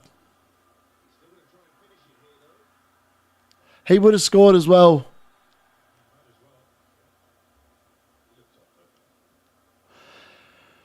Wissa. He just can't stay on side, this man. He's well off. He's well off by a metre. At least he finished it. Like, he finished a chance, but he's just no good at staying on side. Yeah, I know. It's frustrating. It's like he's so quick as well. If he could just look across the line and curve his run a little bit more, he'd get so many more goals. Reverse like the FPL gods. I love it. Next week, maybe that's what I'll do. Just leave my 3 benches on the bench. Play Trent. Play Salah. In fact, I actually can only play 2 because and I play Isaac. I feel like I'll make 1 transfer next week at least. I just got to think about what I want to do long term. Like, do I want my Liverpool players still, or am I happy to ditch them? I mean, getting Sells in goals actually sounds like a half decent plan. I won't lie. I feel like that could be a pretty good move. Doubling up on the Forest defence for their run home feels quite nice. And I feel like a lot of people are going to do that as well. So yeah, I think that's definitely something I could look to do. Just have to wait and see how it pans out. See if there's any injuries from this week. I feel like waiting until after the Champions League is going to be costly because I feel like there's going to be so many people making transfers this week because of the fact that teams are blanking. People will be free hitting and just moving players. I feel like it's going to be highly frustrating. Some people are going to wildcard as well. Probably to try and change their teams. It's like one of them weird ones.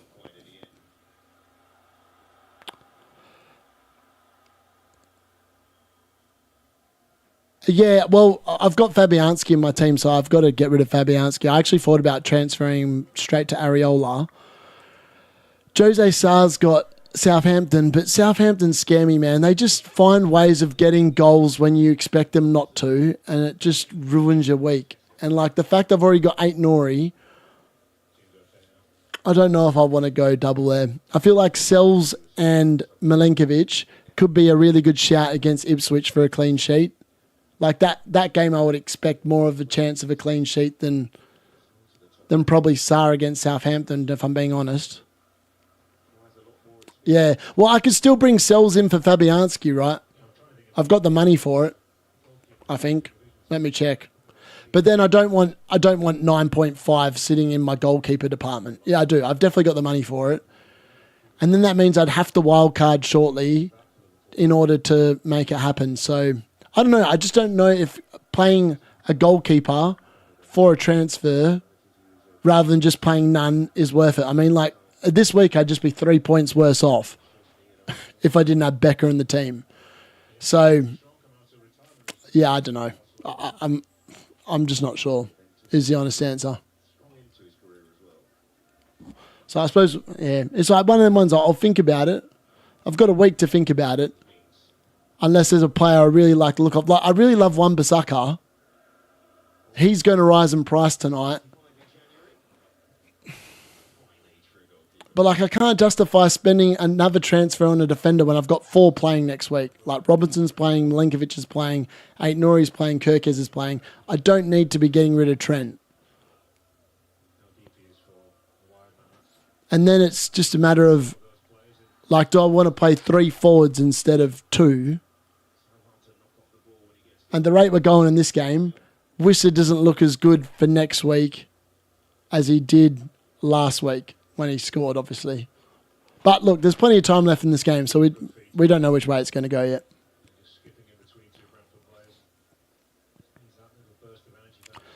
But realistically, I need some points returns from the Brentford duo, especially being at home. Like this is the fixture I was kind of banking on to get some sort of returns. It was a bit like the Tottenham game where I felt like 1-0 that Tottenham game again. Wissa just couldn't score a biscuit that day.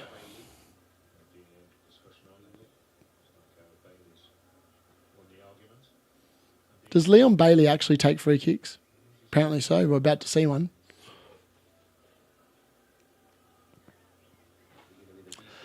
The price rises tonight are interesting. We'll have a look at them at halftime in this game, which is like 5 minutes away.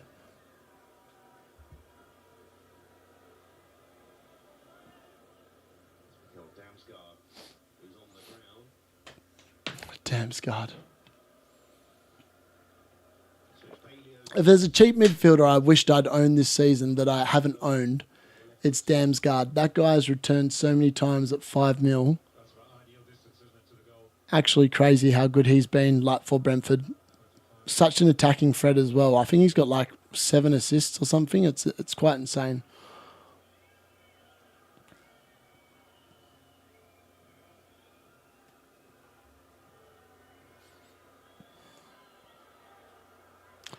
This free kick is taking forever to happen. Gee whiz.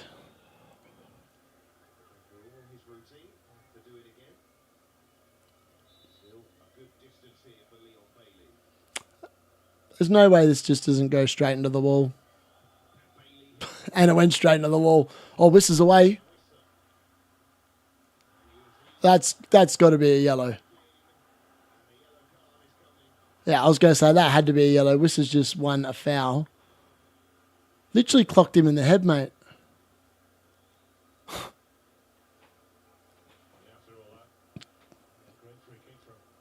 Yeah.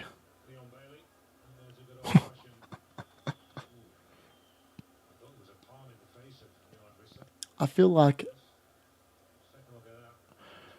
yeah, Wiss has made the most of that. But he's won a free kick. Don't know what that does for his bonus.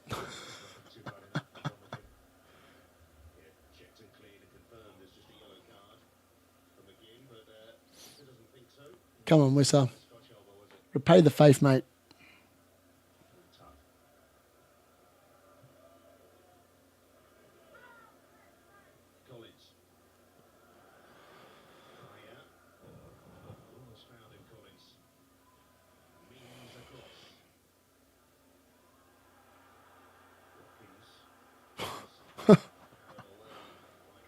This game has become a little bit boring. But it needs a goal. It definitely needs a goal. Surely the longer the game goes on, Villa get more tired. And then Brentford can hopefully capitalise.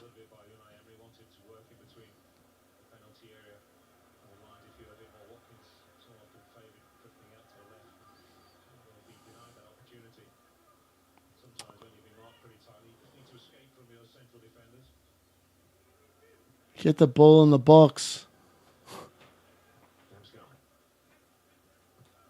Every time I feel like Brentford just take a little too long to move the ball forward, which is why Wissa always gets caught offside. I reckon that's what the problem is. Like watching them play here, I haven't actually watched a lot of actual Brentford games, like in proper detail.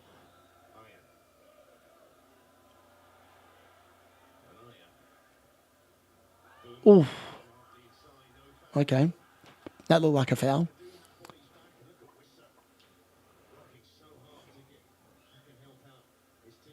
Wow, Wissa's quality.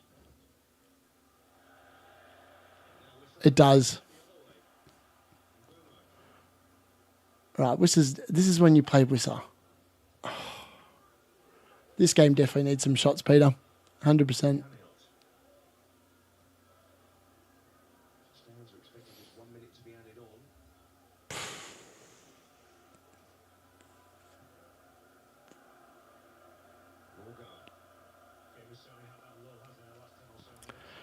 Even the commentators are now saying this game has had a lull. It's definitely had a lull. It's just two sides passing the ball around at the moment. They're literally waiting for half time.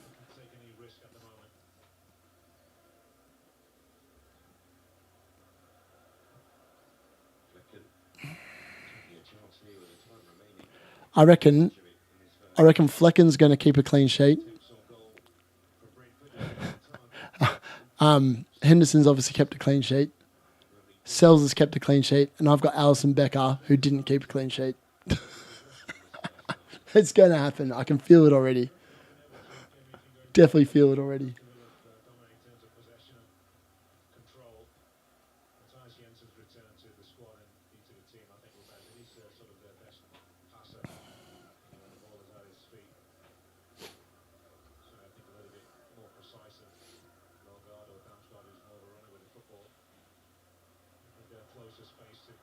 All right, what have we got?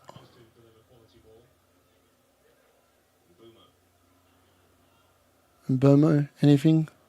Oh, it was a good run. Oh, what was Shada doing there? Every time there's a moment like this, there's a great counter, and then it just fizzles. I was going to say into nothing.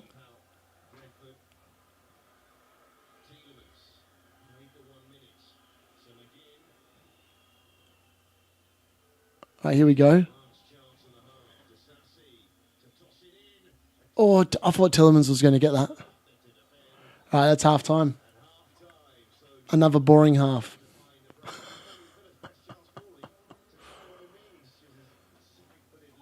Mate, what is with these boring ass halves?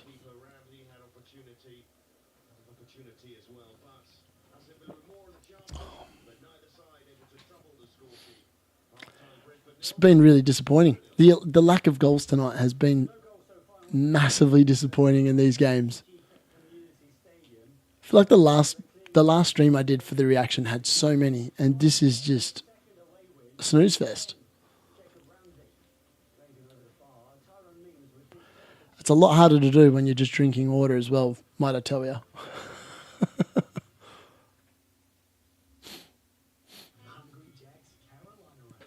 Right, I also need to go to the toilet again in a minute, so this could be a good time to have a quick break. I'll be back in a couple, boys.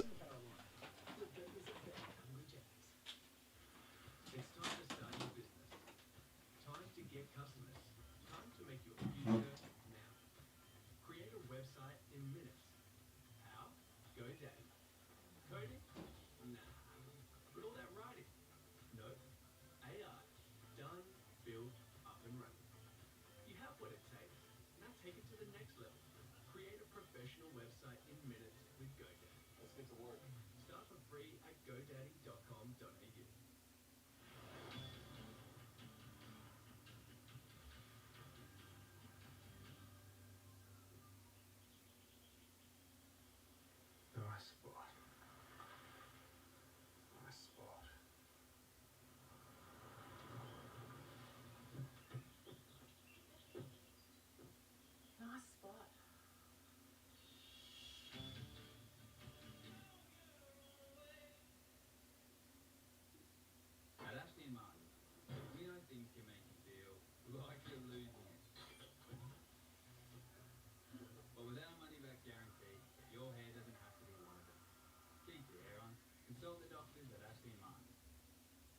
Steel Blue are the most comfortable work boots you'll ever wear. But don't take our word for it. Take Ms. Bell Wellington. Awesome ladies' work boots that actually fit properly. Fitting comment for a fitting boot.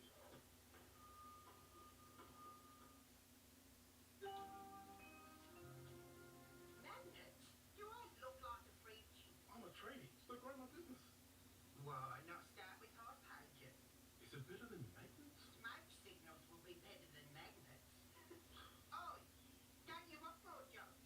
Then join over 33,000 tradies already growing their business on hot pages. Thanks, Never. I don't like that. Start with hot pages.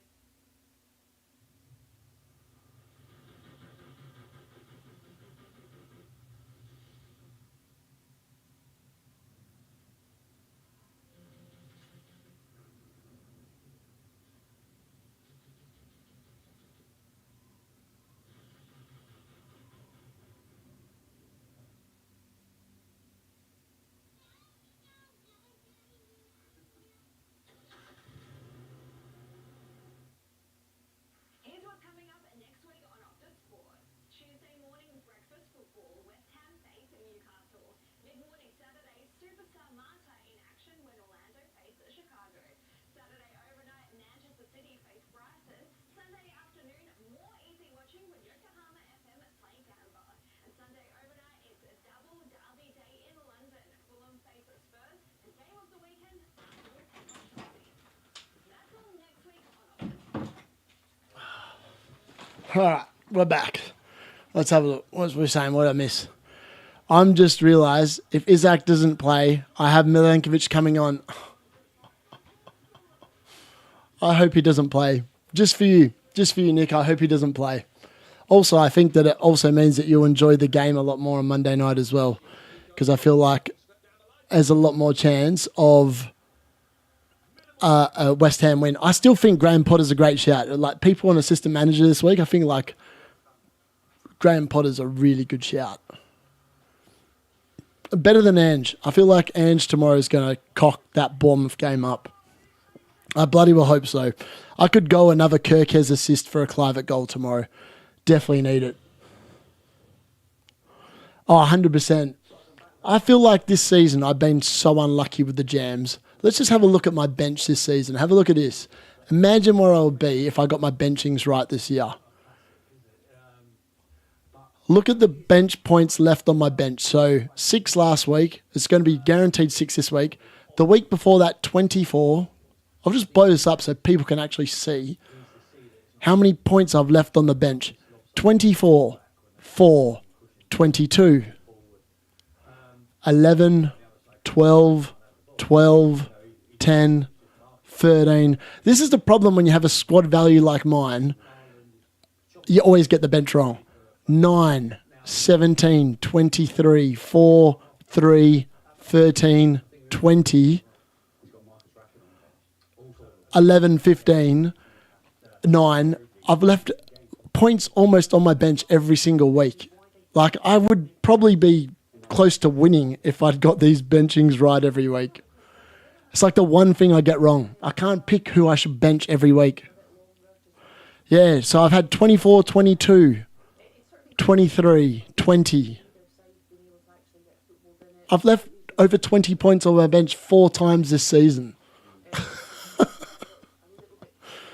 I just don't get it. I don't get how I keep getting it wrong. Like, my line of thinking is normally sound as well. Like, Milenkovic against Man City screamed, put me last on the bench. I put him last on the bench and he gets 6. Look at Milenkovic, the last 3 weeks. 5, 5, 6. Okay, my bad. He's only left me 16 points on the bench the last 3 weeks. I can't believe I haven't played him the last 3 weeks and he's returning every one. It's crazy. And then I played him against Fulham and he did nothing. Played him against Brighton, got 6. Obviously played him against Bournemouth, no good. And I played him against Southampton, no good. So, like, I think I bought him in for the Wolves game. So, like, he's only actually returned twice for me when he's been on the field. When he's not been on the field, he's got 16 points. It's insane. He's the most frustrating player I have owned because I feel like the games he should have returned in, he didn't. And then the games I don't think he should return in, he's returned in all three. Unbelievable. Unbelievable. But yeah, I'll zoom back out. Transfers this week, though, they're going to be crucial. As long as if I nail them this week, I'm back in business for like a top 3,000 finish, maybe. Yeah, I agree. It's like Chris Wood. So ever since Chris Wood left that 17 points on my bench, and that's not the first time I've left him on my bench, I can't bench him again. I just know that if I bench him, he's going to hurt me. It's hard to fathom that it can go that way. It's the best way of describing it, really. How many new people have joined the league this week? Let's have a look.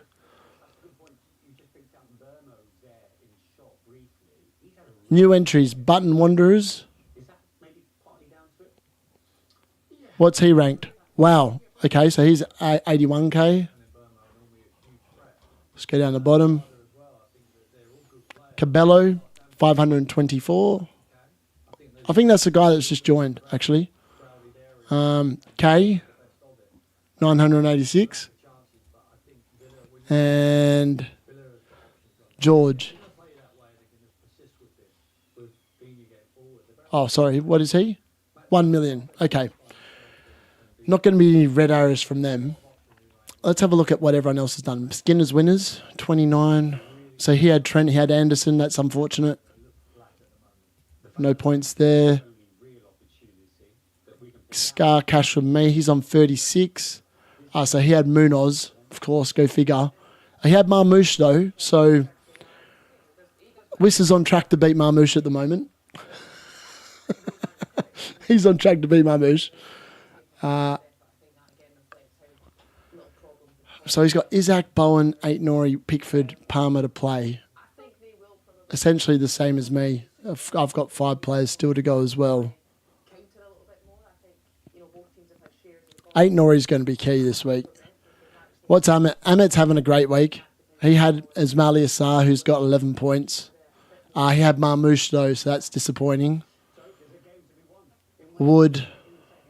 He's got Flecken as well, man. Flecken's going to keep him a clean sheet. I just got a feeling. Ahmet's been so jammy this year. It's been unbelievable. Some of the luck he's got, crazy. Fenham, what's he got? 35.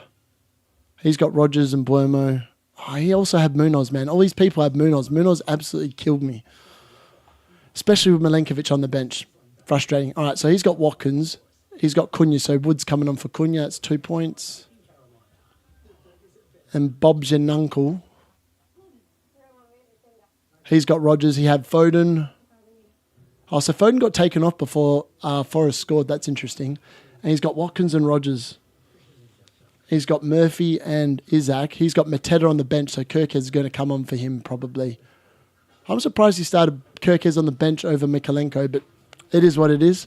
All right, so I don't think I'll lose any rank in terms of our overall league, except at the top. I could potentially lose some ground there, but I don't think I'm finishing on the top. I'll take a miracle from here. If I nail the next wild card, potentially, but it is what it is.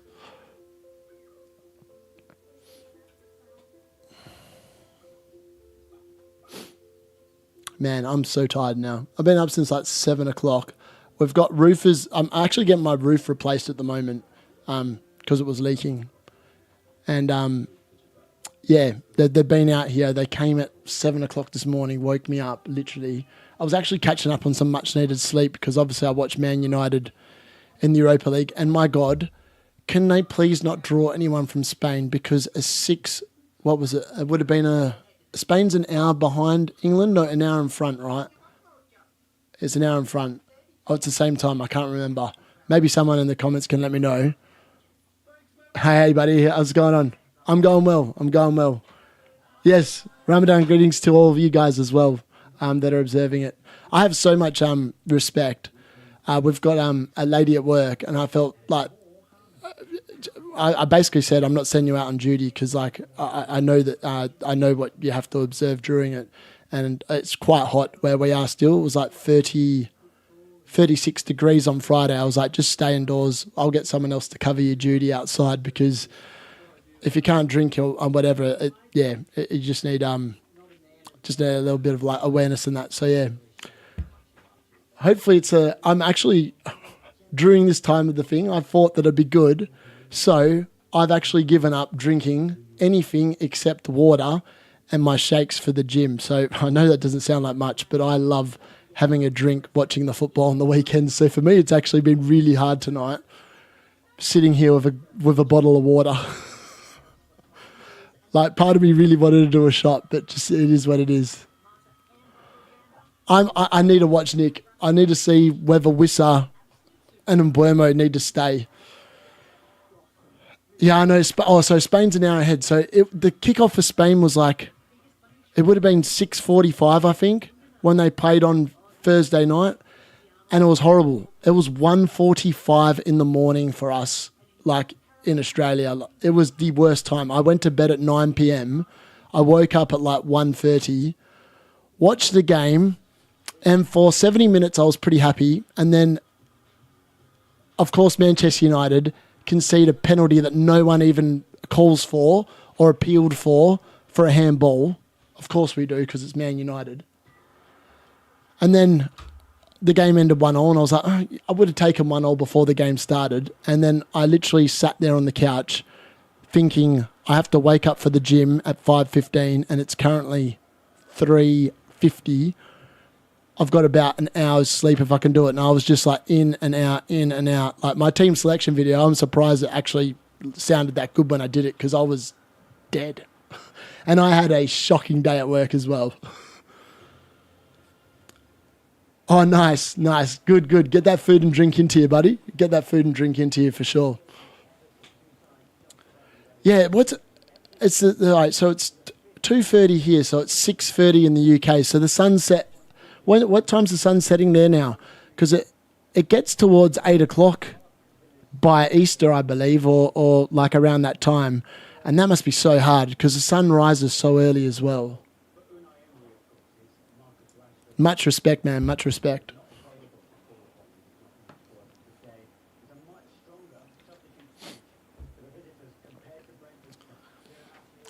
Come on, Brentford.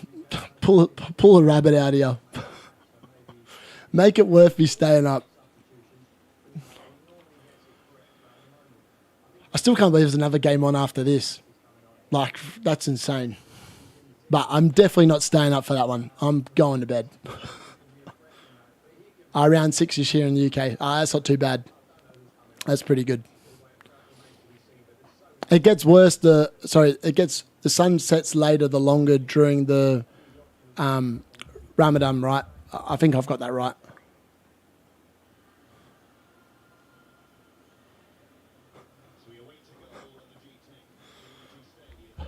Tom's getting excited in the group chat.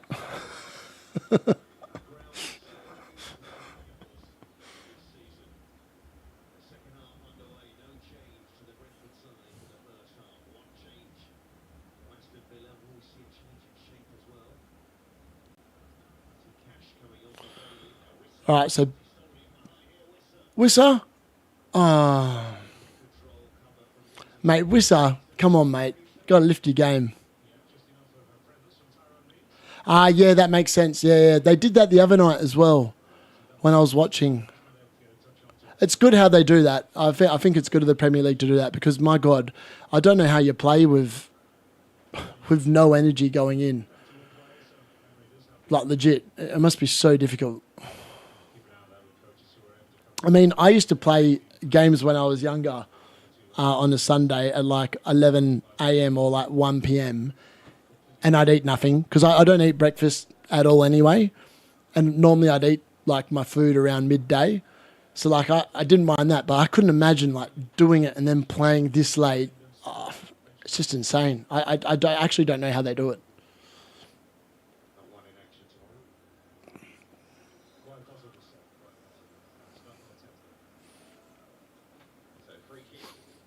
Matty Cash coming on is interesting for Leon Bailey. I thought that maybe they might have made an attacking change and maybe like brought on like Rashford instead for like Bailey. But nope. Maybe they'll bring him on later. Rashford will probably score in this game, let's be honest. I feel like the way Villa are playing, they're sitting back a lot, inviting Brentford on. This game actually screams Marcus Rashford. This is what he loves.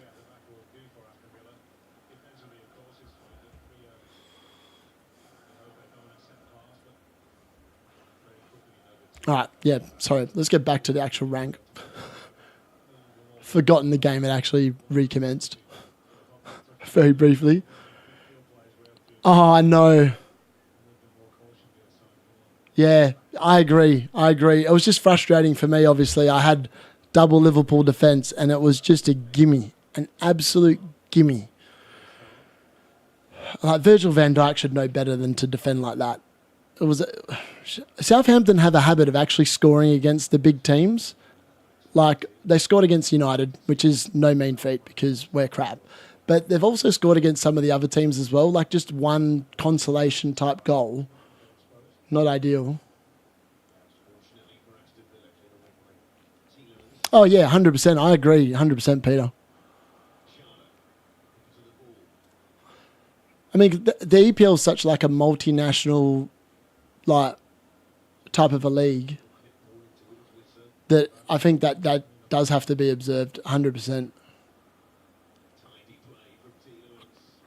Villa look really good on the break. Like they look good on the break. I feel like if they brought Rashford on, they'd be in business. Watkins has just scored. Flecken clean sheet's gone.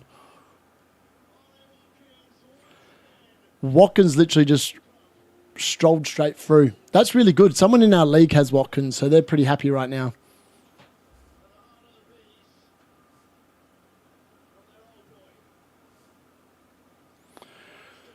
Ollie Watkins. Yeah. Who got the assist for that?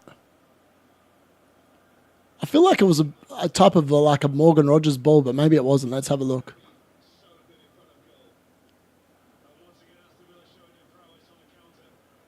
Oh, and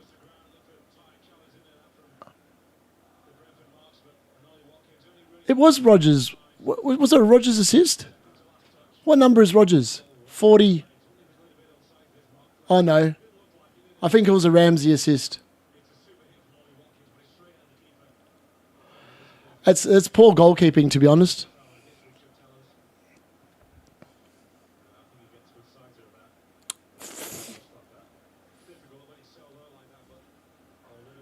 Oh, it was a little deflection, but I still feel like it went straight through Flecken. I feel like he should have done better with that. At least I don't have to worry about the Flecken clean sheet. It's definitely positive. Wow, Watkins is in again.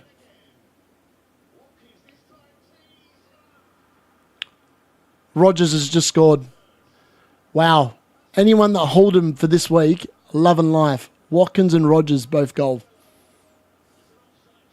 Oh, offside check.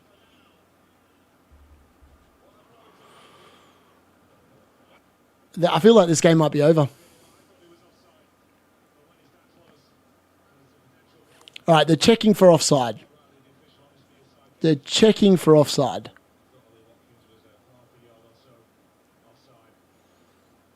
Let's have a look. Is he off? Oh, it's very close. It's very close. Is he offside? VAR is going to have to check this. It's going to be I feel like they've put in the automated offside, but this one looks so tight.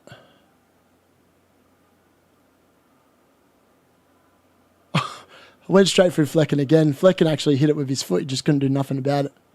All right, so VAR checking. The lines are getting drawn because it is super tight. I think he looks off.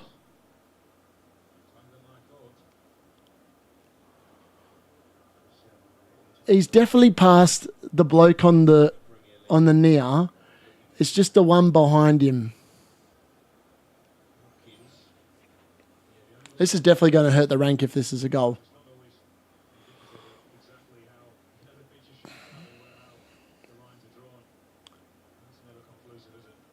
I definitely feel like his toe is off. It definitely looks in front from the angle that we're seeing. He's off. It's a red line. He's offside. It's only it's only 1-0 still. No Rodgers goal. Thank the Lord. That's unfortunate. It was actually a very good goal, other than that. It's definitely off. Yeah, it's off. He's just confirmed it.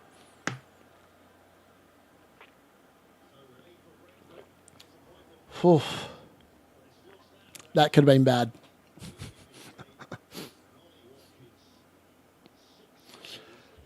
Well, if you've got Isaac on field, he potentially might come on, you know.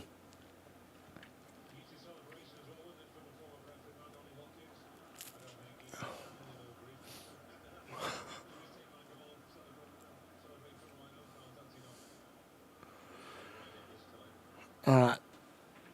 I just feel like Brentford are just a tad too slow when they're attacking. All right, Wissa, stay on side. Oh, crap ball.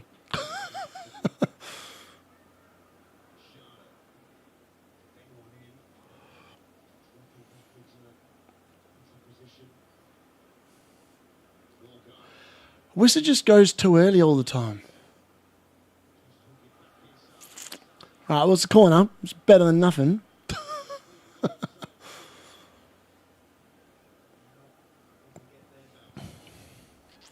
I mean, the good news is not many people have Watkins. Which is, well, I feel like not many people have Watkins. Let me have a look. What's he owned by? Transfers. Forwards. Oh, he's owned by 8 point... Oh, hold on. He's owned by 20%, so quite a few people actually do own him. So he'd be on track for 9 points, 100% at the moment, I would think. Oh, Whistle with the flick on, man. Oh, that's unlucky. It's just not happening. The more I look, the worse it gets.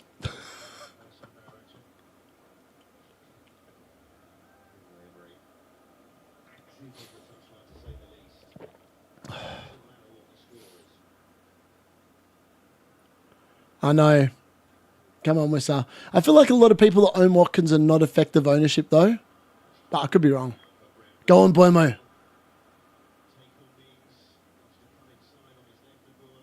Oh. I feel like they're getting in the right spots. That's encouraging in and of itself.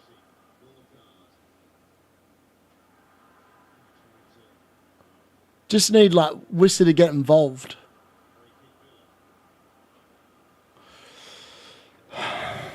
Watching Wissa is hard work, man. I won't lie. After watching Wood earlier on today, I'm like, come on, my forward line's going to get me 4 points. Are you kidding me? I would not have predicted 4 points from these two. Especially with the teams that they were playing against in terms of how they've been defending of late. Aston Villa have been like one of the worst defences away from home, like the last 10 weeks. And at the moment, they're keeping a clean sheet. Go figure. Yeah. Yeah, they do. They do, 100%. And Buemo's been really good. Surely there'll be a chance here. Surely there'll be a chance for Brentford. Like, Aston Villa have to tire. They've been playing in the Champions League. Right, the rank's gone down to 6,595 now. It's not too bad. It could be worse. Still 5 to play, so it's not completely disastrous. I really need 8-Nori to get a clean sheet, though. I need someone to get a clean sheet. Because I feel like my defence is what's going to kill me this week.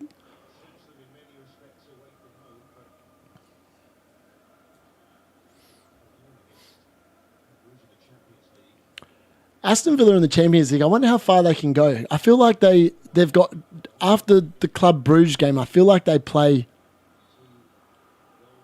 Arsenal or Liverpool if they both get through. I can't remember which one it is. I'd have to look at the draw again. But it'll be interesting. I feel like Villa are having one of them European campaigns where I feel like they could go really far.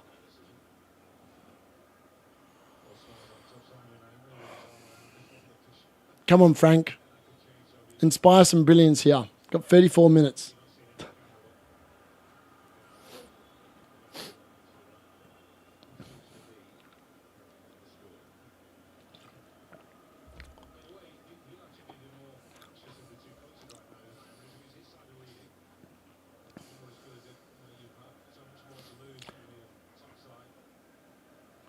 I wonder how many people actually sold. Oh, here we go. Here we go. Stay on side. Play it. Oh, my God. What was Sade doing? Oh, mate. Whistle was on. He just needed to play the ball. That was frustrating. That should have been a through ball to Wissa and probably a shot at goal.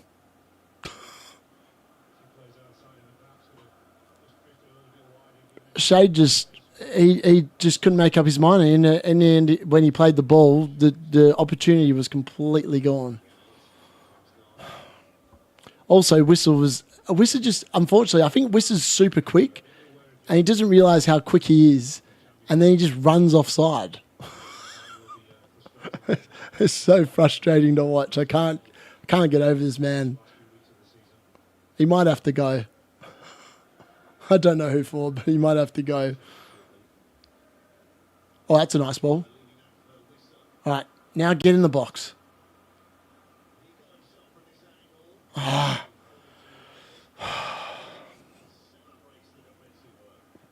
Wissa could have been on for an assist, but the guy...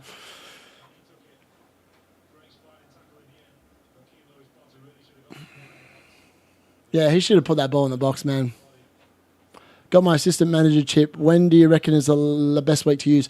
I still think the assistant manager chip, if you didn't use it in 24 to 26, the best time's definitely still 31 to 33, I think. Just because of the fact that there's definitely going to be 2 double game weeks in there. And the more games equals the more points if you get it right. Like, I got 56 points, 24 to 26. And like a lot of people played it safe and got less points playing it on slot. I feel like when you've got a double game week, it makes so much, it's much more comfortable playing it on a table bonus manager because there's 2 chances of getting something. So for me, I think 31 to 33 is definitely where I would be looking at.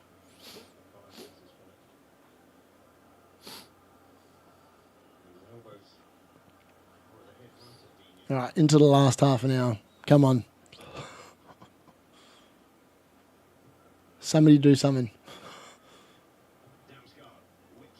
Oh, it's a good whip, but the Villa goalkeeper's actually been pretty good, except he keeps on complaining about a sore back. Every time he gets the ball.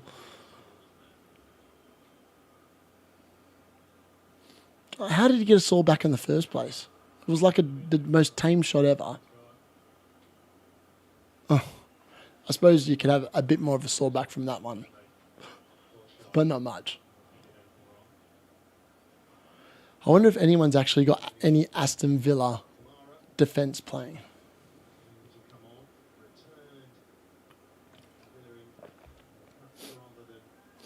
All right, McGinn's off.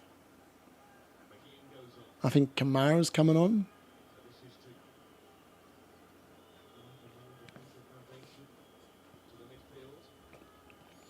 Tyrone Mings has taken over the captaincy.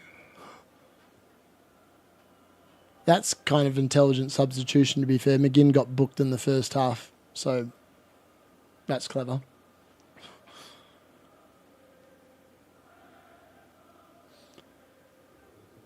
I wonder if Kamara's actually any good.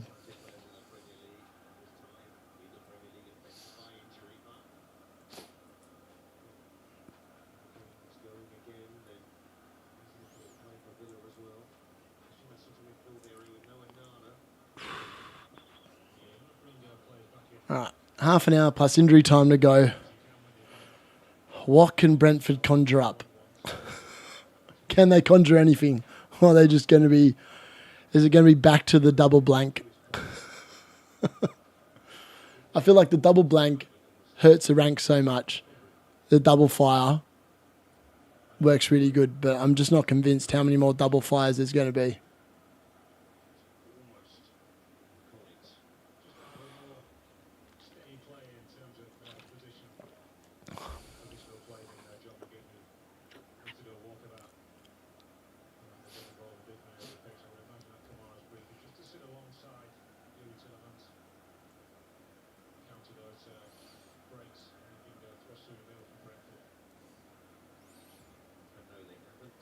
Just need Wissa to like gamble on one of these ones. Wissa! Oh, I thought he was going to get that then. Mings looked like he was about to like lose that. And I thought Whistle was going to be in one-on-one. Oh, that would have been exactly what we need. The wait goes on. If he scores, I'll probably lose my shit.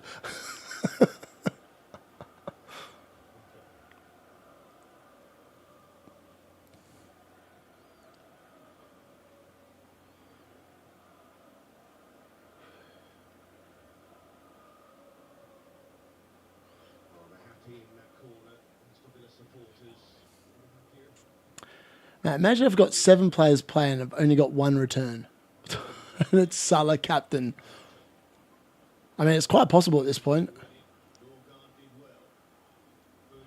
And Boomer is such a good player. I can't see him staying at Brentford post this season.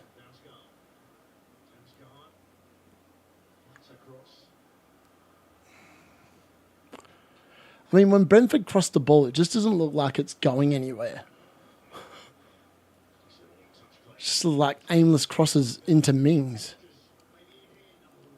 Oof.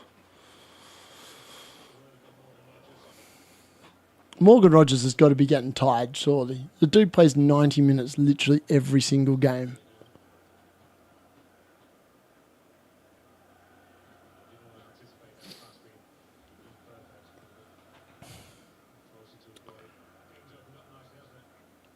Yeah, the game's a bit more open. We need a couple more goals now. Go on, put it in. Oh, there's no one there. I feel like I'm just barracking for Brentford at this point.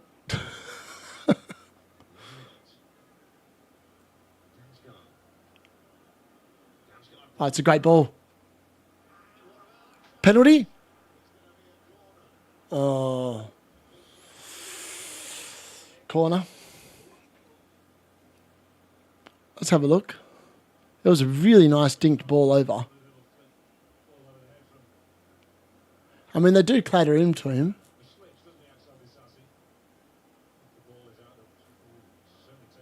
I mean, he definitely gets taken out.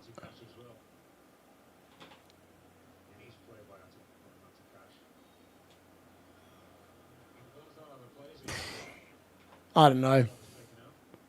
Is Marmoush a good shout? I'm not 100% sure, to be honest. Yeah, I don't understand how that's not a penalty. Like, he's clearly been taken out. How was it not a clear error? The dude literally got taken out. I really don't understand that. VAR is so subjective. Maybe he doesn't have Mboimo in his team, which is why he didn't recommend a monitor check. I swear that's what happens in some of these things. Oh, here we go. Oh, we're starting to get there. Oh, no. Wissa's gone down. Oh, mate. This game's so frustrating. It's just frustrating me.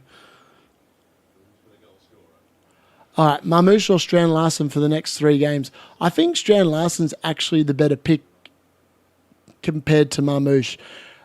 Pep roulette is such a problematic thing. Today he got benched. I mean, Haaland is definitely the uber premium. He's the one you really want, but like he does cost so much. I just don't think that... I feel like Strand Larsen's definitely going to be playing without Cunha in the team. So for me, that's... Yeah. And yeah, VAR, play FPL... Yeah, I know. Let's not even get started. VAR is probably the cartel. Let's be honest. I wouldn't be surprised if it is.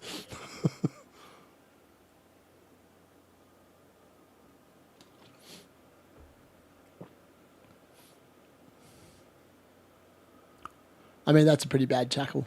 That's definitely a yellow card type tackle.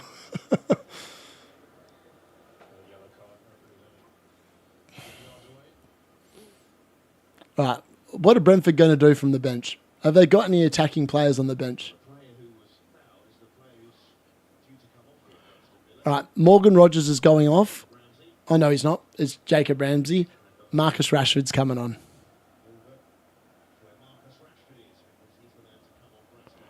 All right, Guavio Larson is a better combo than 8 Nori Mamouche. I would say so, yes.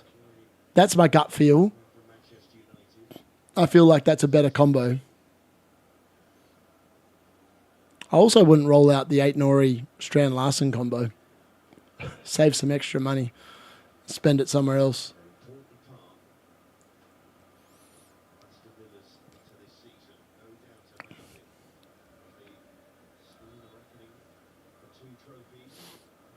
Yeah, it is.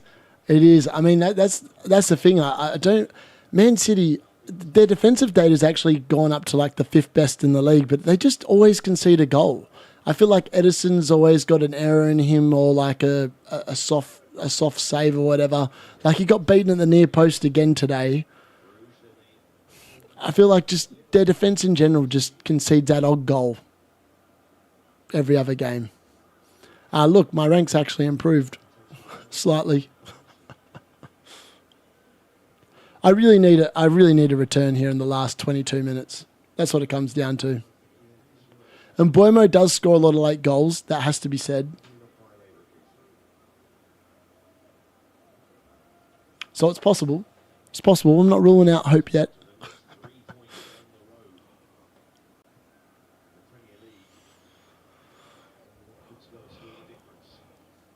I mean, the Watkins goal was just... It was just a good goal. Other than the fact that the keeper made a meal of it. At least there was a goal. Right, and Boimo, here we go. Wissa! Oh, mate, Wissa just needed to be like a foot taller and he would have scored. Oh.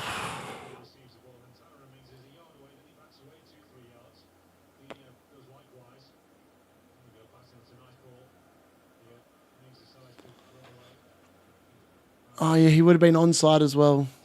He just kind of ran a bit too... Yeah. I mean, the longer this game goes on, the more I think that Wissa is definitely not going to score.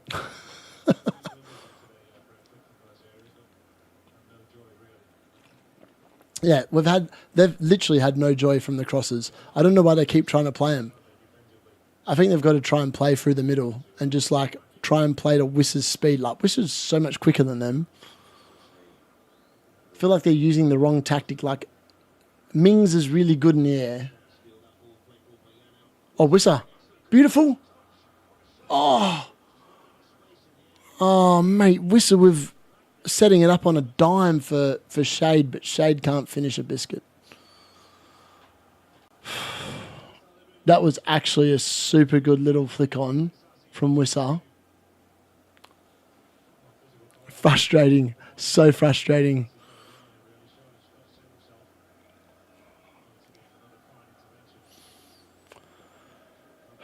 Villa, in fairness, have defended quite well so far. So far.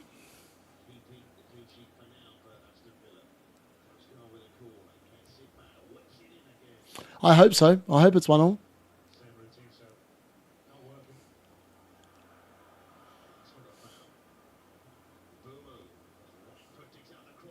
Wissa! Oh, it was almost a Wissa assist. The blokes hit the post. Oh, mate.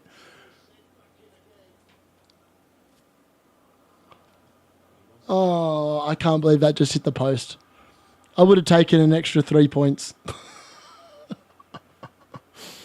Oh, mate. It was so well done by Wissa as well to get it back, and it's a low percentage shot, to be fair. He hasn't hit that very well. Yeah, keeper doesn't save it. Just hits the post.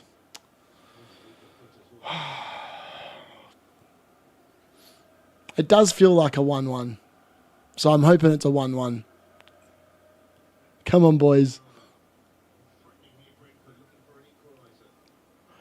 They definitely have started to put the gas onto Villa.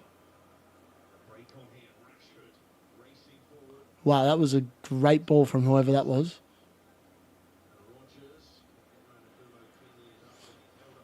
Oh, Flecken.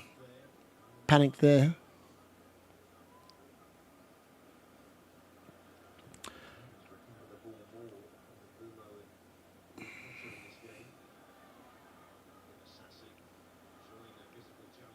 Oh, Wissa, done well. Good Wissa.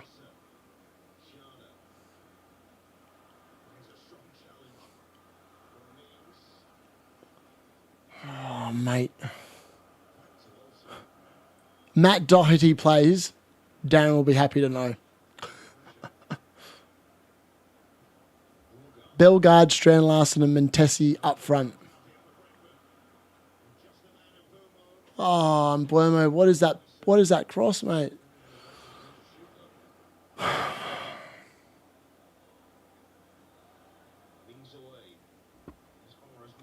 I mean, Brentford are definitely pushing, but the attack just isn't very good.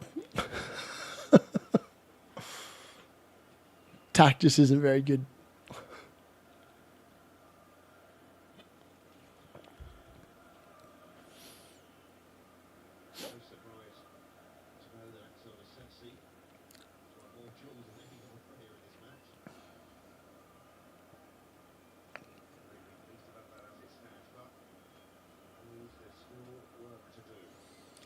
I need a Bruno Magic tomorrow. Bruno double and I'm back in business this week. He's literally the only differential I've got. Probably outside of Kirkes and 8 Nori. That isn't playing in this game.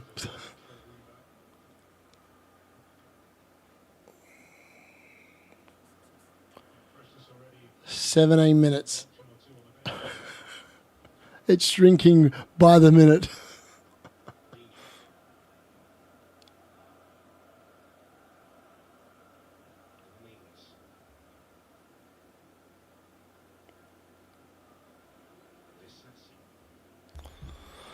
Are people actually going to be doing this hokey pokey to Haaland next game week? Yeah, probably. Probably. He's probably going to rise in price. That's the only reason why I'm actually interested in him, because I feel like at 14.7, I feel like he's going to rise and I could potentially make some money out of him. I don't actually want to own him. But I feel like if I owned him and he goes up a couple of times before wildcard, that's more money I can then spend on my wildcard. That's the sole reason behind it. Oh, Wissa.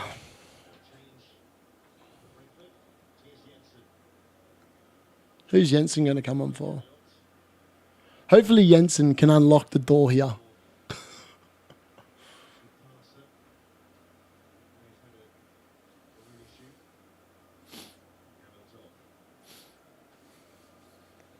Just have to wait and see, I suppose.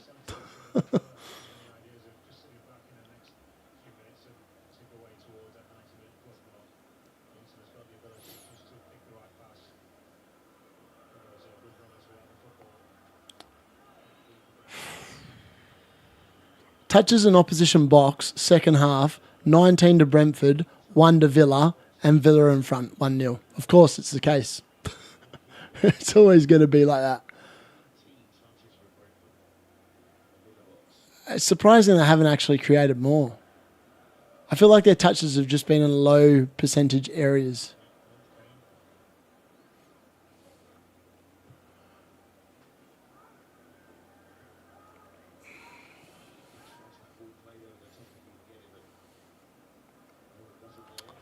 Ah, mate, this game.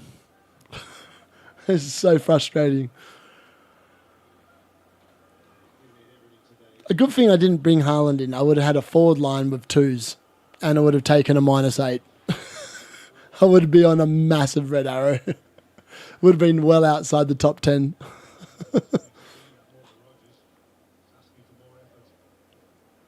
So, in fairness, it could have gone worse. It could definitely have gone a lot better. Oh, and Buemo's been done there. Oof. Lucky.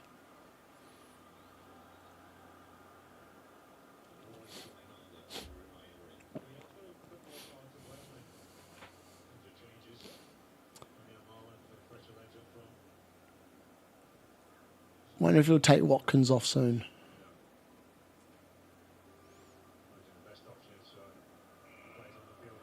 They just need to press like the... Oh, they just need to press the Aston Villa goalkeeper every time he gets it, because I reckon he's got an error in him.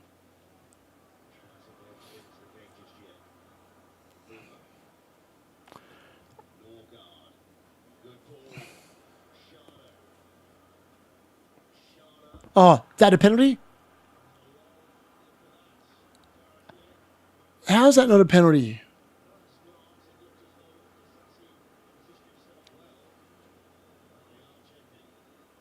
Yeah, I agree. I'm predicting Brighton to go to Etihad and win. Yeah.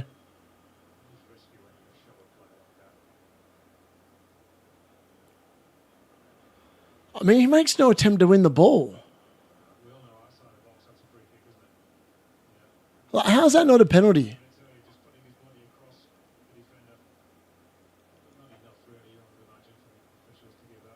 How is that not a penalty? That's ridiculous. It makes no sense.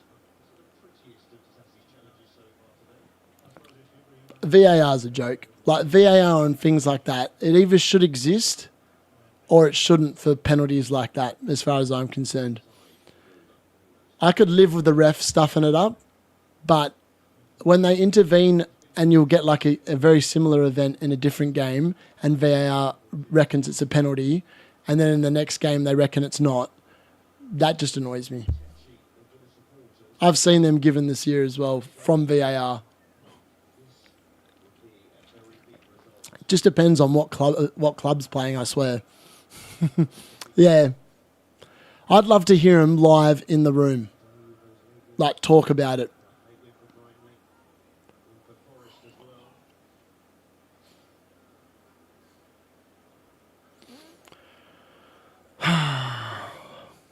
Villa back up to 7th. That's interesting.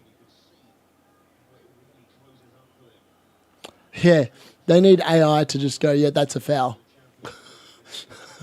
We've seen that given before, that's a foul.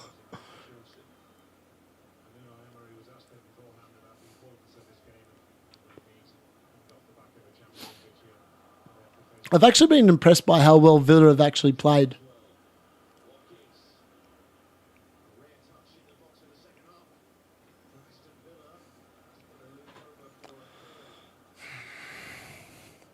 I feel like Villa are going to win this 1-0. I just don't think Brentford have any answers. They look like they're significantly running out of ideas.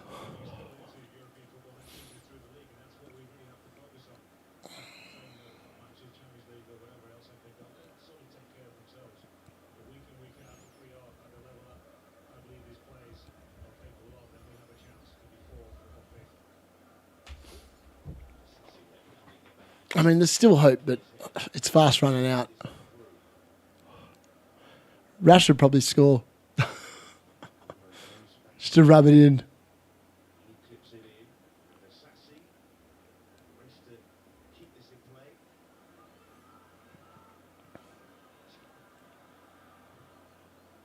So I feel like a lot of people that have Watkins and Rodgers are probably taking hits next week to get rid of him.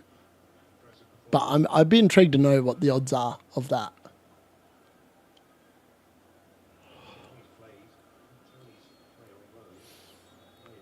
All right, what's going on here?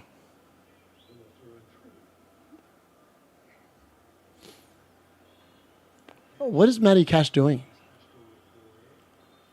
He's going to get booked. What an idiot. What an absolute idiot.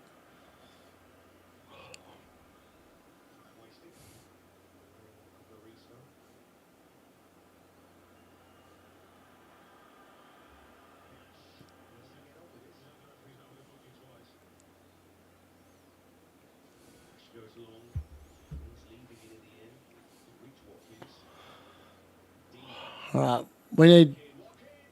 Oh, Watkins with a flash shot.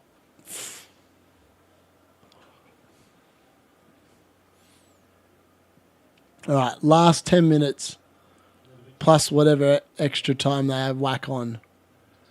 Well, last 8 minutes now, pretty much. Brentford are in the miracle saloon almost. But this is when Mbeumo does like to score. That will certainly help. Wissa? Oh, mate, what? Wissa, turn and shoot, man. Oh, Wissa's too busy trying to tee up assists. Turn around and have the shot yourself, man. Whack it in the box.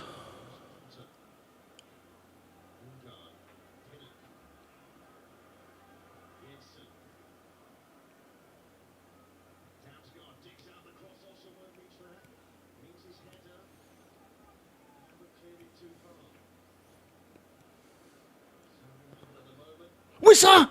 Oh, where was he? Oh, mate, just doesn't get in the right spot. Oh, this is killing me. It's killing me slowly inside. I actually thought it had ricocheted and was going to fall in Wissa's lap then. I was like, here we go.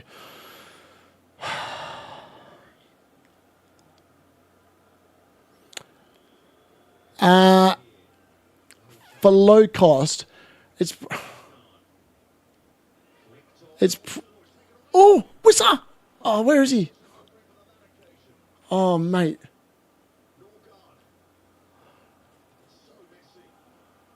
Oh. Wan-Bissaka's great. If you're moving tonight, I like Wan-Bissaka. Wan-Bissaka, Ain't Nori, Nico Williams, all really good picks. If you've got a little bit more money, Milenkovic. Oh, you've already got Milenkovic, so you don't need to worry about that. Any of them. Oh, mate, just why can't it pinball to Wissa so Wissa can have a shot? I wonder what his XG is in this game. Because I feel like he's had a bit. Yeah, 0.17, 0.23 for a combined 0.4. It's a lot more than Mbeumo's. Mbeumo's had nothing this game. Wissa, man, he needs a lot of XG to score, though. That's the problem.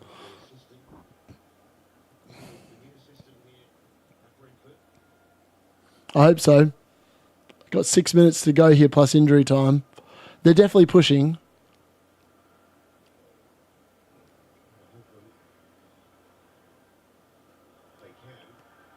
Oh, he just fell over then. That's embarrassing. Well, I felt like he fell over. Definitely looked it.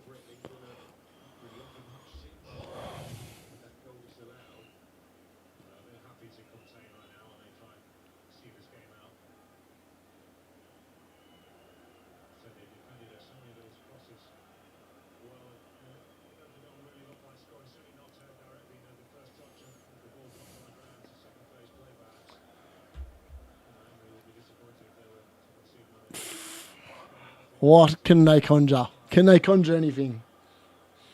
I mean, ideally, Wissa returns in the last 5 minutes because it's been a day where Watkins and João Pedro have returned. Ideally, it would have been nice if Wissa could have done the same.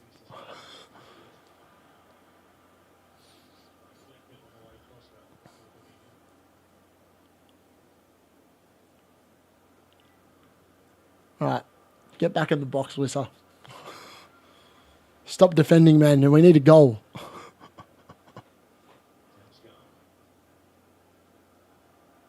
I feel like they just got to play the spring like the offside trap and just play it straight through the middle so he can run on.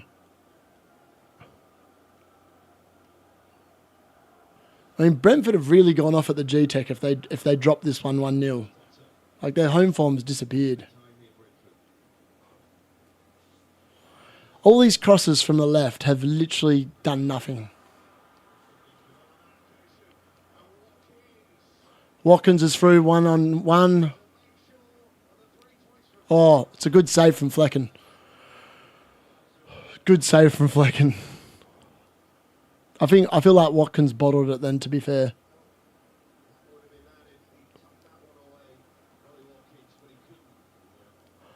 And Mbeumo's played very wide right today as well.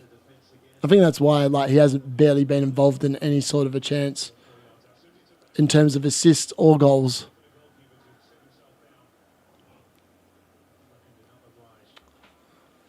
This game is definitely petering out. I held Cunha as I didn't quite know who to move to this game. Yeah, I agree. I'm not sure either, is the honest answer. I feel like I'll just not do anything next week. I feel like Wissa's performance today and Brentford's has made me think about a few things because I haven't been impressed. And their run of fixtures coming up is not easy. They've got Bournemouth away, obviously, next week, which I thought was going to be okay, depending on the fact that I thought they were going to play much better than this against Villa. Now I'm concerned about next week. Yeah, exceptionally disappointing.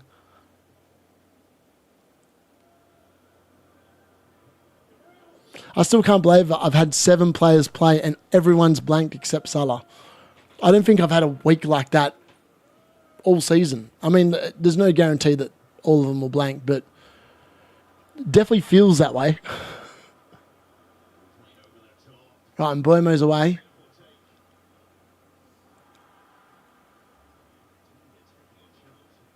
I thought Buemo was going to get through then, and then the cutback was on. It just hasn't been Buemo's day. Hasn't been Wiss's day.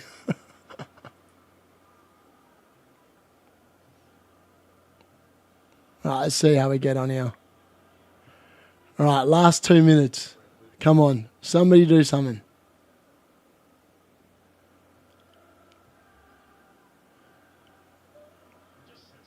Oh, yeah, well in. All right, Buemo's going to... Oh, mate. I was going to say, Buemo's going to have to pull out some magic here, and he's just seen it out of bounds.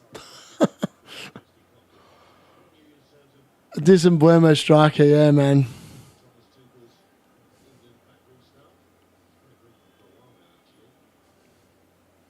Yeah.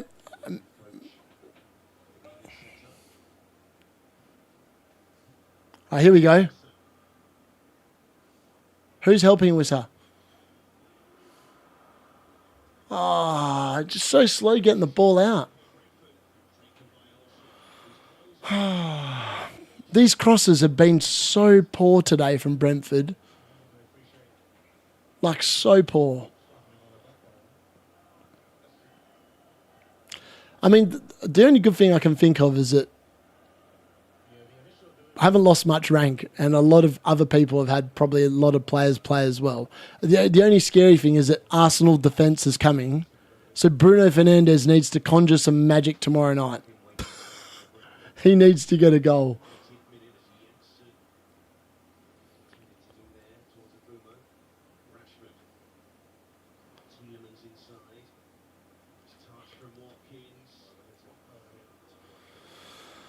Oh, 5 minutes of injury time, we're into it.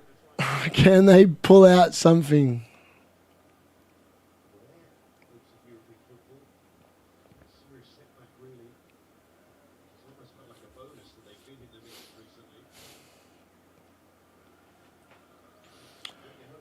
Right, Brentford need to up the ante here. This is slothful.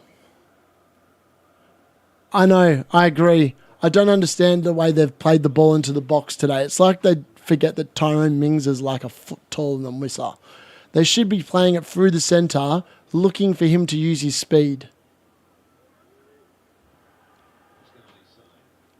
But every time they play that long ball, you're like going, oh, mate, they're just going to lose it again.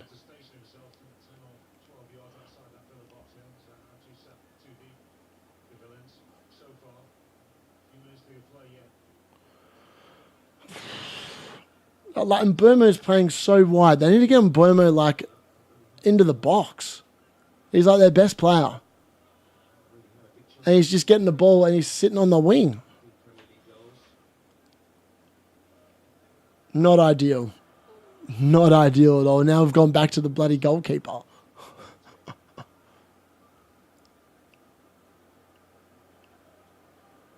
They've literally run out of ideas here.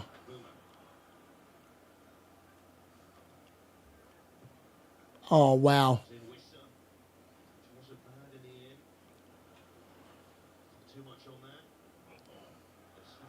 All right, it's another corner. I feel like Wissa got close off a corner beforehand, but they need an amazing delivery. Like, just someone find his head. Get a near post flick in. Yeah, I benched Isaac. He's 100% going to return now to absolutely kill my rank. I'll be like top 15,000. Thank God I didn't take any hits. Like, legit, thank God I didn't take any hits this week. If I'd known this week was going to go like this, I actually thought my team looked super good this week as well. I was very excited, and it's just played out like a pile of poo so far.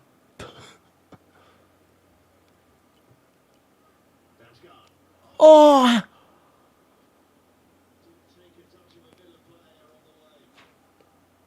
It's one of them days for Brentford. They had exactly the same kind of performance against Tottenham.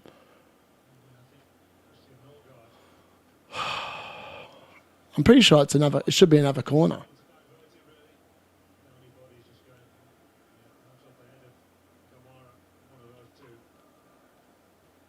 It's not even another corner. Oh, mate. All right, I'm definitely going to bed as soon as this game's over. It's wound me up watching this.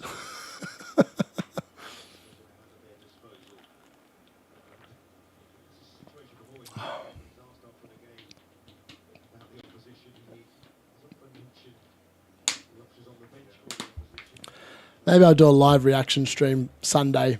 We watch Bruno kill the Arsenal defence. How does that sound? That sounds like a good show. Or we watch Man United suck again. It's going to be one or the other, isn't it?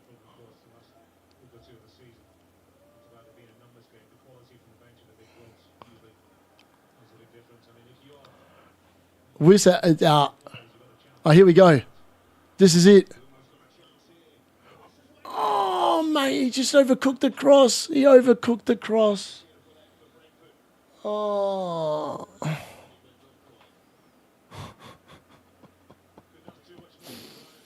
No good. No good.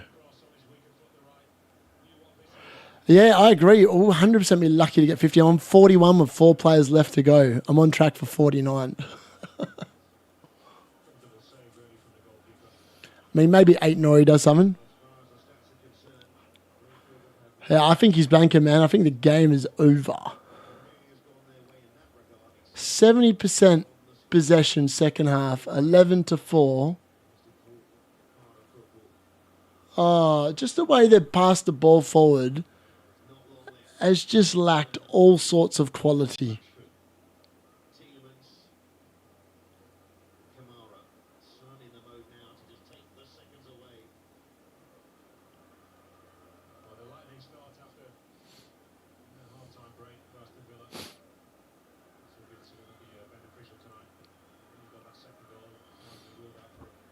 All right, this is it.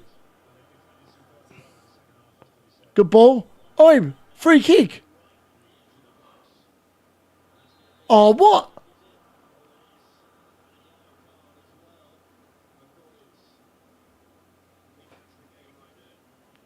Don't, yeah. I don't actually know how that wasn't a penalty. Sorry, not a penalty. I don't know how that wasn't a free kick. I feel like Whistle won the ball.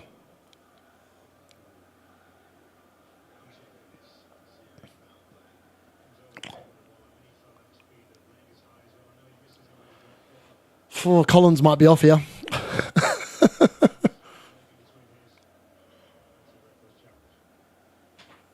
Is he going to get sent to VAR? No, there's not. VAR tonight has been a joke. That is a bad tackle, 100%. That kind of a tackle shouldn't be happening. All right, well, that's that. 41 points from 7 players. If it wasn't for Salah captain,